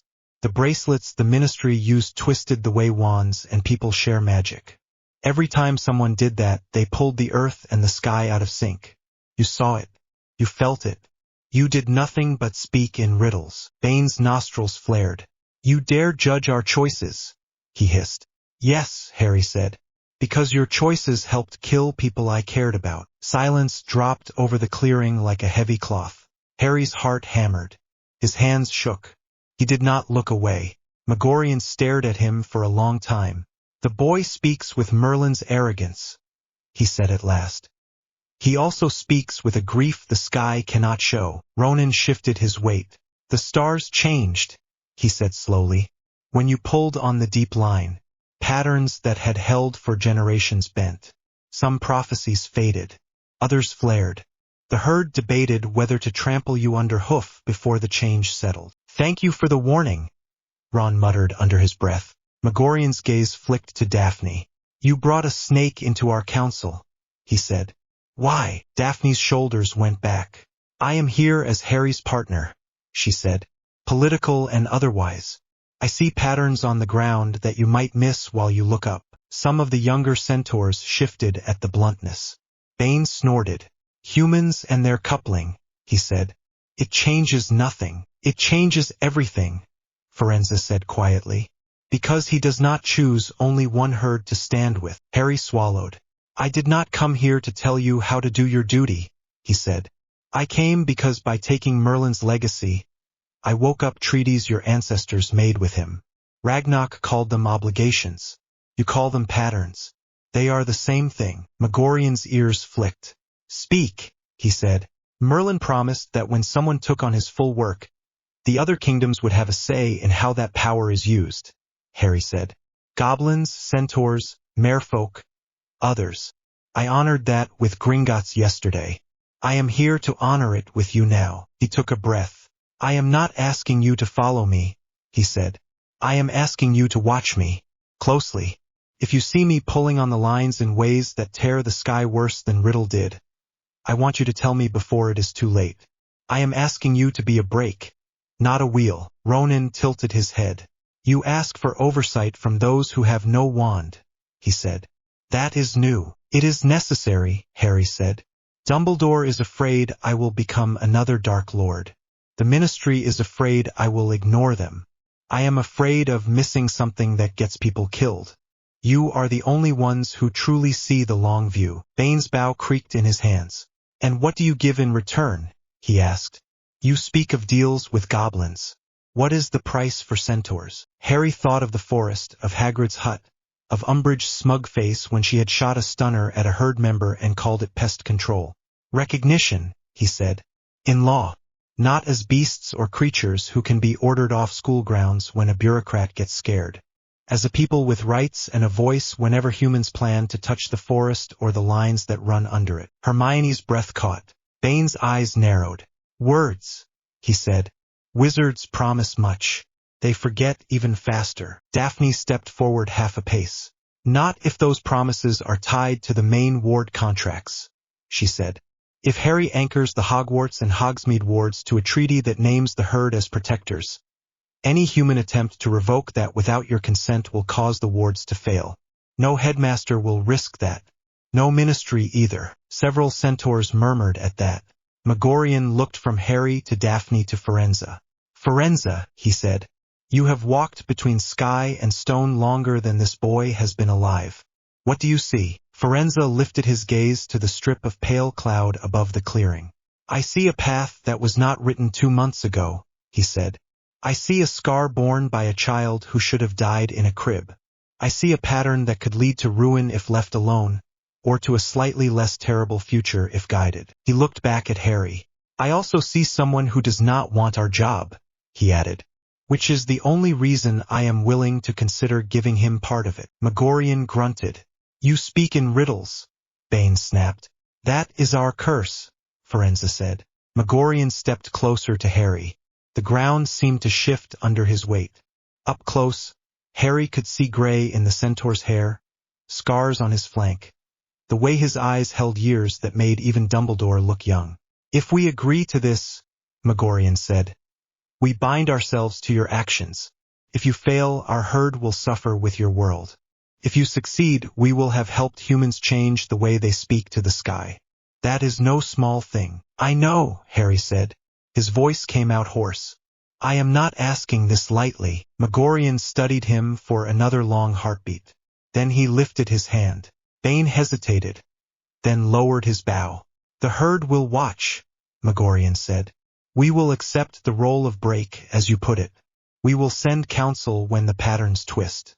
We will not trample you today. Ron let out a breath loud enough to be rude. Thank you, Harry said. His knees wanted to give way. He locked them. Megorian's gaze sharpened. Do not thank us yet, he said. We reserve the right to change our mind if you forget you are still a boy. I will not, Harry said. Good, Megorian replied. He turned his head to Firenze. You chose well, Exile, he said. Teach him how to listen when the stars whisper, not just when the earth roars. Firenze bowed his head. I will, he said. The herd began to melt back into the trees. Hooves on leaf litter, soft snorts, a low murmur of voices in their own tongue. Within a minute, only Bane remained. He looked back at Harry over his shoulder. If you pull on the deep runner again without speaking to us first, he said quietly, I will put an arrow through your heart before the law can catch up. Harry met his eyes. Fair, he said. Bane snorted and trotted away. The clearing felt larger once they were gone. Harry realized his hands were shaking. Ron sank onto a fallen log. Well, he said, that went better than expected. We are not dead, Hermione said. That is my current standard for better. Daphne stepped close to Harry and pressed her palm against his chest for a second, right where his heart hammered. Still beating, she said. For now, he said. Firenze watched them, eyes thoughtful. You realize what you have done, he said. Agreed to let people with bows judge my life choices, Harry said. Formalized something Merlin only hinted at, Firenze replied. A bridge between those who read the sky and those who write on the earth. It will change more than you know. Harry did not answer. He was too tired to frame a clever reply. Can we go back now? Ron asked. I am done with being evaluated by horses who know my future love life better than I do. They are not horses, Hermione said. Firenze's lips twitched. He is not entirely wrong, he murmured. About the love life part. Ron flushed. Great, he said.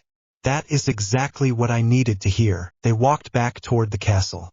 The trees closed behind them, keeping the secrets of the clearing. The ley line under the forest hummed a fraction steadier. Night had settled over the lake by the time Harry slipped out of the common room. The castle was quieter than usual. Less tension in the walls, more tired laughter. Someone had hung a banner in the entrance hall that read, "No more Dark Lords," in big, uneven letters. Filch had muttered about vandalism. McGonagall had looked at it for a long moment and then walked past without comment. Harry made his way down to the stone steps by the Black Lake. The air was cold enough to mist his breath. The water was a dark sheet, barely rippling. He sat on the lowest step and let his feet dangle above the surface. His whole body ached.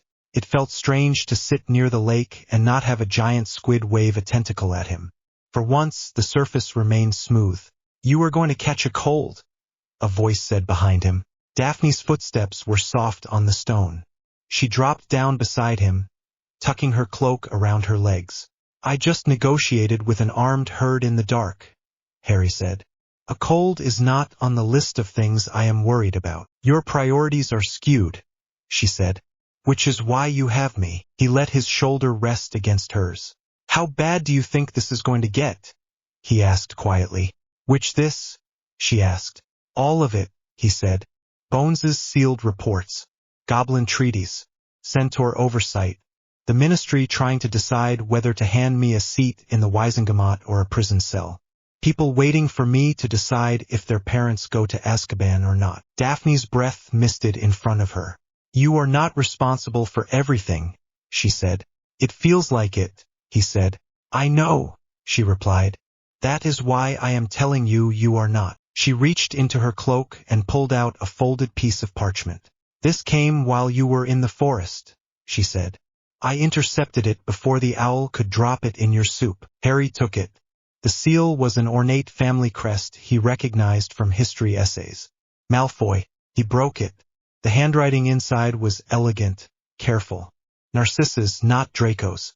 She thanked him, first in stiff formal words, for ending the war and for sparing her husband the last time things had gone wrong. She did not apologize for Lucius.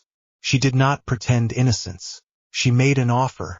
If he could speak for her son, if he could keep Draco from Azkaban or execution, the Malfoy vaults would be at his disposal for reconstruction projects. No questions asked. No oversight. She did not phrase it as a bribe. It was worse than that. It was a plea wrapped in tradition. Harry's stomach turned. "She is not offering you their gold," Daphne said. "She is offering you guilt." "I know," he said. "Draco followed his father," she went on. "He held the mark. He pointed his wand at Dumbledore. He tried to kill me in second year. He tried to kill you more than once. Narcissa loves him. That does not change what he did." Harry stared at the letter. "He was 16, he said. "So were you," she said. "You chose differently." He thought of Draco on the tower, hands shaking so hard his wand had rattled. Of the fear in his eyes that night in the room of requirement. Of the way he had looked away when Death Eaters tortured people in the common room. "I do not want to be the person who decides who deserves a second chance," he said. "Too late," Daphne said. "You already ended some chances permanently.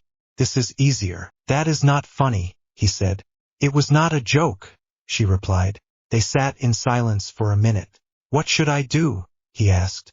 "Decide what your rules are before people start waving names you care about," she said. "Then stick to them. No private deals. No secret pardons in exchange for favors. Make it clear that anyone who wants mercy has to pay it back in a way that helps more than just themselves." He looked at her. "Do you have those rules already written down somewhere?" he asked. "Some of them," she said. "Gringotts holds the gold. That keeps it out of Ministry hands and out of yours.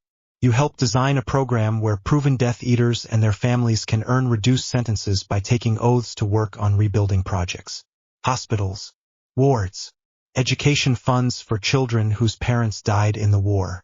Their money does not buy them freedom. Their work might." Harry rubbed his forehead. "That will not make me popular," he said. "You are already not popular," Daphne said. "Half the country is terrified of you. The other half wants to name their children after you. You cannot live your life by a poll." He snorted. "Brilliant," he said. "Emery's the unpopular." "You will live," she said. "So will more people than if you let the Wisengamot pin everything on a handful of scapegoats and pretend the system was fine." Down on the lake, a small ripple broke the surface. Harry frowned. Did you see that?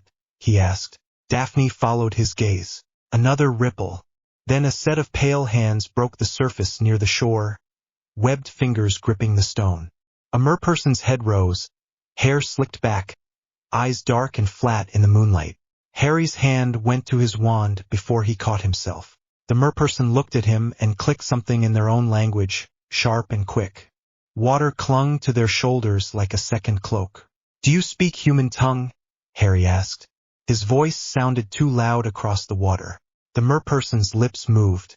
The words that came out were accented and slow. Emrys, they said. Deep singer. The council below calls you. The currents have shifted. The wards taste different. Daphne's grip on his arm tightened. Of course, she whispered. Because why would we get a night off? Harry swallowed. When? He asked. Soon, the merperson said. When the moon swells and the tide is high, we will send for you. Do not ignore the call. The lake remembers those who do not answer. Their fingers slipped from the stone. They sank back under the surface without a splash. The water smoothed, leaving only faint rings. Harry stared at the dark lake. Centaurs in the afternoon, he muttered. Merfolk at night. Goblins tomorrow with ledger updates. I am going to need a schedule. Daphne leaned her head briefly against his shoulder. Welcome to your new life, she said. At least you are not bored. He huffed out a tired laugh. No, he said. I am not. He watched the lake for another long moment, listening to the quiet hum of the ley line that ran under it, feeling the weight of eyes under the surface. The war was over. The kingdoms were waking up, and Harry, for better or worse, had become the boy they all wanted to drag to their tables. They dragged him to a much larger table 2 days later. The ministry atrium was packed. Witches and wizards lined the balconies and pressed against the cordons. Robes brushed marble. Voices rose and fell in worried bursts. Every lift that opened spilled out more people in formal cloaks and family colors. Harry stepped out of the flue and straight into the noise. Ron caught his elbow so he did not stumble. Hermione brushed soot off her sleeve with quick, impatient pats. Daphne stood a step in front of them, eyes sweeping the crowd, mouth set in a thin line. Oars formed a loose corridor through the throng. Kingsley waited at the end of it, broad shoulders and calm face, wand hanging at his side where everyone could see it. Potter, he said. His gaze flicked over the others. Greengrass, Granger, Weasley. You are late. We are exactly when Professor McGonagall let us out, Hermione said. Kingsley almost smiled. Then I will argue with her about punctuality later, he said. Right now I need to get you upstairs without anyone starting a riot. As if on cue, someone in the back shouted Harry's name. A ripple ran through the atrium. Heads turned. Fingers pointed. There he is. That is him. Is it true he killed he who must not be named with a ritual? Of course it is true, the mark is gone. Check my arm if you do not believe me. Harry felt the wave of attention hit his skin. It prickled worse than the wards in Bones's office. He kept his face neutral and his shoulders loose, the way Daphne had drilled into him before they left. Do not look like prey. Do not look like a god. Look like a person who knows exactly what he is doing. Eyes front, Daphne murmured low. Do not let them pull you into their stories. Kingsley raised his wand. A clear charm spread out from the tip, a simple transparent barrier that kept the crowd from pushing too close. Move, he said quietly. They moved. As they crossed the atrium, Harry noticed details he would have missed a year ago. The way some people watched him with open hope. The way others watched with cold calculation. A cluster of old men in deep purple robes whispered together near a fountain, eyes sharp. 2 goblins stood on a balcony near the lifts, armor neat and polished, taking in the scene with flat interest. Near the far wall, Amelia Bones waited with a short stack of folders under her arm. Her monocle gleamed bright under the atrium light. About time, she said. The Wisengamot loves nothing more than an excuse to complain about schedules. You called them, Harry said. Yes, she replied. They do not need to like it. They just need to listen. Her gaze flicked up to the goblins, then down again. Our non-human observers are already in the chamber, she said quietly. Gringotts, a centaur envoy. The Merfolk Council sent a representative for the first time in living memory. You wanted shared oversight. Here it is. Try not to blow it up in the first hour. Ron swallowed. No pressure, he muttered. Bones's mouth twitched. You three sit in the box behind Potter, she said to Ron, Hermione, and Daphne. If anyone tries to pull clever tricks, I expect you to notice before the lawyers do. You say that like it is a normal thing, Ron said weakly. It is now, Bones said. They reached the lifts. The oars fanned out to hold the line as the gates rattled shut. The lift jerked and began to rise. Hermione let out a slow breath and straightened her shoulders. Do we have a plan? She asked Harry. Yes, Harry said. Sort of. Daphne snorted. The plan is simple, she said. You tell them the world is already changing and they can help write the rules or get flattened under them. You offer something they want so they do not panic themselves to death. Then you let them see what happens when they try to collar you. Ron stared. That is the simple version, he said. You do not want the complicated one, she replied. The lift shuddered to a halt. The gates opened onto the familiar corridor that led to the Wizengamot chamber. Torches flickered in brackets along the walls. The stone here felt older than the atrium, weightier. The ley line that ran under the ministry brushed Harry's senses, steady and tense, like a muscle that had not yet decided whether to relax. Dumbledore waited at the far end of the corridor near the tall wooden doors. His robes were plain, deep blue without silver stars. The elder wand rested in his hand. His eyes looked more tired than Harry had ever seen them. Harry, he said. Professor, Harry answered. Dumbledore's gaze moved to the others. Miss Granger, Mr. Weasley, Miss Greengrass, he said. He nodded to each of them, then focused on Harry again. Are you ready? No, Harry said. But I am going in anyway. Dumbledore's mouth curved in something that was almost a smile. Courage is rarely ready, he said. It simply arrives and hopes the rest of us catch up. Bones stepped up beside them. Enough speeches, she said. We are late. The tall doors swung open. The Wizengamot chamber was a bowl of stone and purple seats, filled to the brim.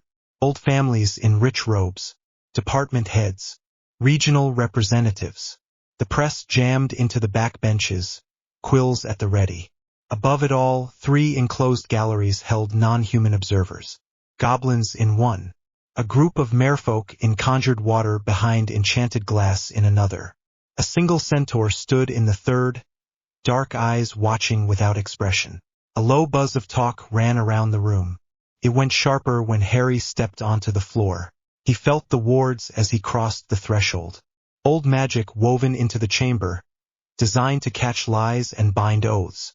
Modern patches layered on top, full of ministry tweaks and safety nets. Under it all, the steady pulse of the ley line. He took the central podium. It was a simple circle of stone with a low railing. He rested his hand on it and let himself feel the line. Not pull on it. Just feel. Bones moved to one side, taking her seat as head of magical law enforcement. Dumbledore climbed the steps to the chief warlock chair, though he did not sit yet. Fudge sat in the minister's chair, face pale and drawn, hat slightly askew. The room murmured. Dumbledore lifted his wand. Order, he said. His voice filled the chamber without shouting. This extraordinary session of the Wizengamot will come to order. The buzz died down. Today we address matters arising from the recent defeat of Tom Riddle, known also as Lord Voldemort. Dumbledore went on. We will hear from Harry Potter regarding the method of that defeat, the current state of our magical infrastructure, and proposals for the future. He looked at Harry. You have the floor, he said. Harry swallowed once. He could feel Daphne's gaze on his back from the box just above. He could sense Hermione's tension, Ron's restless energy. He looked around at the rows, at the faces, at the goblin gallery, where Ragnarok sat with his claws steepled, at the merfolk, their hair floating in the water, at the centaur motionless as carved wood. Tom Riddle is dead, Harry said. His voice echoed in the dome. You do not need me to tell you that. You have felt it. The mark on dark followers faded. His influence vanished from wards where he once lingered. For the first time in years, we are not waiting for him to return with another body. A few heads nodded. Some eyes narrowed. What you may not understand, Harry went on, is that he did not die because someone hit him with a stronger curse. He died because the foundations that let him cheat death were cut out from under him. He explained. Not every detail, but enough. He spoke of the Horcruxes and the way they tore the soul, of the ritual on the hill and the way he had used Lily's sacrifice as a key, of the ley lines carrying judgment in a way no wand could block. He did not dress it up. He did not brag. He also did not hide what he had become. I hold knowledge that has not been seen since Merlin walked this country, he said. I can see the ward lines under your homes and your streets. I can feel when someone tampers with them. I can stabilize them when they strain, and I can break them if they are used to hurt instead of protect. A hiss of breath ran around the chamber. That is an admission of dangerous power. An older witch in the third row said sharply. You expect us to be comforted by it. No, Harry said. I expect you to understand why we cannot pretend the world is the same as it was last year. He let his hand rest flat on the podium. The stone warmed under his palm as the ley line brushed against his skin. You built your laws around surface things, he said. Names, seats, votes in this chamber. You forgot that the real structure is underneath. Wards, oaths, the ways magic moves through land and people. Riddle remembered. That is why he almost won. Merlin never forgot. That is why his work survived him. Ragnarok's lips curled in the goblin gallery, the smallest sign of approval. What are you proposing, Mr. Potter? Madame Longbottom called.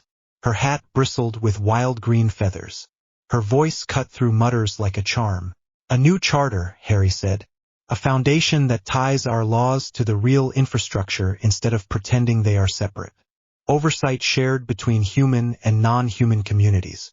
Clear rules for how and when ward changes can be made. A ban on any future attempt to split souls as a path to power, enforced by the lines themselves instead of by whoever controls the Aurors that year. Fudge made a strangled sound. You cannot simply rewrite the law of the land, he said, color rising in his cheeks. We have procedures, committees, voters. You are a schoolboy, Potter. You are not a king. Harry looked at him. I am not a king, he said. I am the only person in this room who can stop another Dark Lord from doing what Riddle did. You can pass all the laws you like. If the underlying structure stays the same, you will lose again in 20 years when the next clever monster comes along. A murmur of uneasy agreement went around the lower rows. What do you want from us? A wizard in silver-trimmed robes demanded. What specific power are you asking for? Harry took a breath. This was the part he had fought with himself over all night. He thought of the letter from Narcissa, the offer of gold wrapped around a boy's life. He thought of the Goblin Pact, the Centaur oversight, the merfolk watching the lake. He thought of Dumbledore begging him on the cliff to keep himself contained. I want formal recognition of a role that already exists, he said slowly. Custodian of the lay network and foundational wards of Britain. Emery's in function, not in name. You have a minister to manage laws. You have heads of departments to run daily business. You need someone whose job is to watch the roots, not the branches. Across the chamber, people shifted. Some whispered furiously. Others looked thoughtful. And what limits would you accept on this role? Bones asked. Her voice was calm, but her eyes were sharp. Harry met her gaze. Binding compacts with other kingdoms, he said. Goblins, centaurs, merfolk. If I change anything that affects their territories or their wards, they have to agree or the change fails. A council of human witches and wizards with the right to review my work and block it if I am clearly acting against the charter. Clear rules that say I cannot use the ley lines to kill or punish directly. Only to contain and stabilize. Daphne sat forward in the box behind him. Hermione's shoulders relaxed a fraction. And if we refuse, Fudge said. If we tell you to stand down and leave the wards to the ministry. What then, Mr. Potter? Harry looked around the chamber again. Then you will keep pretending you control something you do not understand, he said. I will still feel it every time someone tears a hole in your protections. I will still act if another riddle tries to twist the bones of the world. The difference is that I would be doing it without your knowledge or your consent. I am here because I do not want that. Silence dropped, heavy and dense. Dumbledore stirred. He had listened without speaking, hands folded on top of the Elder Wand. Now he rose to his feet. Mr. Potter is correct about one thing, he said. The world has changed. Power has shifted. We stand in a moment where our choices will echo for generations. He looked down at Harry, eyes bright. Harry, he said, may I speak to you as well as to the chamber? Harry's stomach tightened. Yes, he said. Dumbledore stepped down from the Chief Warlock chair. Every eye followed him as he walked to the floor and took a place opposite Harry, near enough that they could have reached across the gap between them.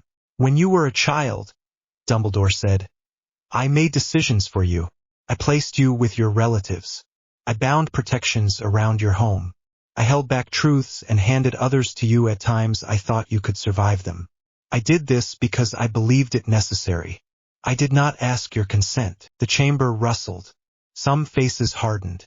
Neville's grandmother nodded once, grim. I see now that many of those choices caused you pain, Dumbledore went on. They also saved your life. You stand here now with power beyond my own because those protections held long enough for you to receive Merlin's legacy instead of dying in a cupboard. Harry swallowed. Old anger flickered in his chest.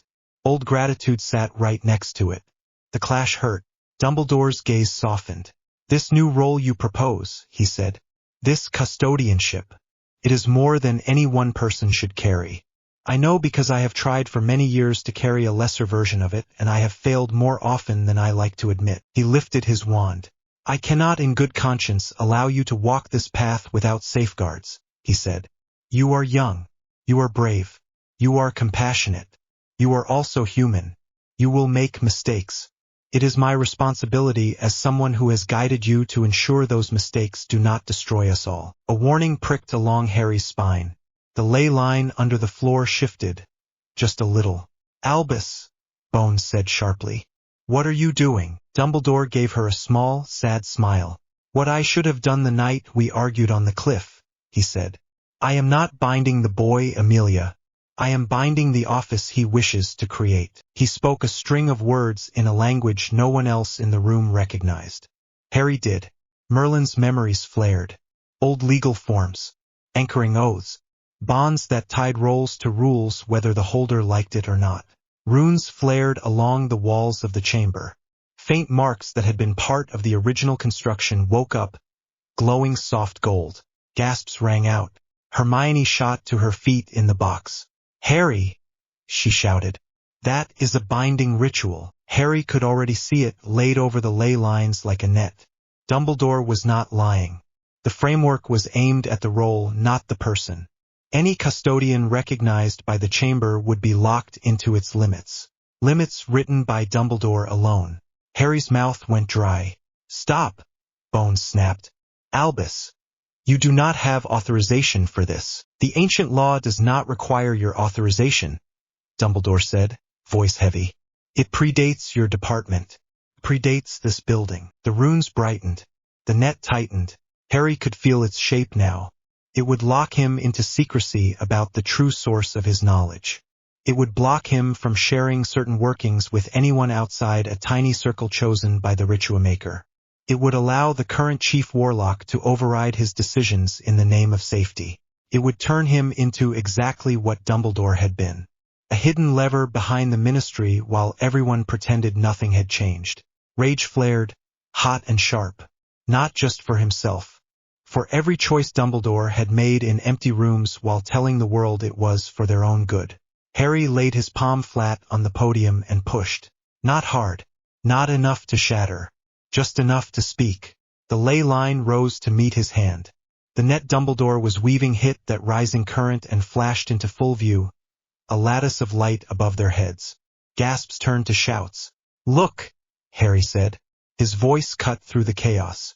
Really look at what he is doing. The runes froze mid-pattern. Not because Dumbledore had stopped, but because Harry held them there, hanging between states. This is an ancient binding, Harry said, not taking his eyes off the gold bands of light. It ties the custodian not just to limits, but to one man's idea of what secrets are safe to keep. It is for your protection, Dumbledore said. There was real pain in his voice now, and for theirs. You do not understand how seductive this kind of knowledge can be. Harry swung his gaze to him. You are wrong, he said quietly. I understand it better than anyone. I am the one who wakes up with a map of the world in his head. I am the one who can think of 300 ways to cripple this building before breakfast. I am the one who knows how easy it would be to decide that everyone else is too slow or too scared to matter. He lifted his hand. The net trembled. If I let this binding stand, he said, you would not be protecting people from me. You would be chaining me to your version of the same mistake you made with me as a child. You would be building another system where one old man makes decisions no one else is allowed to see, and you would be using ancient law to do it so no one could even overturn it when you are gone. Dumbledore flinched. I only want to keep you from falling, he said. Harry's chest hurt. I know, he said. That is what makes this a betrayal instead of just another bad law. You love me enough to bind me without asking. The words hung in the air, heavy and plain. Ron swore softly in the box. Hermione had a hand over her mouth. Daphne's fingers dug into the railing so hard her knuckles were white. The goblin gallery watched in sharp silence.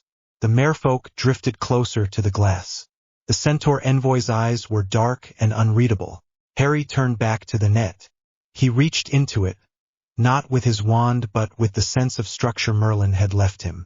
He traced the threads, found the anchors Dumbledore had tied to the chamber's pillars, found the clause that gave the chief warlock override rights, found the block on certain categories of knowledge.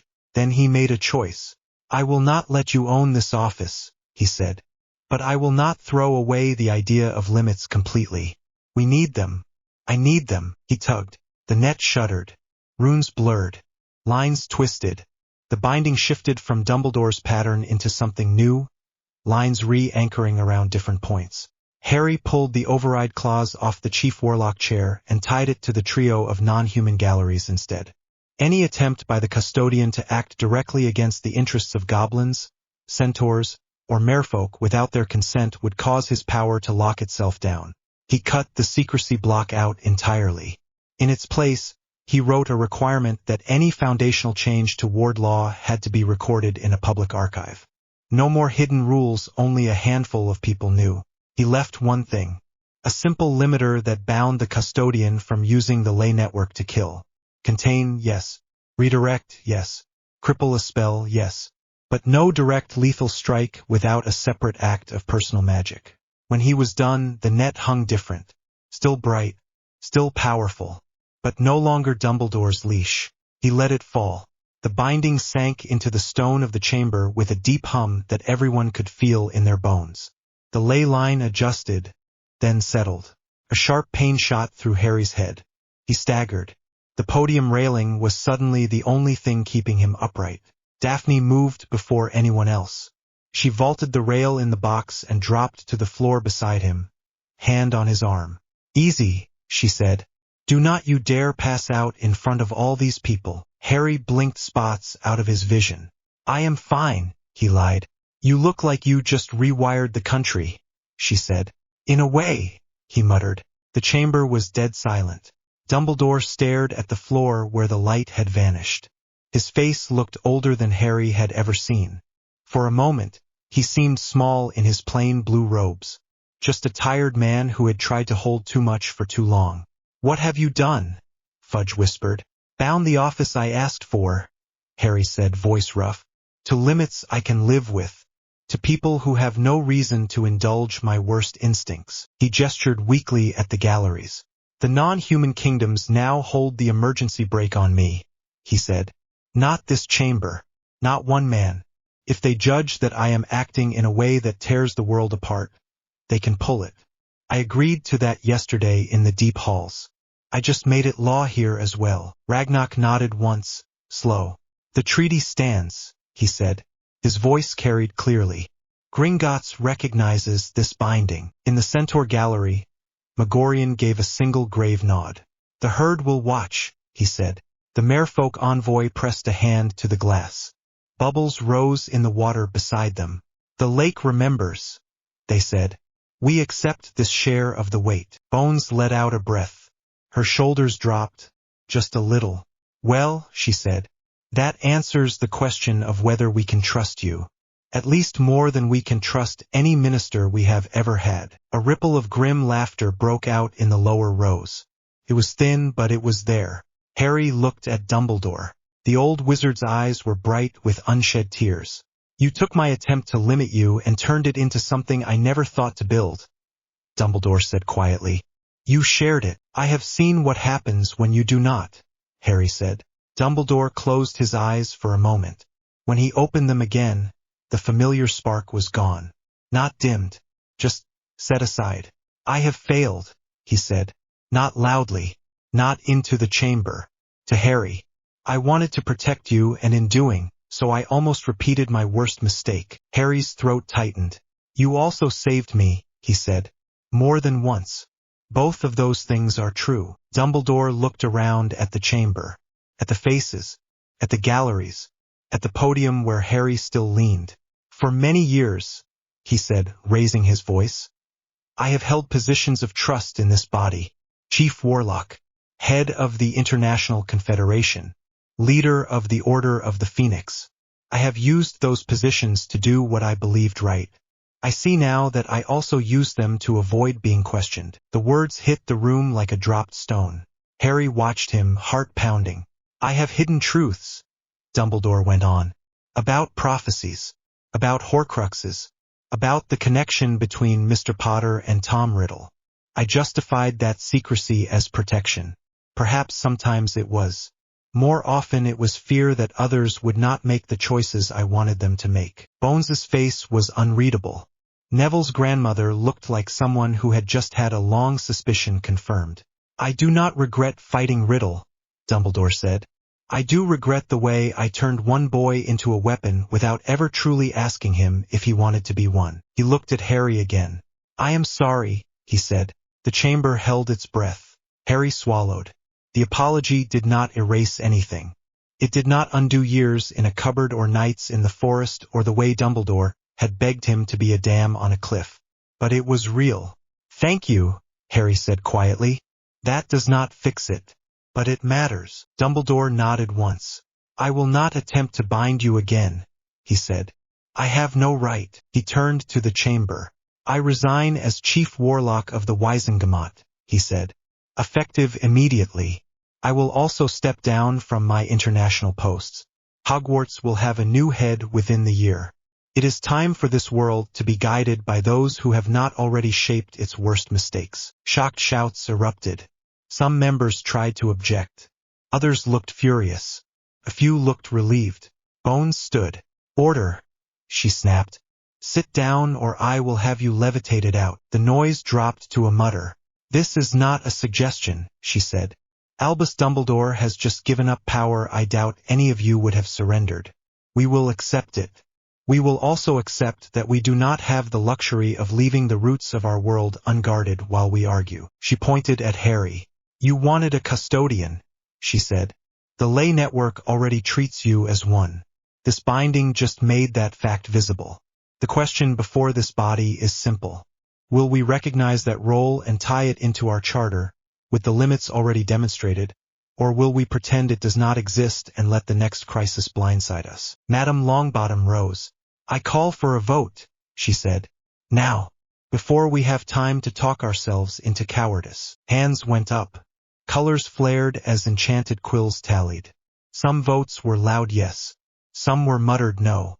A few robed figures sat frozen, caught between fear and necessity. At the end, the tally glowed in the air.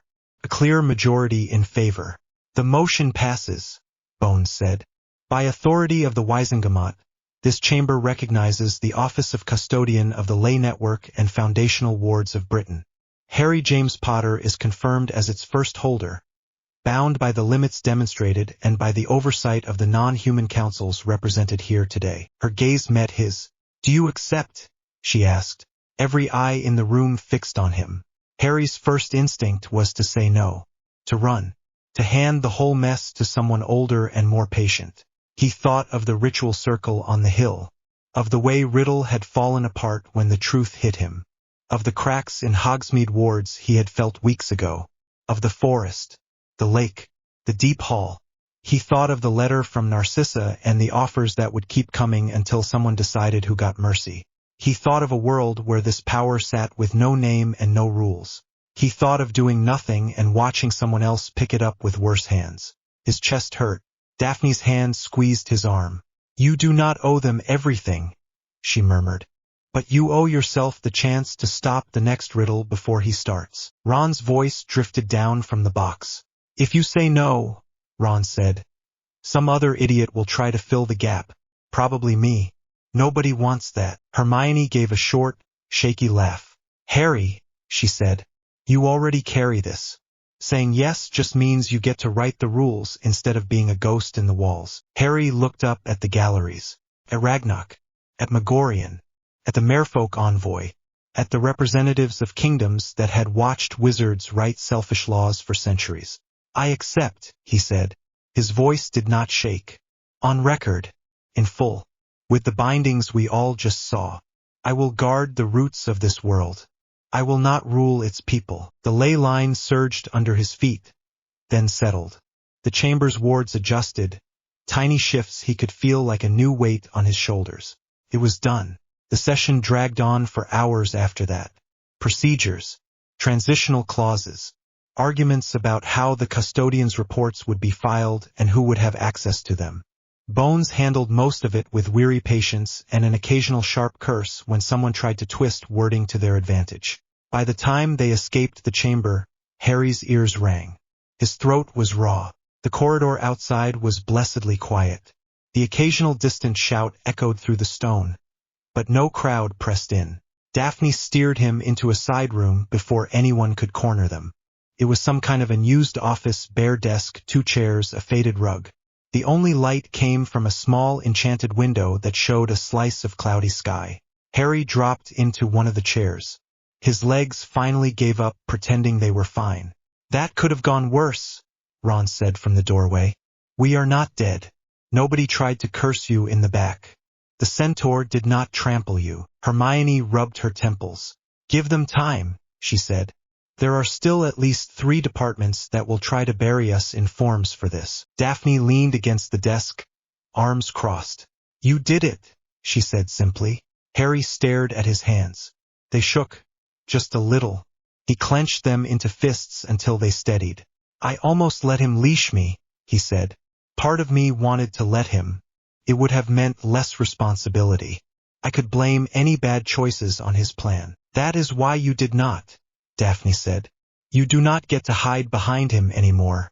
Neither does anyone else." Hermione sat on the edge of the other chair.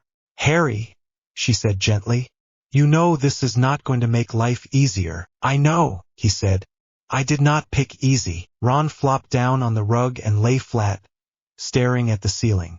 "You just let 3 old kingdoms hold your emergency brake," he said. "You realize how mental that sounds." "That was already true in practice," Harry said. "Now it has words." Daphne watched him closely. "How do you feel?" she asked. "Tired," he said. "Scared. Relieved. Angry." "At who?" she asked. He thought about it.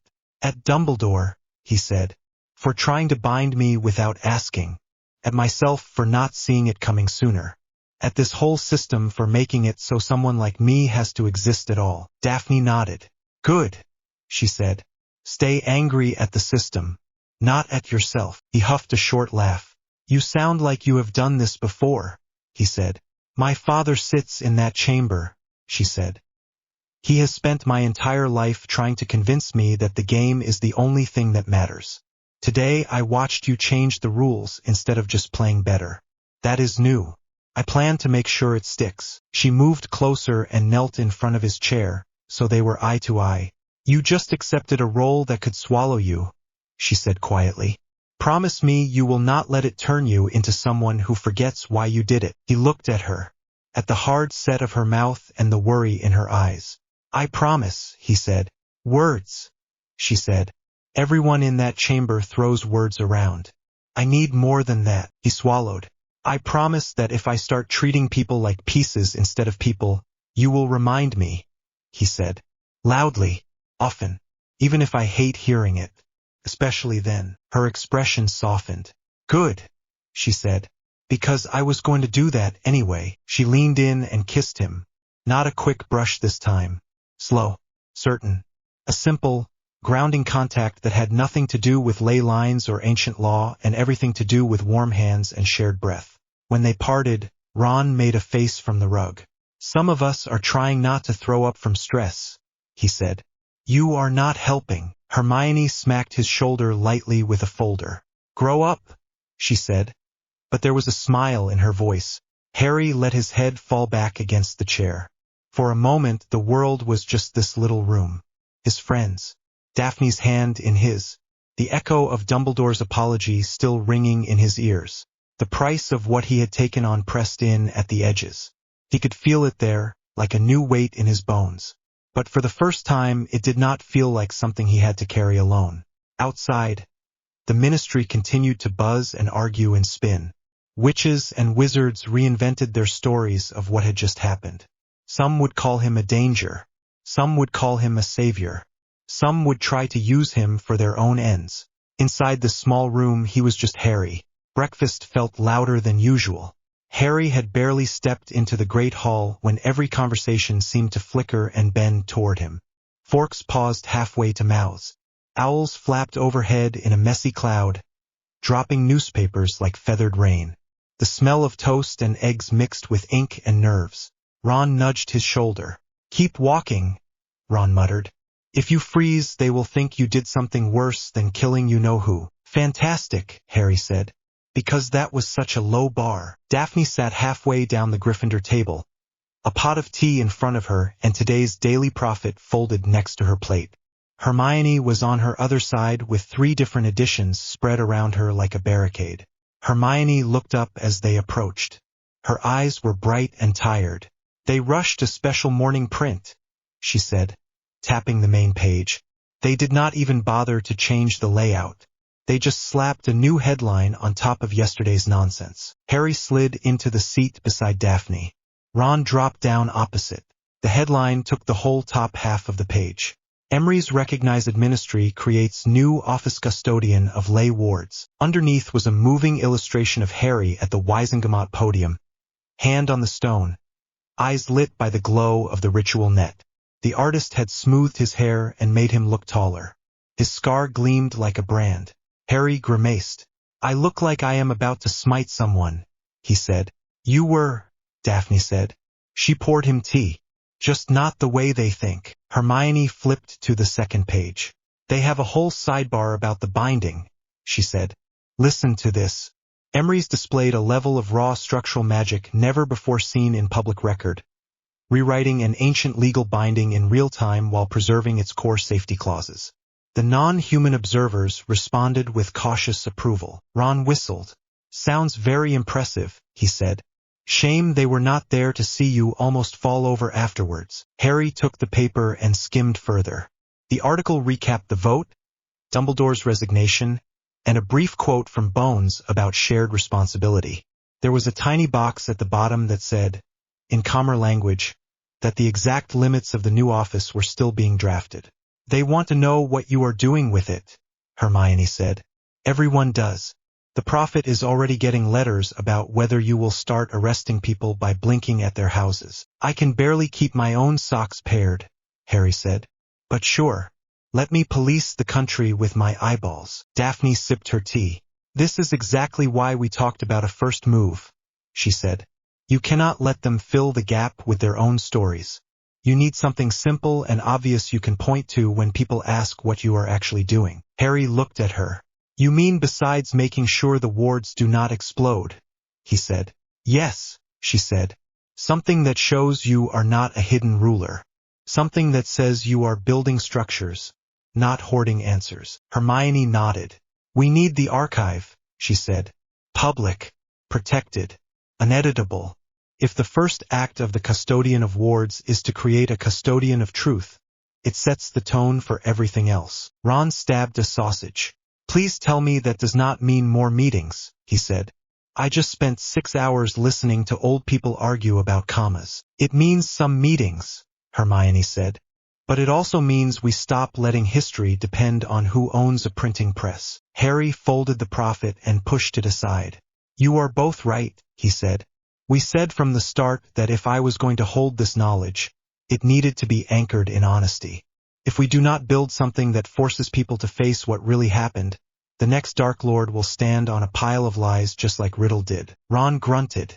What exactly does a custodian of truth do? He asked. Because if it involves me writing long reports, I am out. We start small, Daphne said. You already promised that any foundational change you make toward law will be recorded. Take that further. Build a place where war testimonies, major decisions, structural rituals, all of it is stored in a way nobody can erase or edit. Tie it directly to the ley lines. Make it as hard to tamper with as the bones of the world. Hermione's fingers twitched like she was already making lists in her head. We can link it to Hogwarts, she said. Use the ancient room where you found Merlin's legacy. That space sits on a confluence point for several lines. If you anchor an archive there, it will have natural stability. People will push back, Ron said. Half the folks in power do not want their mistakes carved into rock forever. That is the point, Daphne said. If the custodian of wards only patches holes and never forces anyone to admit how they were made, nothing changes. Mrs. Weasley's voice floated across the hall, telling someone to sit up. Malfoy sat stiffly at the Slytherin table, eyes on his plate, face pale. A few students glanced over and then looked away. The war sat between the tables like another ghost. Harry watched it all. The divided house banners, the nervous glances, the way some younger students laughed too loudly, trying to pretend they were not listening for the next crisis. Truth first, he said quietly. Before any more laws. Before any more treaties. If we cannot even agree on what happened, none of the rest will hold. Daphne bumped his shoulder. Then finish your toast, she said. We have a castle to convince. Professor McGonagall's office felt different with Dumbledore gone. The shelves were the same. The portraits still snored and muttered and occasionally offered unwanted advice. The silver instruments on the side table still ticked and puffed. But the air felt sharper, less whimsical and more practical. McGonagall sat behind the desk, glasses perched on her nose, a stack of parchment in front of her. She had changed the chair. Dumbledore's old high-backed throne was gone, replaced by something simpler and straighter. Harry stood in front of the desk with Hermione, Ron, and Daphne flanking him. The afternoon light through the window caught the lines at the edge of McGonagall's mouth. So, she said, the ministry has created a new office and given it to a student in my school. Her voice was dry. Harry winced. I did not exactly ask for the timing, he said, or the title.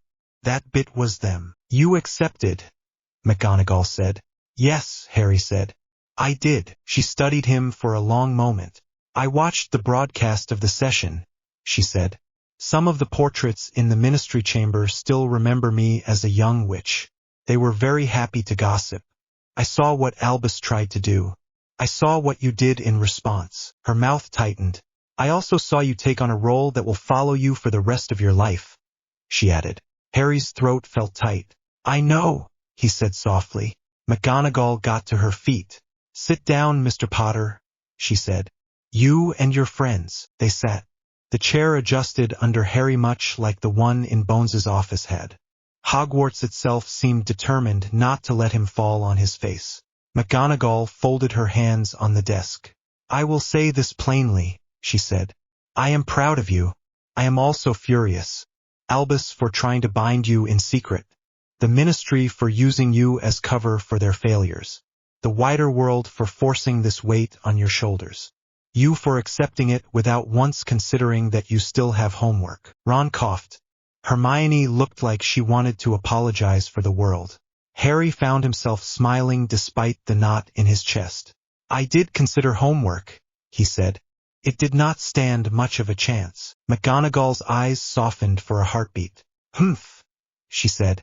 Regardless, Hogwarts is not only your school. It is also the anchor for much of the magic you now watch. If the custodian of ley wards is going to build something within these walls, I expect to know about it. I will not wake up one morning to find you have turned my corridor outside the Transfiguration classroom into an archive of trauma. We wanted to talk to you first, Hermione said quickly.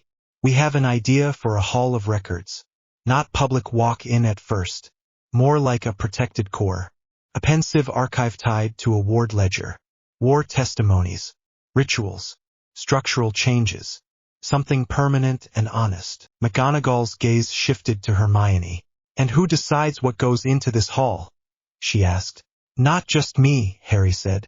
That is the whole point. I have the ability to lock it to the ley lines so it cannot be altered. But I do not want to decide alone which memories or decisions get recorded. We want a council. Hogwarts staff. Bones. A goblin representative. A delegate from the other kingdoms.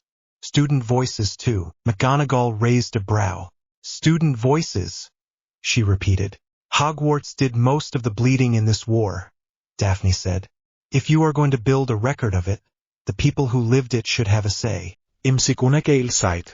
You are proposing to create a magical archive inside a school, staffed by a cross-section of everyone who just finished trying to kill one another, she said. When you say it like that it sounds awful, Ron said. It sounds necessary, McGonagall said, which is worse in some ways. She paced around the desk, tartan robes whispering against the floor. Albus believed in hiding some truths for the greater good, she said. He did not always ask whose good that was. I do not want Hogwarts to repeat his mistakes. If we do this, it will be on clear terms. She stopped and looked Harry in the eye. First, she said, no student will be compelled to give memories or testimony. You may invite. You may encourage. You may explain why it matters. You will not force them. Harry nodded. Agreed, he said. Second, she continued, no one under your care will be allowed to view the more traumatic records without support. We will not turn the hall into a morbid attraction. If someone wishes to see war memories, they will have to speak with a member of staff first and have a guide inside. Hermione nodded at that. That is reasonable, she said. We did not want to leave people alone with that anyway. Third, McGonagall said, the hall will not be used as a weapon in politics. No one may drag an old memory into a current argument without context. If you build this place and let it be used only to humiliate or score points in the next debate, it will destroy more than it helps. Daphne gave a short, humorless laugh. That is going to be the hardest part, she said. People love using truth only when it hurts their enemies. That is why we build rules, McGonagall said. You are the custodian of wards, Mr. Potter. Start using that title for more than dramatic court scenes. Harry felt his lips twitch. I thought the dramatic court scene was fairly effective, he said. It was also theatrical, McGonagall said. The real work is less exciting. You will spend years checking anchors and sitting through dull arguments about phrasing. If you are serious about this role, you must embrace that as well. Harry looked at his hands. I know, he said. I did not accept because I wanted more battles. I am tired of battles. I accepted because someone has to make sure all those dull arguments are tied to something that actually matters. McGonagall's expression softened again. Very well, she said. You have my permission to use the ancient wing beneath the castle as the base for this hall of records, on condition that I sit on the council that governs it. As headmistress, not as your teacher. Harry let out a breath he had not realized he was holding. Thank you, he said. Do not thank me yet, she said briskly. I intend to be very annoying. Ron grinned. She is good at that, he whispered. McGonagall's eyes sharpened. Mr. Weasley, she said, you may leave my office and go to Charms. All of you will still attend classes until term ends. Changing the world is all very well. It does not exempt you from essays. Yes, Professor, Harry said. As they filed out, she called after him. Potter, he turned back. You are not alone in this, she said. Do not try to be. His chest eased a little. I will not, he said. He meant it. The first hearing under the new charter did not take place in the dungeon courtroom. Bones insisted on that.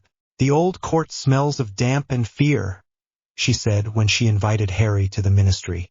If we hold our first true session of restorative justice in a pit, everyone will think it is just another show. Instead, they used a bright chamber near the atrium that had once been a lecture hall. Someone had transfigured the old benches into a rough circle of chairs. High windows let in daylight. The scent of ink and stone was still there, but it was lighter. At the center of the circle, Harry could feel a new structure, freshly woven into the layer of ministry wards. It pulsed faintly, tuned to his sense of the ley line. "You anchored it exactly like I drew it," Hermione said, sounding pleased. She stood beside him, parchment in hand, hair pulled back. Stress had given her a sort of fierce focus. "I am capable of following instructions," Harry said. "Occasionally," Daphne added quietly. She stood on his other side in a dark robe that made her look even more composed than normal. Bones walked into the chamber with a folder under her arm. Kingsley followed, his presence steady. A scribe sat up at a small desk near the wall, poised over a fresh scroll that glowed with the faint shimmer of a binding charm. "The circle is ready," Bones said. "Wards anchored. Record spool linked to the new archive you insisted on. Everyone who speaks inside this circle will find their words recorded in a way that cannot be altered later." Harry nodded. "Truth should not depend on who controls the filing cabinet," he said. "Good line," Bones said. "Maybe we put that on the door." Kingsley glanced at the empty chairs. "Who is first?" he asked. Bones opened the folder. "Draco Lucius Malfoy," she said, "and his parents, along with Andromeda Tonks as witness. I thought it was appropriate to start with a family that reflects exactly what this war did to bloodlines and loyalties." Harry's stomach tightened. "Narcissa wrote to me," he said. "She offered money for mercy." Bones's mouth twisted. "She sent a similar letter to the ministry," she said. "The old court would have taken the gold and pretended it was justice. We are going to do something different." She gave him a long look. "You are not the judge today," she said. "Remember that. The custodian of wards will maintain structural integrity. Magical law enforcement will decide the sentence. The new advisory council will be here to weigh the wider impact. You will speak as victim and as custodian, not as executioner." Harry breathed in, then out. "Right," he said. "No smiting." Daphne bumped his arm.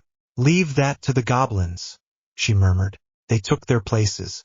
Bones sat at the head of the circle, Kingsley on her right, Andromeda on her left. Harry, Hermione, and Daphne took 3 seats near the far side. A goblin observer, not Ragnarok but a senior account manager with sharp eyes, settled into a chair near the scribe. At Bones's request, a portrait of McGonagall was propped near the wall to stand in for Hogwarts on short notice. She looked annoyed at the arrangement but attentive. The door opened.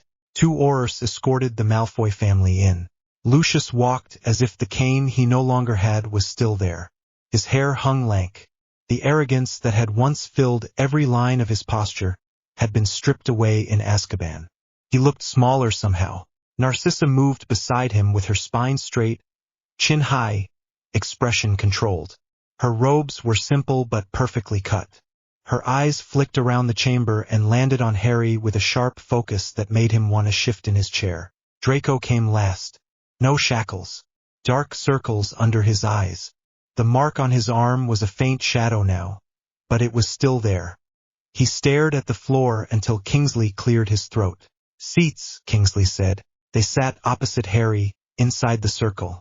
As they crossed the boundary, the ward structure hummed.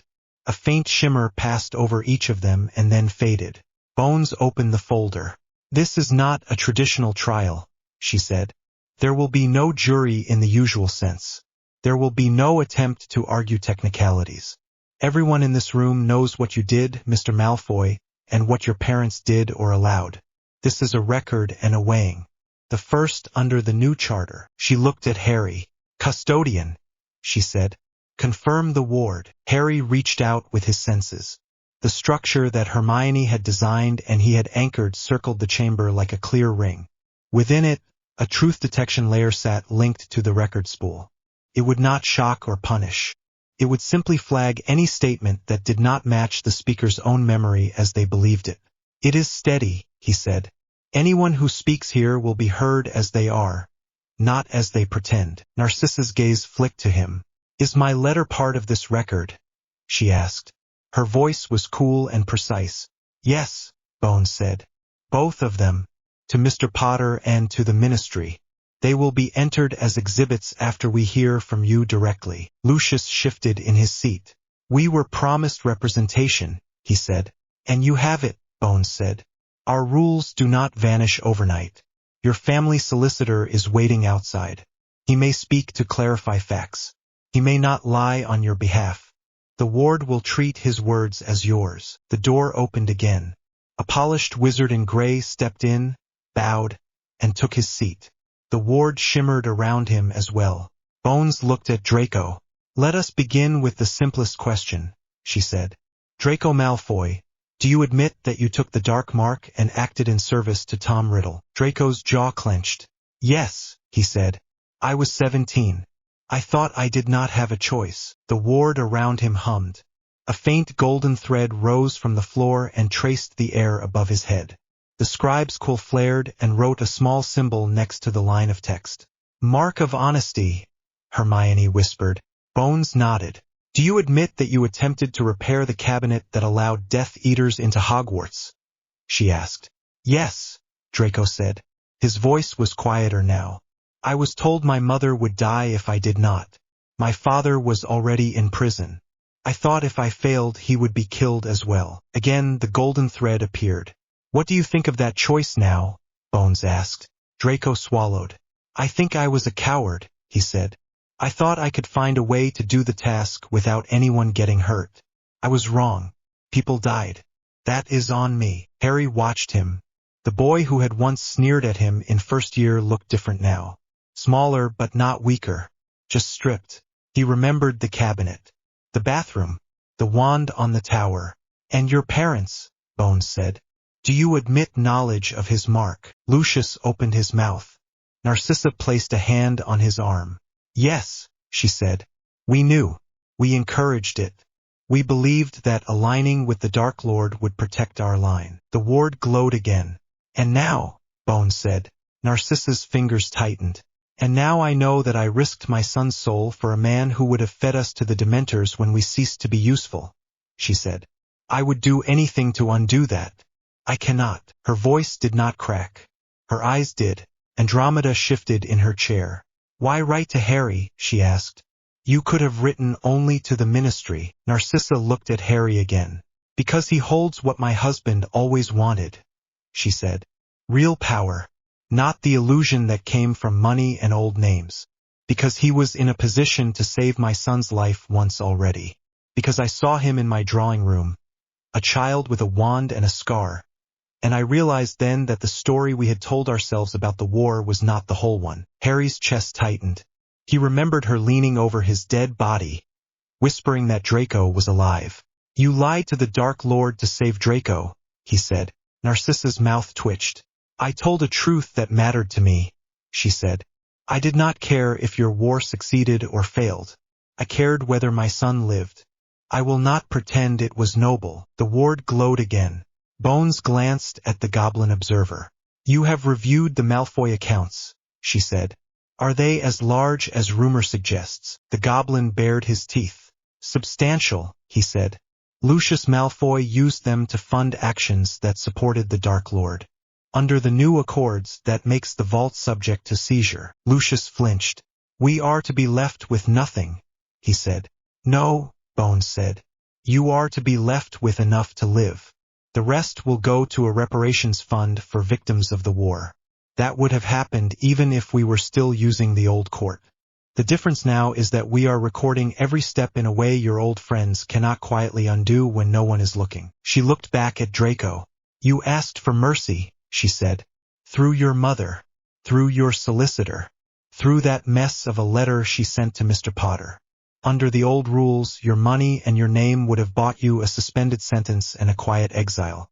Under the new charter, mercy must be tied to service. Draco's mouth was a thin line. What does that mean? He asked. It means this, Bones said. You will serve a term in minimum security under Auror supervision. During that time, you will work on reconstruction projects designed by the Custodians' Council, wards on orphanages, housing for those whose homes were destroyed, scholarship funds managed by independent trustees. Every hour of work reduces your sentence.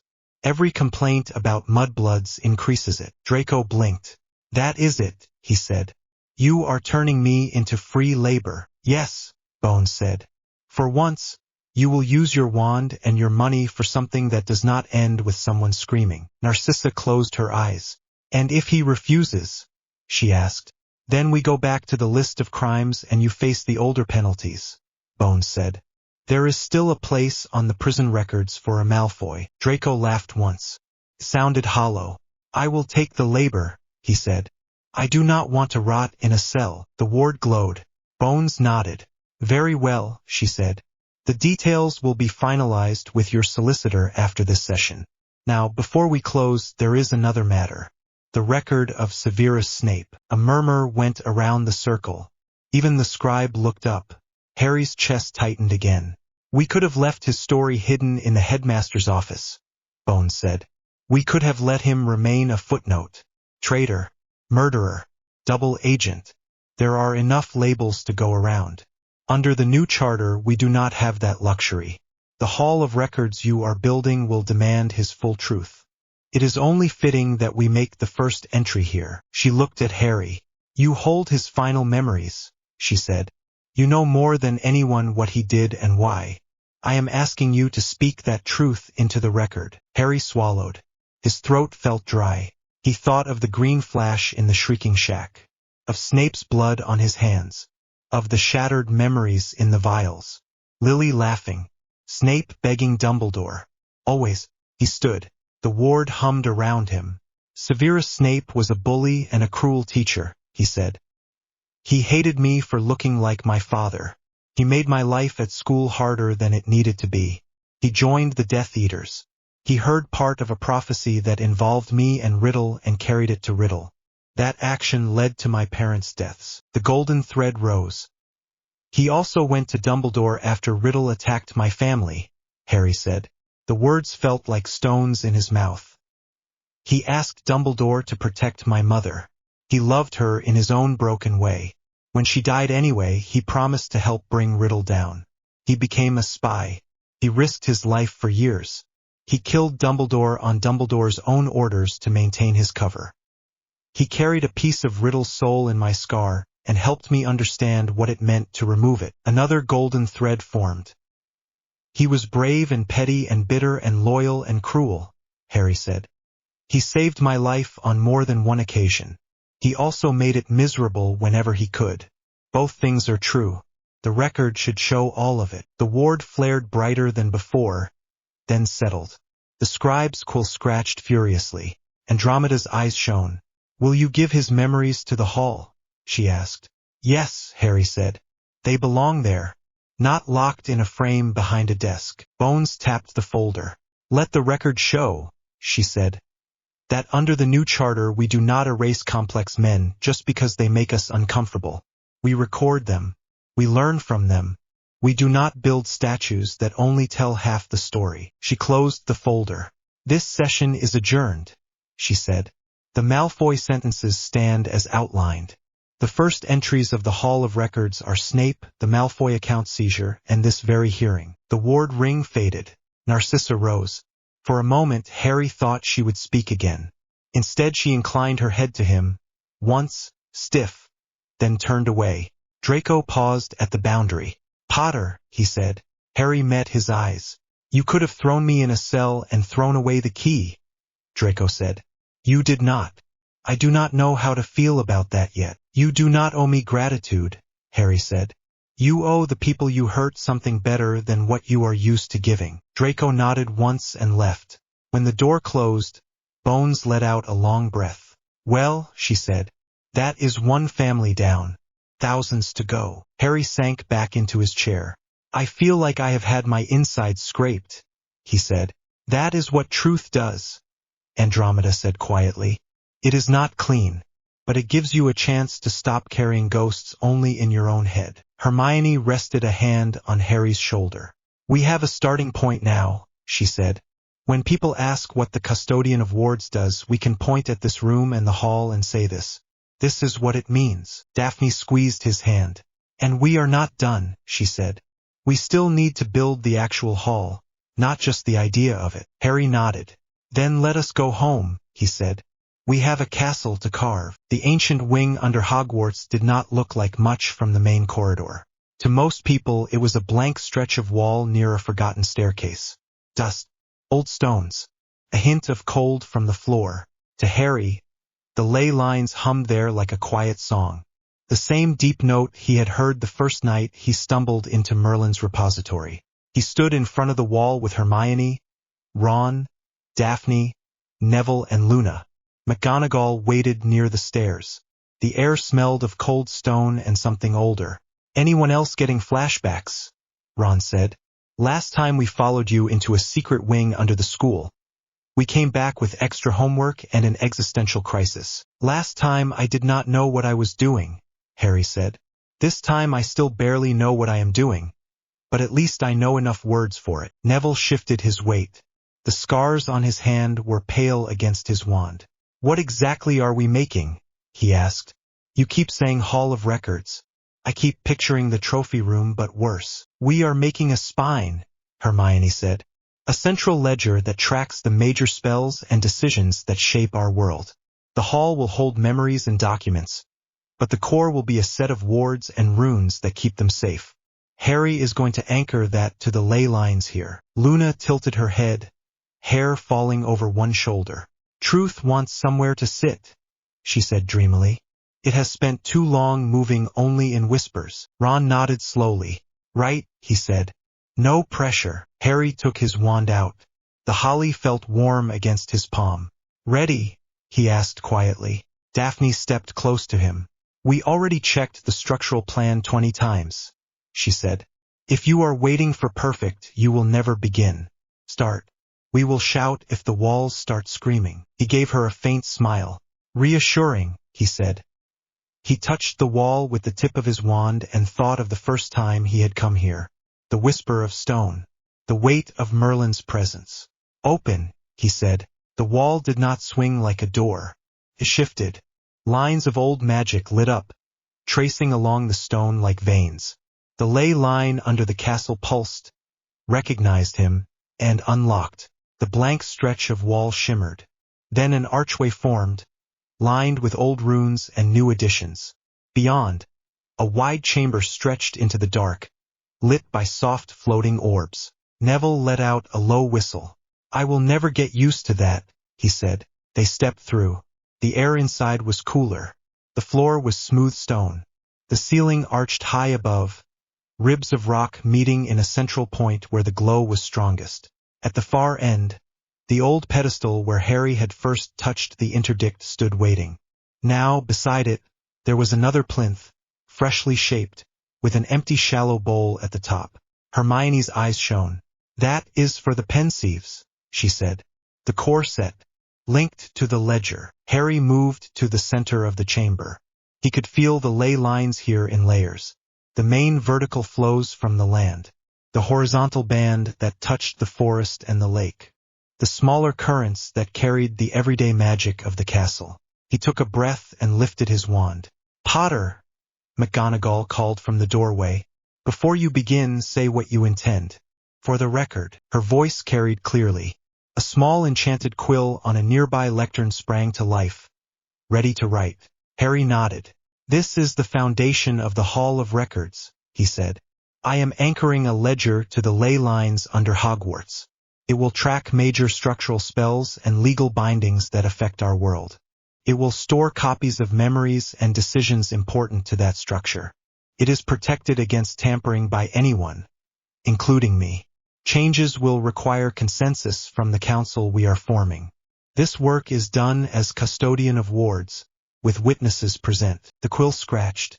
Harry closed his eyes and reached down. He did not drag. He did not push. He invited. The ley line rose like a breath.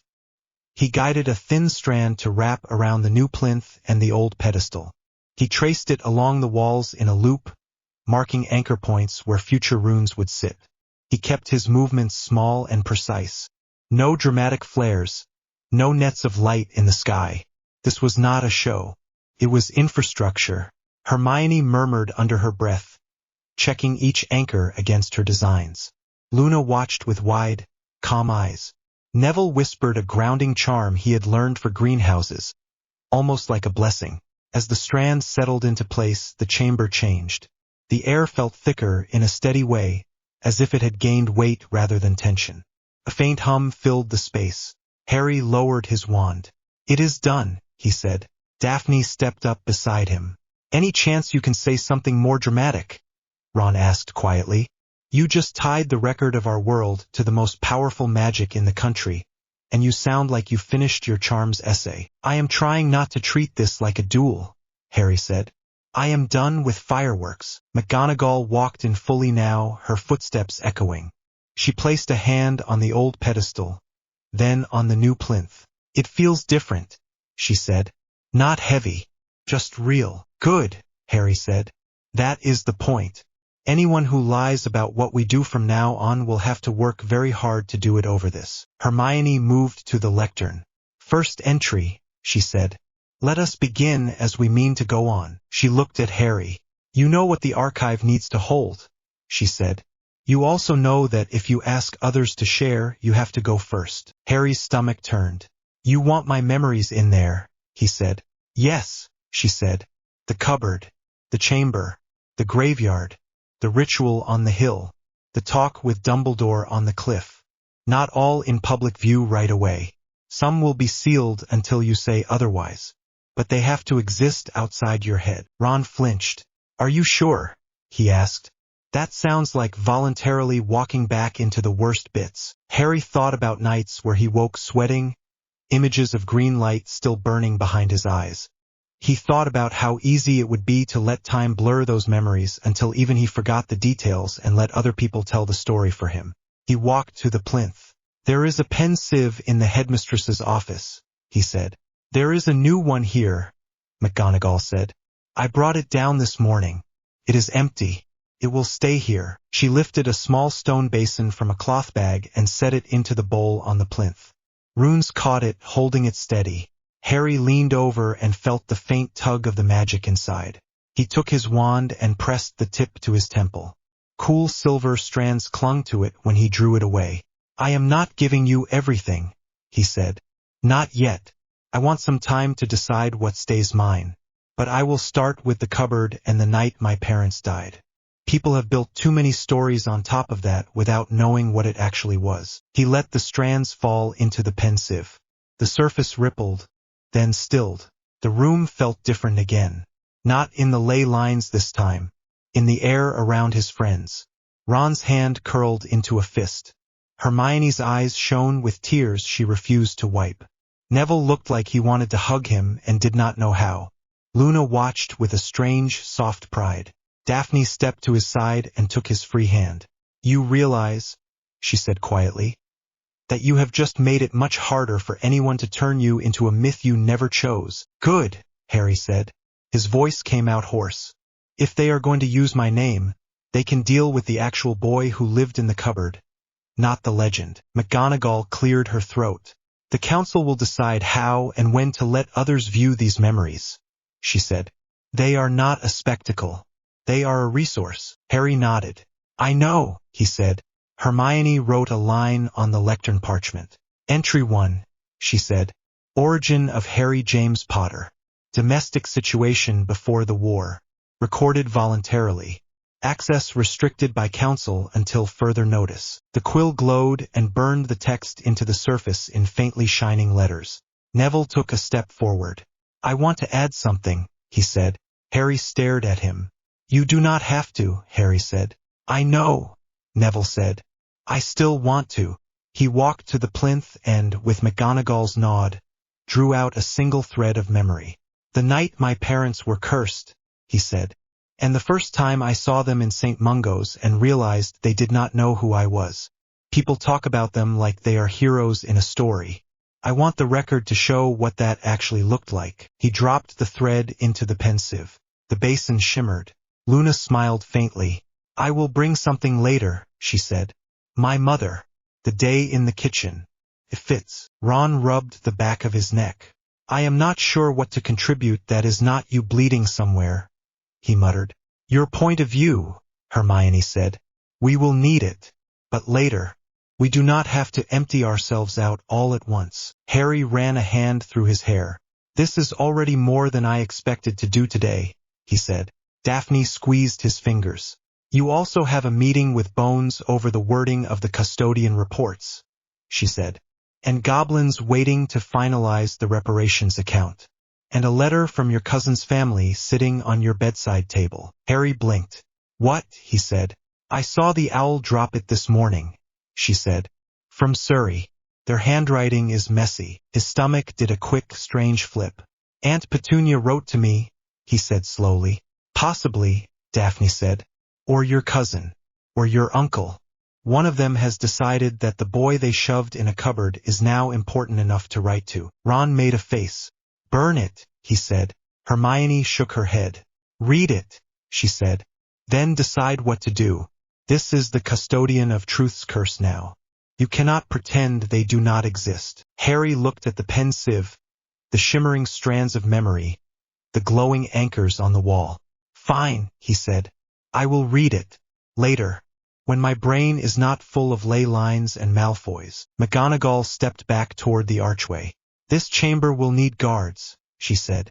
Not just spells. People. Volunteers from the school. From the Aurs. From the other kingdoms if they are willing.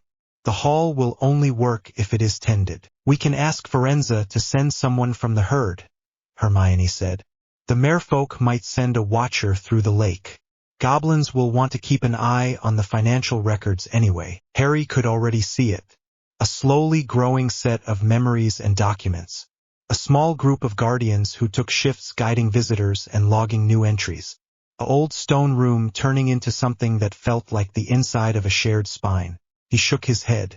No metaphors, he muttered to himself. Daphne smirked. Say that again and Hermione will start quoting your own rules at you, she said. Hermione raised a brow. I already have them memorized, she said. Now, speaking of rules, we should go upstairs and work on the first template for your reports. If you start sending Bones letters that look like Ron wrote them, she will resign out of pure frustration. Hey, Ron said. You can come help, Hermione added. Consider it penance for complaining about meetings. They filed out of the chamber one by one. Neville paused to look back once more. Expression thoughtful. Luna hummed under her breath. McGonagall closed the archway with a tap of her wand. Layers of wards settling into place. Harry lingered last, just inside the threshold. The hum of the ley lines brushed his skin. The pensieve gleamed softly in the dim light. The new plinth felt solid, like something that would still be there long after he and his friends were gone. You are not just a weapon now, Daphne said quietly beside him. He had not heard her come back. You are a record keeper, a builder. That is harder in some ways. He nodded. I know, he said. Good, she said. She leaned in and kissed him, short and sure, right there at the edge of the archive. Now go do your homework. Custodian of truth, he groaned. I preferred it when Dark Lords were my biggest problem, he said. No, you did not, she replied. You just like pretending your essays are less terrifying than they are. They stepped out together. The archway sealed behind them, leaving the Hall of Records pulsing quietly in the dark. A new center of gravity under a castle that had seen too many secrets. For the first time, the truth had somewhere solid to live. The call came with the moon. Harry woke before dawn with the taste of lake water in his mouth and a song pressing against his ears even though the dorm was silent. It was not sound exactly. More like the low pull of a tide at the back of his mind. He lay still for a moment, heart beating too fast, and reached for the ley lines. The one that ran under Hogwarts and out through the Black Lake shivered, full of movement. Something waited at the far end. He pushed his glasses on and swung his legs out of bed. The cold stone nipped at his feet. On the next bed, Ron grunted and rolled over. You all right? Ron muttered. The lake is shouting, Harry said. Go back to sleep. Ron cracked an eye open. Tell it to keep it down, he mumbled. Some of us have class in the morning. Harry pulled on jeans and a jumper and grabbed his cloak. Down in the common room, the fire had burned low. Daphne and Hermione were already there, both fully dressed, both watching the portrait hole. "Took you long enough," Daphne said. "You felt it too," Harry said. Hermione nodded. "It woke half the sensitive wards on the 7th floor," she said. "Professor McGonagall is pretending she does not notice we are sneaking out. Try not to get caught anyway." They slipped through the quiet corridors under the cloak, past a dozing portrait and a snoring suit of armor. The castle felt alert but not afraid. A kind of expectant hum ran along the walls. Outside, the air was sharp. The full moon sat low over the lake, silver path bright on the surface. Mist clung to the shore. A dark head broke the water near the bank. Webbed hands gripped the stones. The merperson who had brought the first message stared up at Harry with black eyes that reflected the moon. "Emery's," they said. "Deep singer. The council below calls. The tide is at the mark." Harry crouched near the edge. "Alone," the merperson added. "The deep ways are narrow. Extra hearts will not help." Daphne's hand closed on his sleeve. "He is not going down there without some kind of safety," she said. "At least let us anchor you." The merperson considered, gills flaring. "Two may stand on the shore," they said. "Their magic may touch the skin of the lake. No further." "That is something," Hermione said quietly. Harry took a breath. "All right," he said. "I will go. Try not to drown while I am gone." Ron had followed them out in slippers and a cloak thrown over pajamas. He shivered and scowled. "I am beginning to hate that sentence," he said. Harry stepped to the edge, slipped his wand into his hand, and felt the ley line under the lake reach for him. He could cast a bubblehead charm and splash in like any other wizard. That would work for a while. But this was not just a swim. This was an old summons. Merlin's memories sat heavy in his mind. Deep places, old agreements. He pressed the wand tip to his throat. "Gills," he said. The spell crawled over his skin. Magic tugged at his neck. He hissed as small slits opened there, tingling and raw. His lungs shifted under his ribs, adjusting. "You are sure about that?" Daphne asked.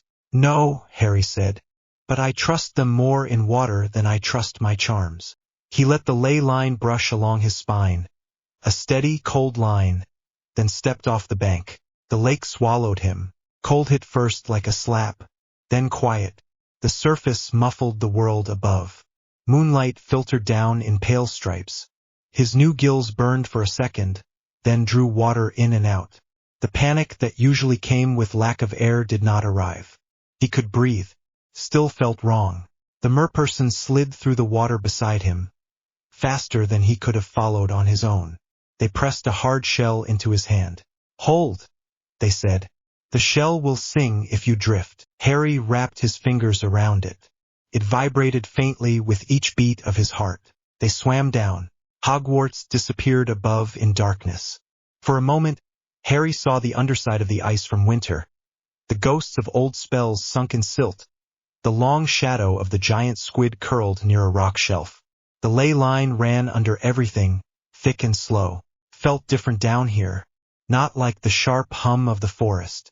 More like a deep note, steady and heavy, carrying centuries of water and stone. Shapes grew out of the dark. Stone pillars, carved long ago. Ropes of kelp tied around them in careful knots. A ring of flat stones at the bottom, arranged in a circle. Merfolk waited there, a dozen or more. Some Harry recognized from the Triwizard Task. Merchiftanus Mercus sat at the far side of the circle, hair floating around her like a pale cloud. Her eyes were old and clear. "Emery's," Mercus said. Her voice underwater was rough but clear. "You came." Harry stopped at the edge of the stone ring. His limbs already ached from the cold. The shell in his hand hummed. "You called," he said. "You said the currents had shifted. I assumed that meant trouble." Soft amusement passed around the circle. "Merlin always complained," Mercus said. "Spoke of trouble. Spoke of work. Then did the thing that needed doing. You feel similar, but you are not the same man." "Good," Harry said. He sounds exhausting. A few of the younger merfolk snorted. Mercus gestured with a webbed hand. Look, she said. The water beyond the circle blurred. At first Harry thought it was silt. Then he saw the colors. Faint streaks of sickly green and red, wound together in a knot that pulsed against the ley line. Every beat sent a dull ache through his teeth. What is that? He asked. Everything your wars did not clean up, Mercus said. Curses cast into the lake during the task years ago. Dark magic poured into the water by students who wanted to practice where their teachers would not see. Old wards that cracked and spilled and drifted down. It has tangled around an anchor stone from long before your school was built. The knot grows. It strains the line. We can no longer sing it steady. Another merperson, narrower face, a series of shell charms along one arm, spoke softly. Merlin came once, they said. Long ago. The knot then was smaller. He cut parts away and forced others flat. He said it would hold for a century. He was right. The century is gone. Harry watched the knot. With Merlin's knowledge, he could see the structure more clearly. Threads of magic wrapped around the anchor stone. Some bright, some dark, some frayed to the point of snapping. If one of the thick dark strands tore, the backlash would race along the ley line. It would hit the castle guard spells. It would hit the wards around Hogsmeade. It would hit every charm that used the lake as a stabilizer. How close is it? He asked. Too close for comfort, Mercus said. Not close enough that we have drowned your school already. Yet, the knot pulsed again. The anchor stone beneath it groaned. Harry felt it in his bones. What do you want from me? He said. Mercus fixed him with a level stare. You have already tied our future to your office, she said. We hold a share in the break that will stop you if you pull too hard. We accepted that. Now we ask you to hold your side of the old bargain. Merlin promised that if we ever faced a tangle we could not unravel without losing half our people, Emery's would help. So you want me to cut it apart? Harry said. Not alone, Mercus said. You cut. We sing. You move the lines. We hold the shape while you do it. If you lose control, the knot will lash. It will not care who it hits. Harry swallowed. His chest felt tight despite the spell. How bad? He asked. Mercus smiled. A sharp baring of teeth. Bad enough that if you fail, your castle will shake, she said. Bad enough that if you succeed, the lake will owe you a favor for as long as the water stands. That is one way to ask nicely, Harry muttered. The shell in his hand pulsed. Above, he could faintly feel two familiar signatures on the edge of the ley line. Hermione and Daphne stood at the shore, wands out, magic brushing the skin of the lake. A thin strand of warmth reached down from their direction. He wrapped it gently around his wrist. Fine, he said.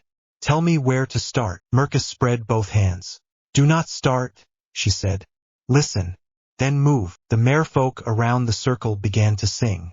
It was not the eerie call Harry had heard during the task. This was lower, steadier. The sound curled around the anchor stone and the knot above it. Threads of magic glowed in time with the notes. Harry let the song pull at his sense of the ley line. The knot's pattern emerged. He saw the way the dark threads clung to one another, feeding on old fear and pain. He saw the thin bright lines holding bits of harmless magic in place. He saw the anchor stone beneath, carved with old runes that Merlin had set there to stabilize the line. He raised his wand. He did not slash at it. He reached out and grabbed the end of one thread. A thin curse that had once been part of a shield, now looped twice around the anchor. He teased it free and guided it along a safer path, away from the main knot, into the stone floor where it sank without fuss. The knot shuddered. A thicker strand recoiled. A dark one. It whipped out toward him like a snake. Harry flung up his free hand. The ley line surged. He felt it pull at his shoulder, cold and heavy. The dark strand crashed against a barrier that was not quite a shield and not quite a wall. Something in between that Merlin's notes named a redirect. The curse slid along it and sank into the mud. Hissing. Pain flared up his arm. He almost dropped his wand. Mercus's song rose sharper. Do not drag, she called. Guide. You are not a net. You are a comb. Thank you, Harry gritted out. That makes it sound easy. He went back in. The next minutes blurred. Each thread was a decision. Some he cut, letting the residue disperse into the lake with the merfolk song to thin it. Some he moved, anchoring them to fresh stones he summoned from the bed. Some he smoothed, pressing jagged curses flat and sealing them against the anchor so they could no longer snag passing magic. The knot fought back. Dark strands lashed at his mind, showing him flashes of past spells. Screams in the great hall. A red jet hitting Fred. Green light in a graveyard. A girl lying still in a bathroom. He pushed each image aside, not gently but firmly. They were memories he already carried. They had no new power here. One thick line broke loose from the knot and slammed into his chest. Cold burned through his ribs. His lungs seized. The gills at his throat spasmed. For a moment he could not breathe. The strand tried to wrap around his heart. He grabbed it with both hands, wand and fist, and shoved. The ley line roared. For the first time since the ritual on the hill, he let more of it through. It flooded his arms, his bones, his teeth. He dug in his heels on the stone floor and pulled the strand away from his chest. His vision blurred. His muscles shook. He thought of Daphne on the shore, watching the surface. He thought of Hermione tracing anchor points on parchment. He thought of small students in the castle above, sleeping without nightmares of the dark mark. The line answered those thoughts. He forced the dark strand down and rammed it into the stone behind him. The magic screamed once, then went silent. The knot shrank. The merfolk song changed, higher now, quicker. Other strands loosened under the pressure. Harry grabbed them in bundles, separated them into smaller knots, and fixed them in clean lines around the anchor. His head throbbed. Blood roared in his ears. His arms felt like lead. At last, only a few faint threads remained, thin and harmless, drifting away like cobwebs. The anchor stone under the knot flared once and then settled into a steady, calm glow. The ache in Harry's teeth eased. The ley line under the lake smoothed out, no longer snagging. The song faded. Silence rolled through the deep for a moment. Then a low, pleased murmur rippled around the circle. Mercus swam forward and placed one hand on the anchor. It holds, she said. The strain is gone. The deep current is clean again. Harry sagged. If the shell had not pulsed in his grip, he might have drifted sideways. The gills at his throat fluttered wildly, then steadied. Next time, he said weakly. Give me warning that the knot wants my heart. If we had, you might have hesitated, Mercus said. You did not. That is why it worked. That sounds like something Dumbledore would say, Harry muttered. Mercus tilted her head. The old wizard learned some of his habits from Merlin, she said. You will do better if you learn from both and copy neither. She gestured. Two younger merfolk swam forward with a long strip of pale stone. They laid it beside the anchor. Runes glowed along its surface. This is our side of the deep accord, Mercus said. A record of what you did here. A copy will be sent to your hall when you are ready to receive it. The words say that if ever Emrys twists the lines in such a way that harms the waters, this stone will crack and warn us long before your own limits do. Harry squinted at the runes. Merlin's notes in his head translated them without effort. You built a watcher into my work, he said. Yes, Mercus said. You asked for oversight. We will not leave you without it. She moved closer until they were almost nose to nose. Her eyes were steady and dark. In return, she went on, we expect a seat whenever you and your council speak of ward work that touches rivers, lakes, or sea. No more decisions about water made only by people who fear getting their boots wet. Harry managed a tired smile. Done, he said. You already have a share in my break. You might as well have a chair as well. Mercus reached out and rested one finger on his shoulder. Then the lake accepts you as custodian, she said. Not just as the boy who once floated in our task. When you call for help with floods or with magic that spills where it should not, we will answer. She stepped back. You should go back before your gills decide they have learned enough for one night, she added. Harry did not argue. The swim up felt longer. His muscles shook with each stroke. The shell hummed weakly. At the surface, the moonlight hit him like a slap.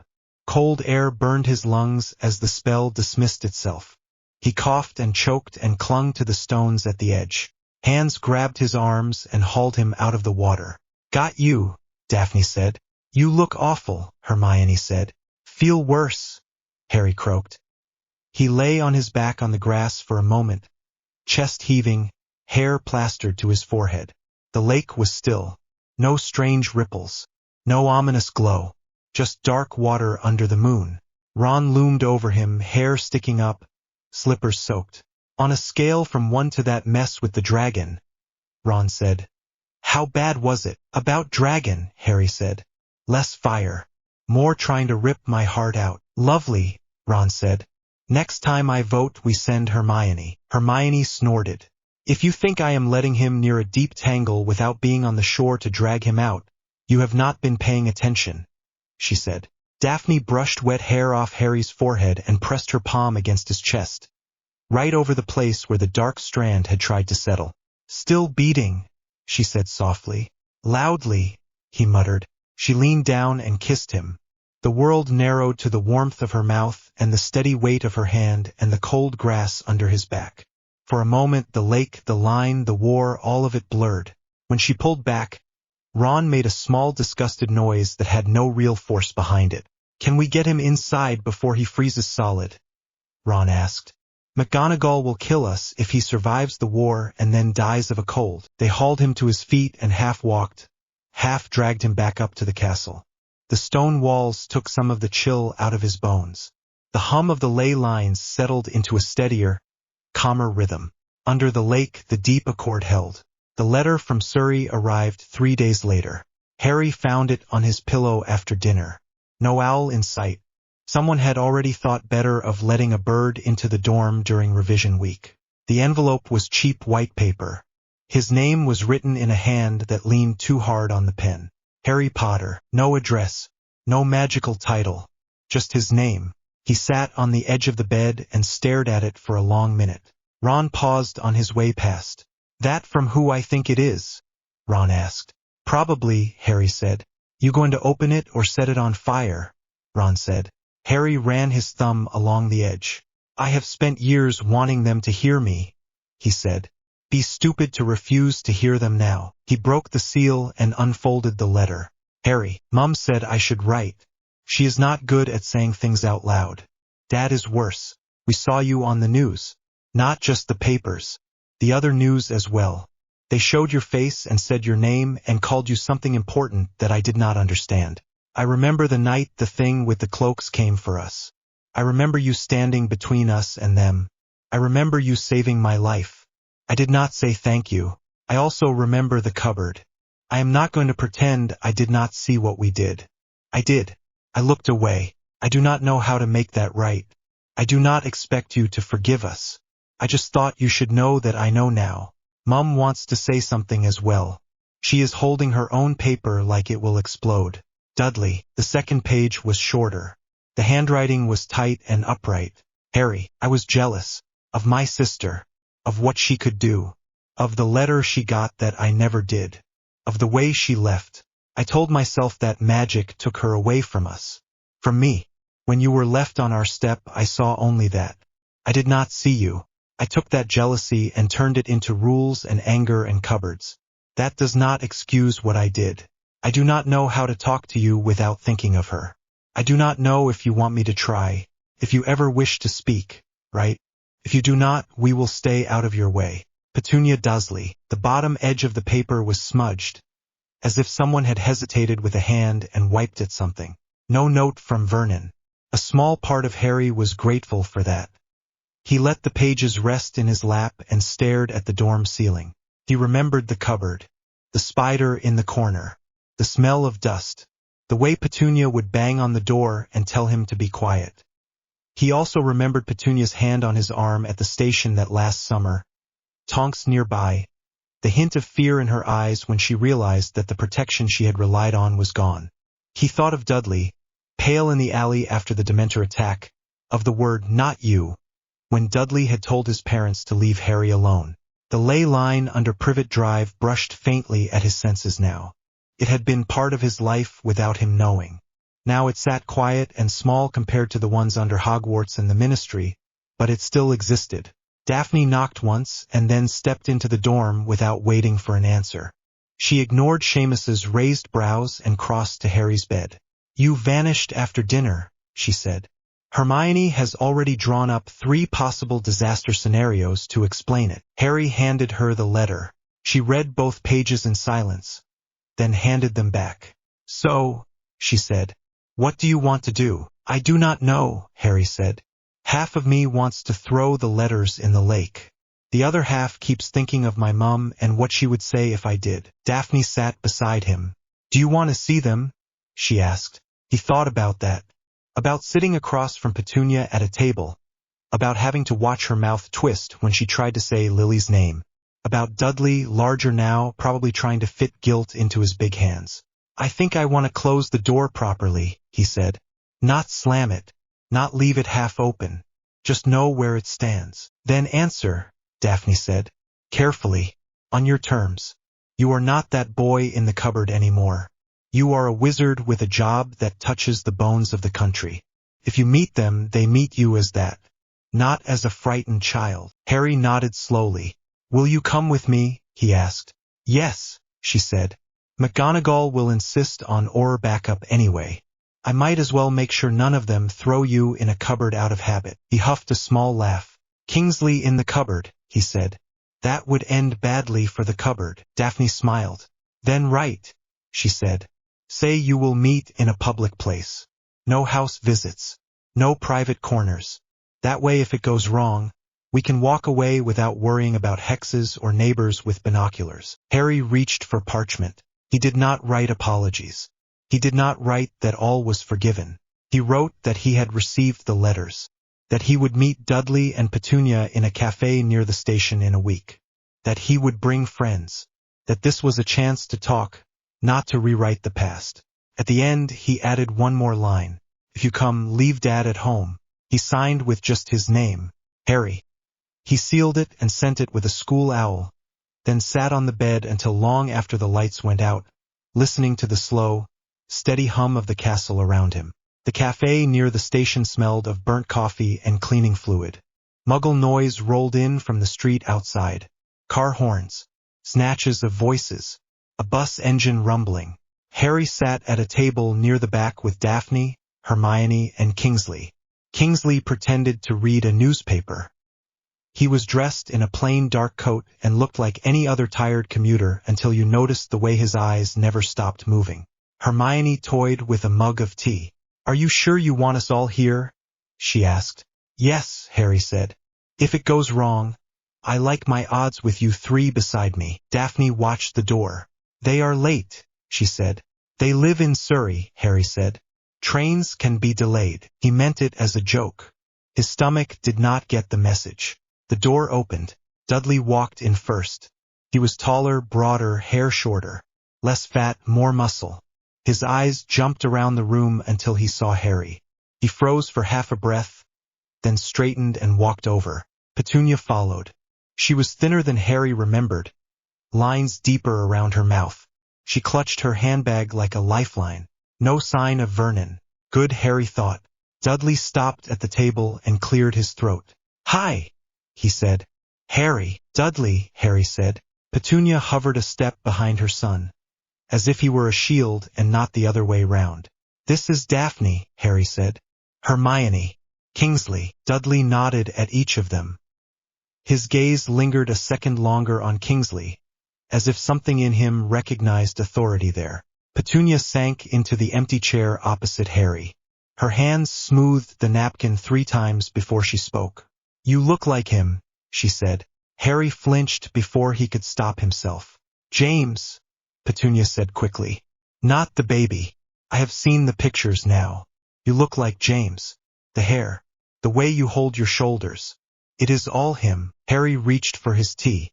His hand shook. He set the cup down again. "And your eyes?" Petunia went on, voice thin. "Still hers. That has not changed.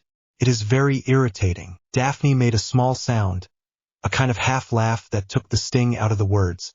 "Irritating is not the worst thing he has been called." she said. Dudley shot her a look of cautious amusement. Harry took a breath. You wrote, he said. I got your letters. Dudley nodded. Yeah, he said. Mum did not want to at first. Dad definitely did not. Then they showed your face on the television and said you were some sort of important figure, and Mum went white and left the room. I thought she was going to faint. I went after her. Found her in the kitchen with that old photograph of Aunt Lily. I have never seen her cry like that. Petunia's mouth tightened. I did not faint, she said. I sat down. There is a difference. Hermione hid a smile behind her cup. Harry watched Petunia's hands twist the napkin. You said you were jealous, he said. Yes, Petunia said. I was. I am. That does not vanish just because you saved the country. She met his eyes. I wanted to be special, she said. I wanted a letter. I wanted to leave that house and that street and all those small people who talked about nothing but hedges. I wanted what she had. I told myself that if I could not have it, at least I could keep some sort of control over it. Then a baby showed up on my step with her eyes, and I had power for the first time in my life. I could decide where you slept, when you ate, what you wore. It felt safe. It felt miserable, Harry said quietly. I know, Petunia said. I did not care at the time. Care now. It is late. It is not nothing. Dudley shifted. I think about the Dementor, he said. All the time. You warned us. We laughed at you. Then that thing had its face near mine and I could not move. You saved me. Afterwards I went back to calling you names like nothing had happened. I do not know what to call that except cowardice. Harry shrugged. I called you worse in my head, he said. Dudley actually cracked a faint smile at that. Fair, he said. They fell quiet. The noise of the cafe carried on around them. A waitress dropped a spoon. Someone laughed too loudly near the window. I am not here to make any of us feel better, Harry said. I did not come to hear excuses. I came to say this once so I can move on. What you did was wrong. The cupboard. The way you treated me. The way you turned your fear into rules and hit me with them. That does not get washed away because you feel bad now. Petunia flinched. Dudley did not look away. At the same time, Harry went on, voice steady, I do not plan to spend the rest of my life carrying you as ghosts in the corner of my head. I have enough ghosts. So here is what I am willing to do. I will not seek you out after this. You will not see me at your door. I will not be at family dinners. I will not pretend that we are suddenly close. But I will not leave you undefended either. You took me in, even if badly. That put your house in the path of things you did not understand. For that, you have already paid more than you know. Dudley frowned. What do you mean, defended? He asked. Harry glanced at Kingsley. Kingsley is part of the department that deals with my side of things, Harry said. He knows this already. There are still people out there who think hurting me or people connected to me would be a good way to make a point. They are wrong. But they exist. I am going to anchor a ward around your house that keeps that sort away. It will not control you. It will not watch you. It will simply make it much harder for anyone with a wand and a grudge to walk up your drive and try something stupid. Petunia's eyes went wide. You would do that, she said. After everything. Yes, Harry said. Because my mum would have wanted you safe. She still loved you, even after the letters stopped. I saw it in Snape's memories. You were sisters. That does not vanish.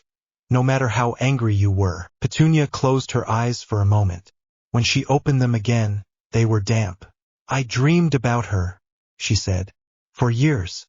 In those dreams she was still 10 and still laughing, and I still hated that she could float things to the ceiling. Then I would wake up and you would be banging on the cupboard door because you wanted to pee.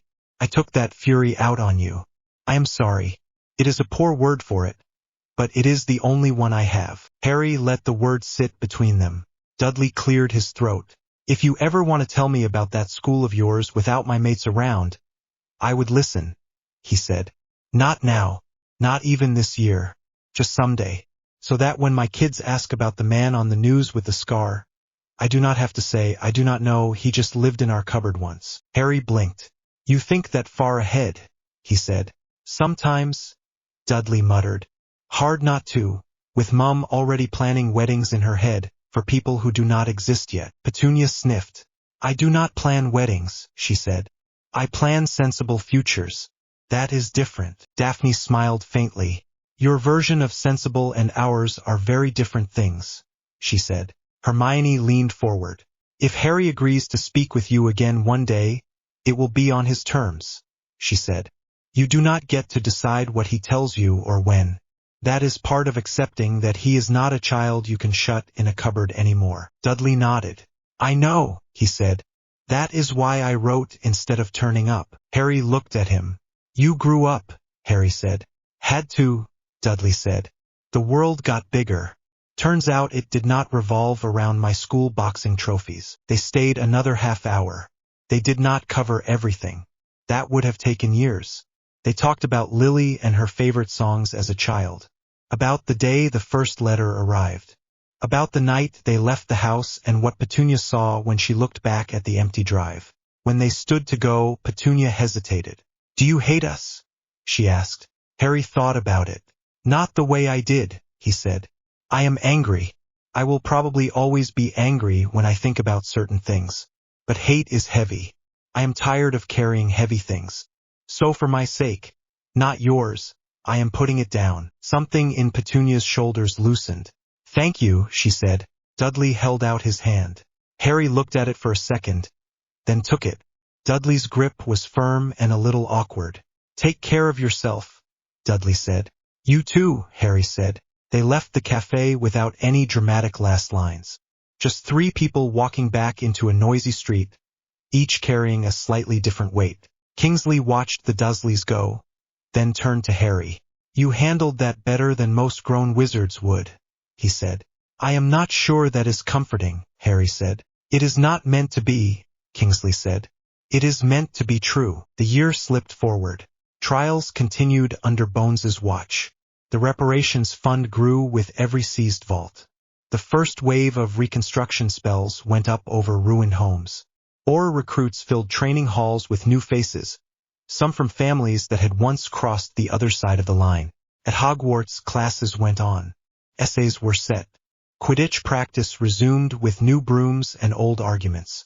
The castle, for all it had seen, proved very good at insisting on ordinary days. Under the main floors, the Hall of Records grew. The stone chamber Harry had anchored became a steady part of the castle, woven into its pulse. More shelves were added along the walls, holding enchanted scrolls that copied themselves into safe storage whenever someone submitted an official memory. The pensieve at the plinth held more strands now, some bright, some dark, all with labels and access marks agreed by the council. Snape's memories were there, in a separate basin under a strict notice. View only with a guide. No student was allowed to dive in alone and come back with only half the story. Neville had added his visits to his parents. Luna had brought the memory of her mother's last spell and the calm after. Hermione had contributed the night they founded the first defense group and how they all felt, excited and terrified. Even McGonagall had added an entry. The first time she saw the castle as a girl, thin and nervous, clutching her new wand. People came. Aurors who needed to understand why certain criminals had done what they did. Healers who wanted to see old spell damage firsthand. Students writing history projects who had to get permission from 3 adults and still came out pale after their first view. The hall had guards. A goblin clerk named Craig, who treated the ledgers like his own hoard. A centaur representative who visited once a month, walked the circle, and hummed quietly to the anchor stone. A merfolk envoy who checked the water line that ran under the far wall. Harry spent more time in normal classrooms than in the hall. That was deliberate. McGonagall had stood in her office with her arms folded and informed him that the world would not collapse if he missed one committee meeting in favor of finishing his Transfiguration essay. He did not argue much. On evenings when he was not writing reports for Bones or adjusting ward anchors in distant villages through the ley lines, he sat at a table in the library while Hermione scolded Ron about footnotes and Daphne drew war diagrams in the margins of his notes. They were building something bigger than one war. That took time. The last day of term arrived warmer than usual. The sky was clear. The lake lay calm. Harry walked down to the shore with Daphne and Ron while Hermione finished an argument with Professor Flitwick about which charms should count as extra credit. Students played on the grass. A group of first years rolled a giant snowball spell turned to foam, shrieking when it burst.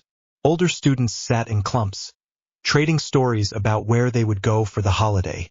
Harry stopped at the edge of the water and looked out. The ley lines hummed under his feet. Not silent, never silent, but steady. The knot under the lake was gone. The ward structure around the school matched the diagrams in his head. The Hall of Records sat behind him under stone, firm and real.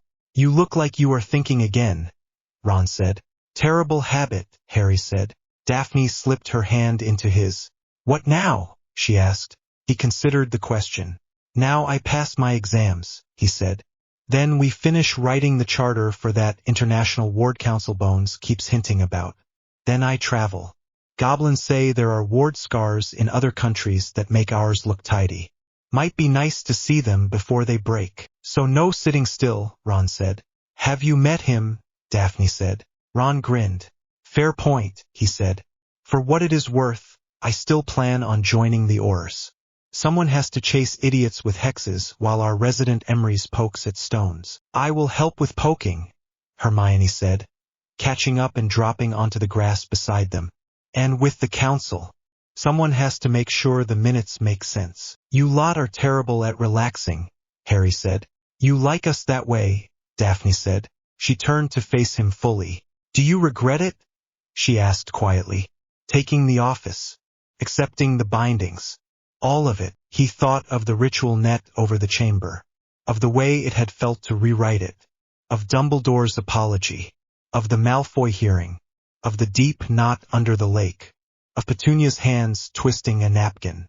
He thought of the hall under the castle, humming gently with honest memory. "No," he said. "I regret a lot of things. That is not one of them." She searched his face for a moment, then nodded. "Good," she said. "Because the world is not done needing you yet. It will not always be this loud. Some problems will just be small and annoying. Leaky wards. People trying to use old curses like they are toys. You will get bored sometimes. You will also remember that bored is better than running." Harry looked at the lake, at the castle, at his friends. For the first time in years, when he looked ahead, he did not see only battles. He saw work. Long, slow, sometimes dull work. Talking and listening and fixing. He saw Daphne arguing with goblins over treaty wording. He saw Hermione terrifying foreign ministers with well-organized notes. He saw Ron rolling his eyes and charging into danger with backup instead of alone. He saw Neville making the greenhouses flourish. He saw Luna sending letters from far places full of strange plants and even stranger people. He saw himself older, still tired sometimes, still scarred, still walking along ward lines that now had names and rules instead of secrets. He squeezed Daphne's hand. "For once," he said, "I am all right with that." She leaned in and kissed him, gentle and sure. The lake lapped quietly at the shore. The castle behind them buzzed with ordinary noise. The ley lines under their feet hummed in a steady, low rhythm, no longer strangled by old knots or dark anchors. For the first time since he could remember, Harry let himself breathe out all the way. The boy in the cupboard had become the custodian of the roots. The war was over. The work had only begun. And for now, with his friends around him, the castle solid at his back, and Daphne's fingers tangled with his, that was enough.